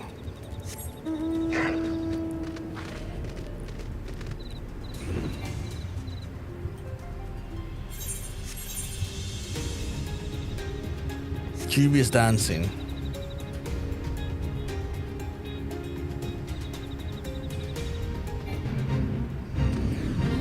Really? Him? Why do smoothskins shun my dance? My dance is the dance of vigor and virility. Paper for Mamulja? Mamulja does not want paper. Mamulja wants freedom. Freedom to dance. Why does no one understand? Smoothskin wants me to dance in some kind of trick to take my coin. No trick. Smoothskin pays coin. Coin for Mamulja. Coin to dance. Mamulja dance. Do I dream? Do smoothskins finally understand? Too long has Mamulja custom been mocked. Too long have Mamulja hips been fettered. But no more. Smoothskin knows the kindness of the Brugalja. Brugalja repays kindness. Share proud Mamulja tradition with all. Traditional Mamulja bathing dance will end shunning no more. Today Costa del Sol, tomorrow the realm. But dance, this background fit music is too much. But the dance cannot be danced with a body soiled. This is a Mamulja custom, and custom must not be broken. Brugalja would cleanse body of Bronze Lake where the water is warm and the sights are stimulating. The smoothskins have small hearts and narrow minds. Brugalja would go west of the little house where Brugalja can bathe in peace. That was so loud until the last second. Christ, what was with that fate? Apparently I failed it. I wasn't even trying to do it. Oh god, was I about to walk into the fucking kobolds? Go fuck yourselves.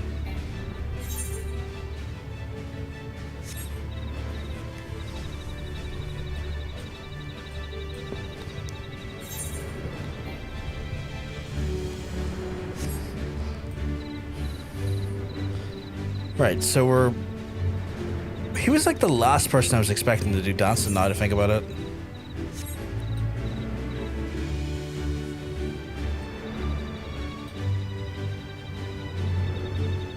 Do you reckon the corrupted Aphrodite is what's like causing them to float? I imagine it is.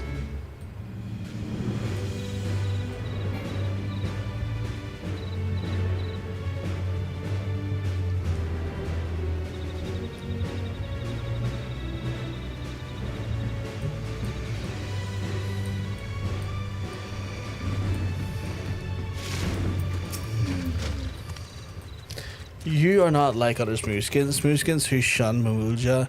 Brugalja is pleased. Brugalja likes Little House. The water is warm. Smoothskin leaves Brugalja to himself.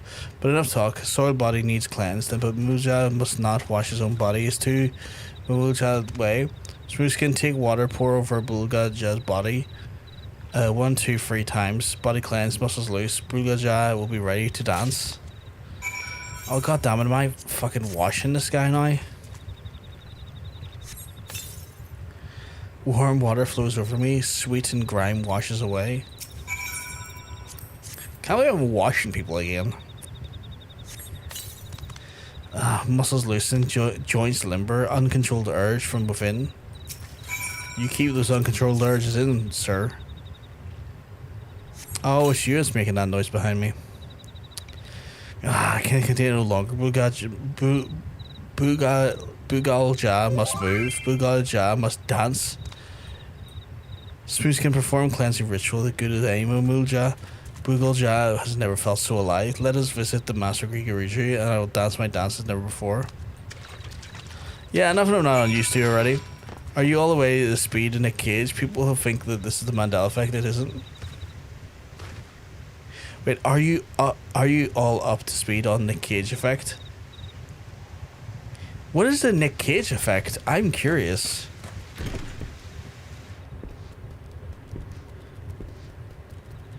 Katie, you're a fucking liar. Oh, you are in here. I was about to call you a liar. Say you weren't in here. But how the fuck did you get up there?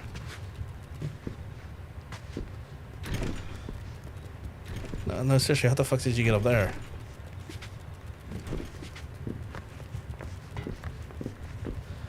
Oh, I see. That's sneaky. The dress is very cool.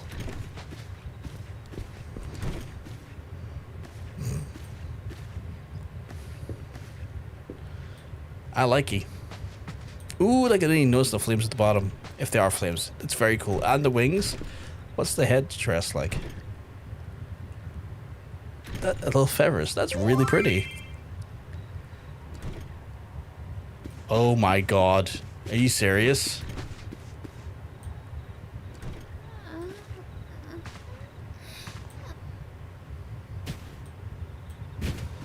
I think she died, chap.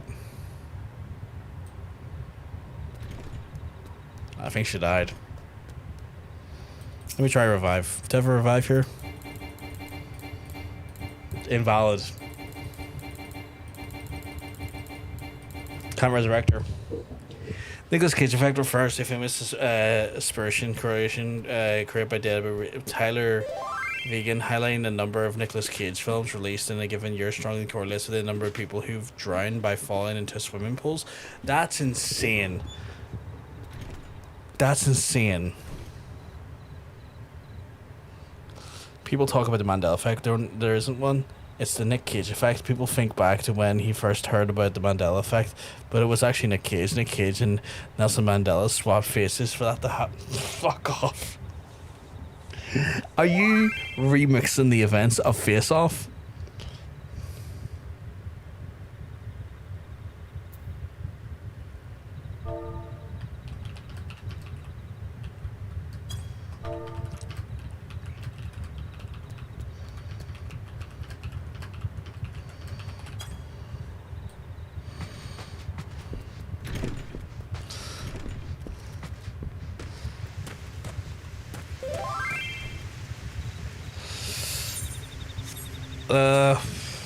Wait, look at that.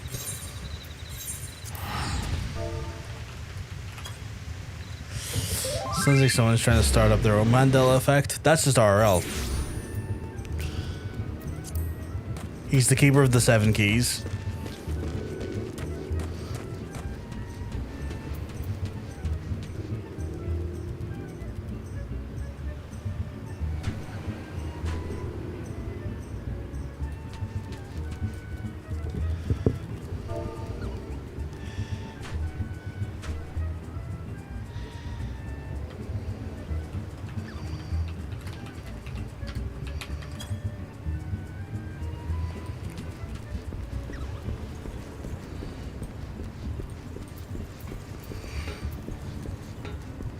I'm indeed remixing the events of Face Off. Why not? John remixed Face Off into Mission Impossible film. Is that what that was?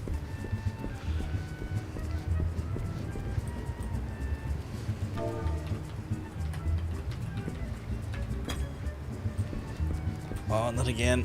Oh, fucking.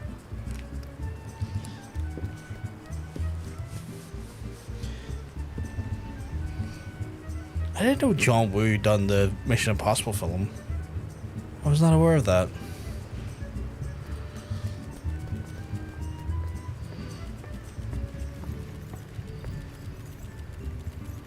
You've walked right up to him again. I'm worried. Yes. I'm worried about you. You've just walked right up to him again. Yeah. Yeah, yeah, okay. Yeah, I should saw that coming. Setting him on fire. Hey, Toasty Gigaruju. Oh, there you are. I must say, the new dancing master is quite a first impression, but I'd already taken the liberty of introducing him to the girls. Cause this all will be the forefront of artistic revolution. I can see the tourists flocking in, hearing the clinking of the ample coin purses. And I read the lesson should be getting started in a moment. For all you've done, you're more than welcome to look on. Fucking burn, baby, burn. Jesus Christ, Katie.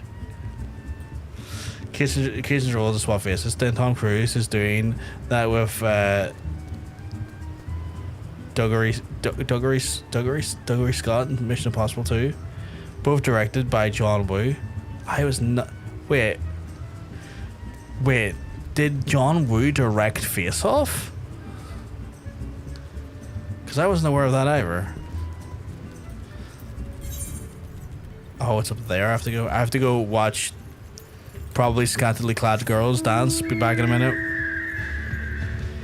Did he swap faces with Jimmy Clare? He's looking kind of fake.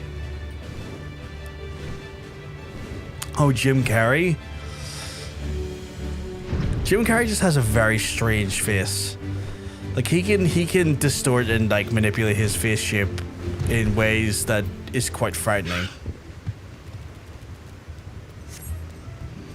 Like the whole Grinch face is his natural ability to do that with just a bit of makeup. Like he can contort his face into that manner, which is wild. Master Gigarichu, other smoothskins, shun Momodi, Ja's tradition, but you welcome us with open arms. Bagel Ja will not forget the kindness. Bagel Ja will regret his dancing master, costed us all ever new. Traditional Muja breathing dance is a dance of pleasure, dance of life-giving. Every lifted leg must sway, the hip is sacred. Then you must dance the Muja Ja breathing dance and must summon the vitality of the very depths of your soul. Did you hear that, girls? I'm paying you good coin for this. Don't be shy. Up there. Yes, Master Gigarichu, we've been waiting our whole lives for this chance. We won't let you down. Prepare yourselves. We begin. Hoo-ja. Hoo-hoo-ja. Momodi-ja have hips. Hips must sway. Hoo-ja. Hoo-hoo-ja. Hoo-hoo-ja. Oh, fuck's sake, say it again. Muja is a man, like all men. Hoo-ja, you are women, like all women. What is he? God, brilliant, utterly brilliant. This is the dance to delight even the most mature and discerning of him. Was he like doing sexual like mimicry? Was he mimicking sex? Is he created a dance out of sex moves? Yes, John Woo took American money to make films. It's official. Jimmy Clare swap faces Jim Carrey. I had no doubt that like John Woo took American money to make movies. I just wasn't aware Face Off was one of them. There's also an actor, Chicken Kiev, that plays Neo on John Wick. Did you just call Keanu Reeves Chicken Kiev? We'll get John Woo to direct and we'll call it Fuck Off. My hair keeps slipping again. It's really annoying me though, but I need the fan on if I'm gonna fucking survive this fucking stream. No, it's traditional Muja dance. Well, I mean, they panned away. They panned away, which makes me suggest that he was doing something he shouldn't have. Yes, that guy. I can't spell his name. It's Chicken Kiev. Keanu? I think it's like K-E-A... K-E-A... And you? Kiev Reeves was Bill and Ted. Now, where did they run off to? Oh, and you're quite feeling quite all right. I do, but I do not understand Magic Iguruju. Moogle Shah only danced as Master asked for the dance. Pray no mind the reactions, my servants. I suspect they were simply overwhelmed by the sheer wonders of the spectacle lay before them. 'Tis sad, a common plight of the artists ahead of their time. That said, you perhaps were for the best that we part ways, at least for the time being. Rest assured that you'll receive full compensation for your services, as you will. Titan's Bane.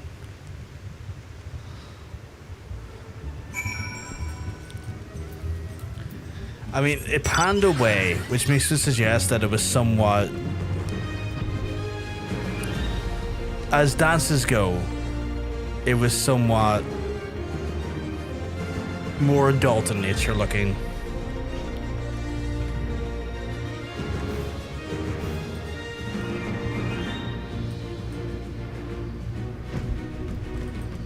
Did you change again? Kiev Reeves, he was fucking great the day the Earth stood still. Keanu, Barada, Nico, fuck's sake. Oh, you actually took the fire off of his lap for once? You look very... French. You look very French. Yes, you.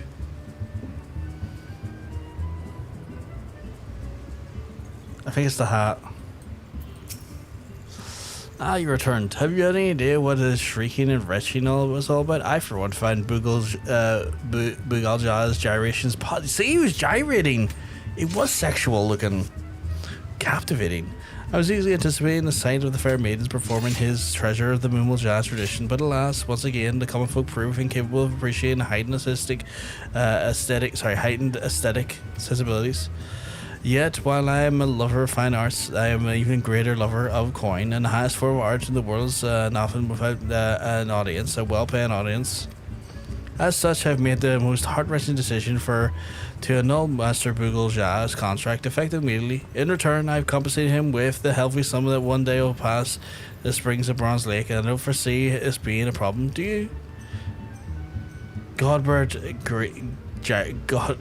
gyrates too. He does. He does, but it's one of those things where they don't tend to pan away from him off camera when he gyrates. I think the difference is the demeanor in which they deliver said gyration.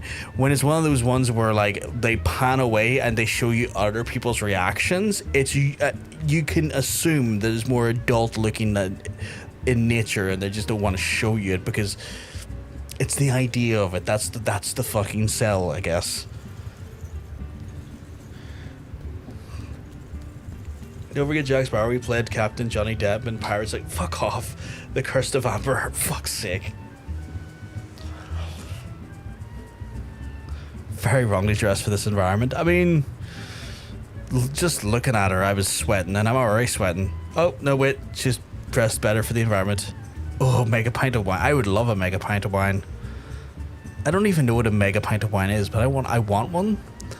That said, the sheer unbridled passion of the Moja possesses the act of bathing and truly sight to behold. The passion shared by the average Eorzea. Oh, what fortunes could be had. What does a mega pint look like again? Let me Google that. Mega pint.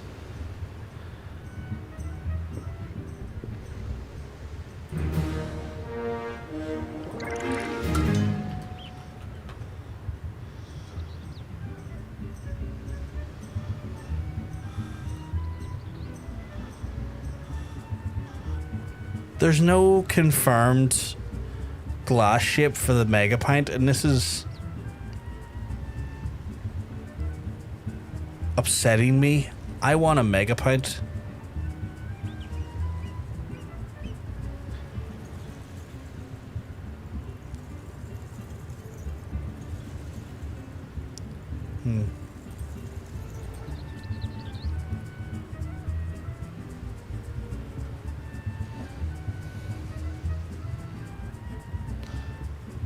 Just looking at her, I was sweating. Look at what a quote. I know Jason Momoa from that trial. Oh yeah, he was at that trial. Yeah, he was Johnny's friend, if I remember correctly, in that trial. Megapine is the slang for the originator of the definition between Jaya and Joran, which time percent. I'm aware of where it came from. I'm aware of all of that stuff, Vegeta. I'm more like trying to find what the actual literal container looks like the what like the actual fucking glass looked like. Like I understood where the term came from. It's just I wanted to see what the receptacle looked like.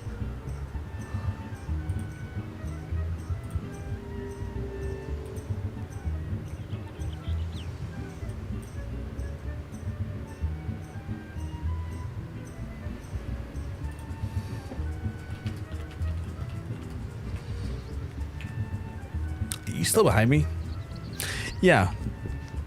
Why is my... There we go. A dress that is way more suited for the I guess the weather? I would say weather. It's airy at the bottom, light, the fabric looks nice. Very cute dress. Very cute dress.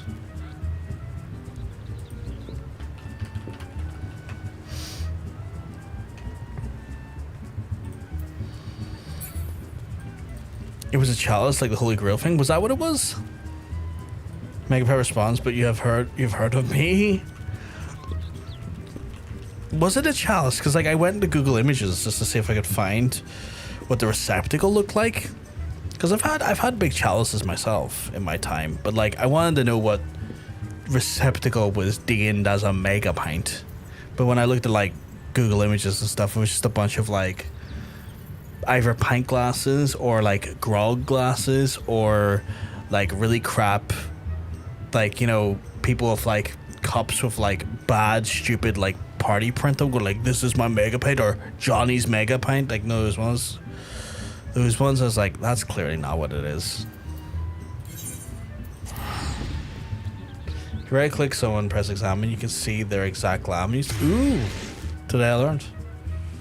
I feel like I saw an image at one point that had chalice, a table with lots of drugs. I kind of want that now. Oh, I forgot to add that to my collection. Oh my god, I thought we were clearing up and it keeps going, chat. I don't know if I got it in me to keep going tonight, just purely because the heat is killing me. How many is left, do you reckon? Just found TikTok of the Meg Pint, which is a massive version of a regular wine glass. Ah, that's not fun, is it?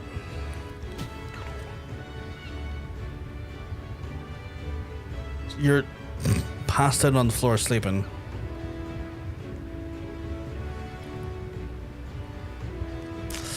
How many of the Postmoogle stuff's left?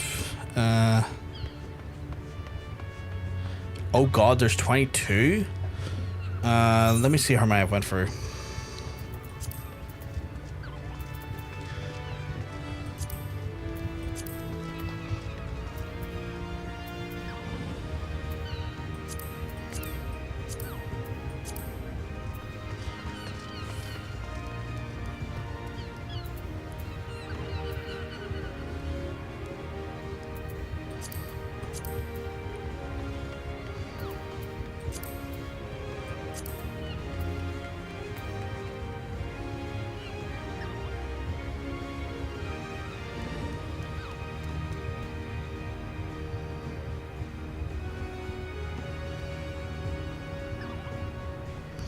Not there.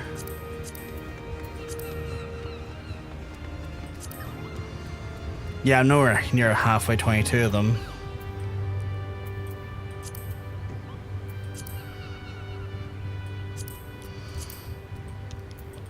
More just curious to see where I was in general with them.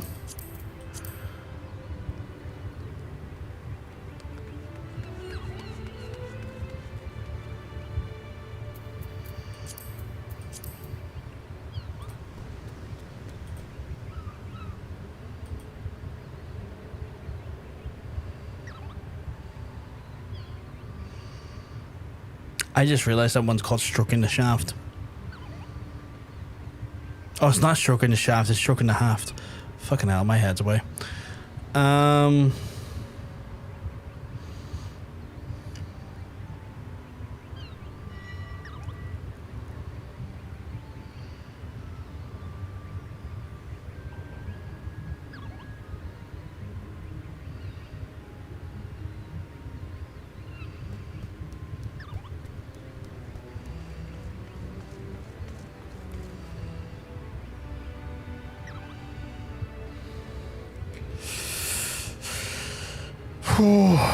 I don't think I'll be able to get through all these tonight, and the way the heat is affecting me, I don't know if I can continue on for much longer, because the heat over the last 2 days has been killing me, and today I'm kind of suffering for it. Don't worry about it, Katie. Don't worry about it. I might need to call it here tonight because this has been. It's been fun, but like, I am genuinely struggling with this heat. It's still fucking 18 degrees. Like, it wouldn't be so bad if I wasn't fucking like just exhausted from a week of this heat, but it's starting to finally take its toll, and I think I might need to get out of this room for a few hours. So I might just wrap it up there, folks, because I need to prioritize my own health to some extent. But I will be back on Sunday, and we will be what's the word I'm going to use?